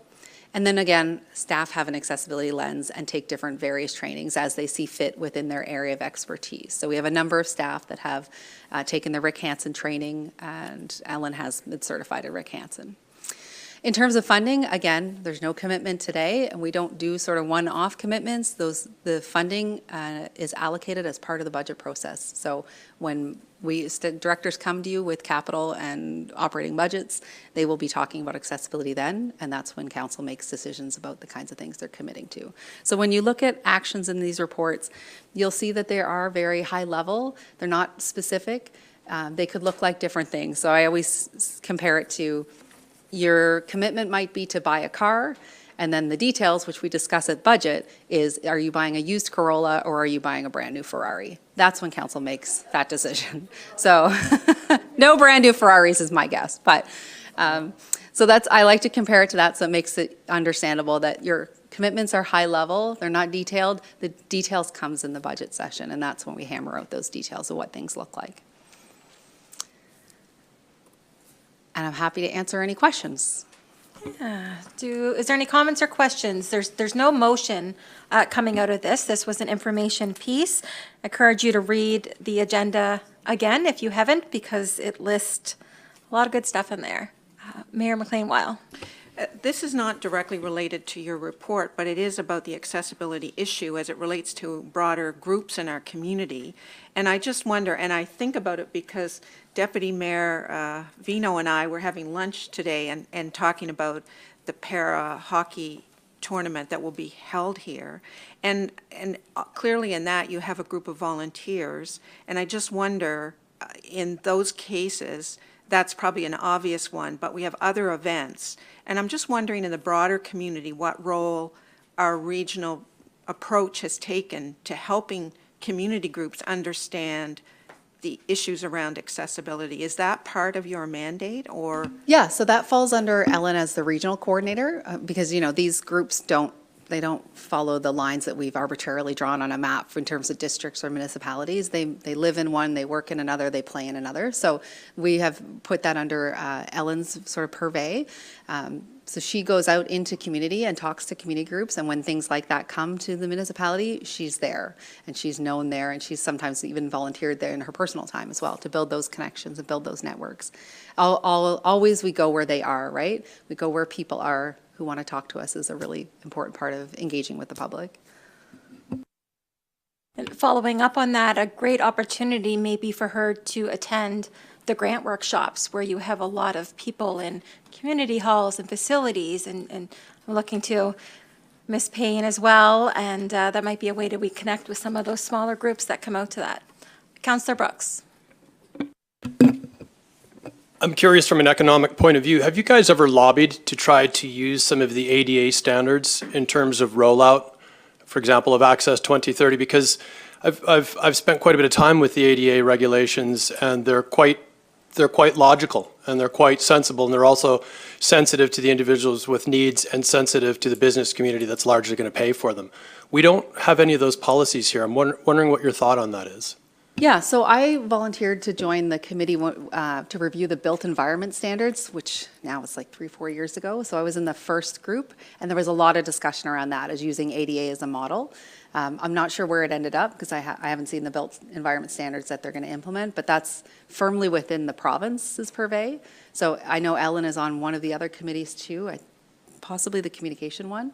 But we've had input into that, and we've been involved in the conversation, but that one, the development of the guidelines is firmly in the responsibility of the province.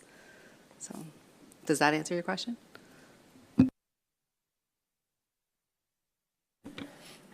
I'm not seeing any other hands, so thank you for presenting that today, and we'll move along in our agenda.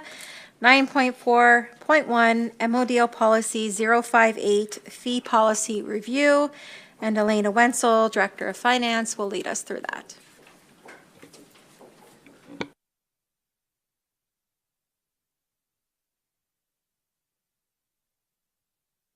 Thank you, Madam Chair, through to Council. So we're going to have a discussion, I think, about the Policy 58, our fee policy. The fee policy was developed to house all of our fees for municipal services in one document. Fees have been periodically increased based on staff recommendations or council direction. In 2019, staff were directed to look at increasing fees on a 3-year cycle. So 3 years later, in 2022, council felt maybe 3 years was too long to review the fees. However, no fee increases were made at that time. So based on that discussion in 2022, staff review the fees annually and make recommendations to change individual fees based on jurisdictional scans or increased costs. The fees in Policy 58 represent about less than 1% of your municipal revenue. It's 0.88%. Annual increases can be a barrier to residents who are already burdened with other cost of living expenses. The fee should represent a reasonable cost for the service and be consistent with other similar jurisdictions. You have a copy of the policy for your information, and staff have reviewed the fees in it and are not recommending any changes at this time. Pretty straightforward. Why don't there is a motion with this. We can put the motion on the floor, and if there's any discussion, we can have it at that time. Can I have somebody put that on the floor? Councillor Hubley. Thank you to the Chair and members of Policy and Strategy Committee. I move that the Policy and Strategy Committee recommends to Council that Municipal Council make no adjustments to the service fees in Policy 058 fees, and I so move. Moved by Councillor Hubley, seconded by Councillor Bell. Discussion on the motion. Councillor Smith. I just have a question. I didn't see anything about fees for police checks, criminal record checks. Is that in there? Through the chair to Councillor Smith, we do charge for criminal records checks, but you're right, it's not listed there, but we could add it. Yes. Oh, wait a minute, no, is it? No, I don't see it. No, I don't see it. Just also some clarification, fees are waived for volunteer organizations. So if the person comes forward with that letter indicating it's a criminal record check to participate in a volunteer activity, then they're not charged. It's only for employment. Right. But I'd still like to see, I have had a few residents come to me and say they would like to have that done away with, because they'd like more information about how much do we actually bring in from those checks. And I would like to know too, if it's a significant amount, and that maybe we could forgo it. Because it is a real hassle for people to come here and pay and then go get their criminal record check. And the feedback that I got was that, employers don't necessarily reimburse for it. So I'm looking, I guess, to see how much that is that we bring in. I certainly can get that information and forward it through to you, Councillor Smith. Thanks. Where this recommendation is going to council first, there would be time to bring that back next week, if that suffices, Councillor Smith? To bring, this is going to council, and then the information could come next week to add that into it. Okay. Any further comments or questions? Seeing none, all those in favor? Opposed? Motion is carried unanimously. Okay. We'll go down to added items. 11.1, the topic of road conditions in relation to the provincial government. Councillor Moore, did you want to open up? I'll open it up. As all of us know, Nova Scotia had a couple of freezing rainstorms over the past week. Our phones, as municipal councillors, have been ringing off the hook, as usual, for road conditions, not just municipal roads, which some of our districts don't have municipal roads, but for provincial roads, we take the calls, we pass them on, and hope for the best. My problem is the amount of, I know that salt only works when the temperatures are under a certain degree, and if it's really freezing, the salt doesn't work. But what I've seen over the last week on social media, especially on the weekend, it's unreal that these roads didn't even get, I'm not talking any roads in particular, but these provincial roads, like I say, I'm saying provincial roads, didn't even get sand instead of the salt. I know there's probably hard to get the quantities that is needed when you have a big storm like this all over a province, but the fact is, these people that, and I know that the 100 series highways and the trunks and everything are plowed and taken care of, but these people that live on these back roads that are provincial roads, they were a skating rink. Like, these are professional people that have to get to the hospitals to work and have to get places, and it was nothing. And I'm just wondering if there's any way that we can request a letter be sent to the Premier and the Minister of Transportation asking that they look at this problem that could be ongoing for winters to come. I'm not blaming the workers that drive the plow trucks and the salt trucks and all that kind of stuff, and I'm not blaming the Hepville crew that dispatches all these. I'm blaming that there's not enough resources, not enough people working in this area when there is major storms like this to keep people safe. So all I'm asking for is a letter from this council. I think it's safe to say probably all of us around the table have received calls, emails, social media posts, myself included in that. And in my district, while they realize it's provincial, they're looking to me as their municipal rep to speak on their behalf. And I will support you in that. I'm going to turn it over to Mayor McLean-Weil. I can table a motion that would direct council to write a letter to the Honorable Fred Tilley, who's the Minister of Public Works, and request that the Department of Public Works increase the snow removal standards and salt and sanding levels to provide more timely service to the residents of Nova Scotia, and further that the minister take steps to ensure that the department is appropriately staffed so that these requested increased service levels can be achieved and maintained.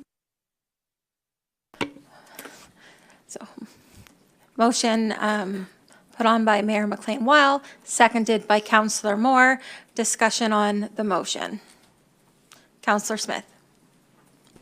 Yeah, I mean, I can back up everything that's been said so far. And the other thing that I would add is that I look forward to our advocacy on cell service, because when the roads are encased in ice and people don't have communication, that's a very terrible situation. And so I fully support this letter, and then at another point, also advocating for the cell service, because those two things in combination are very bad.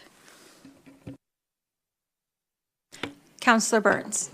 Aside from also joining the chorus of everyone supporting this letter, I would also just like to point out that, at lunch I did a quick drive by some of the roads, and over the weekend I've been hearing, and my district has a disproportionate amount of the municipal roads in it, and most people on the municipal roads, not to poo-poo on the province a little bit, but people on the municipal roads have been very happy with what's happened. So just as a ray of sunshine on a day when everyone needs some sunshine, I'd like to thank the crews working on the municipal roads. Councillor Bell. 2 points that I would like to make. We talk about loneliness, and down in District 2, 2 church services were canceled because of the roads, and believe it or not, I get phone calls because they can't go to church, because for some people that's their only outing during the week. The second item is, I got 2 phone calls of people who live on the municipal roads that wanted to compliment the municipality on the condition of the roads. And Steve, you hear that? They were saying, we're lucky we live on a municipal road. We were just so-and-so on someone else's subdivision or someone that doesn't qualify. So the effort that our engineering department is making and the private contractors that we have is making a big difference. And Mr. Burns, you have the second most. Yeah. Okay. Any further discussion? Hearing none. All those in favor? Opposed? Motion carried unanimously. That concludes the regular portion of the agenda. We will move to in camera. And can I get a motion to move that, please? Councillor DeLong, and seconded by Councillor Moore. All those in favor? Opposed? Carried unanimously.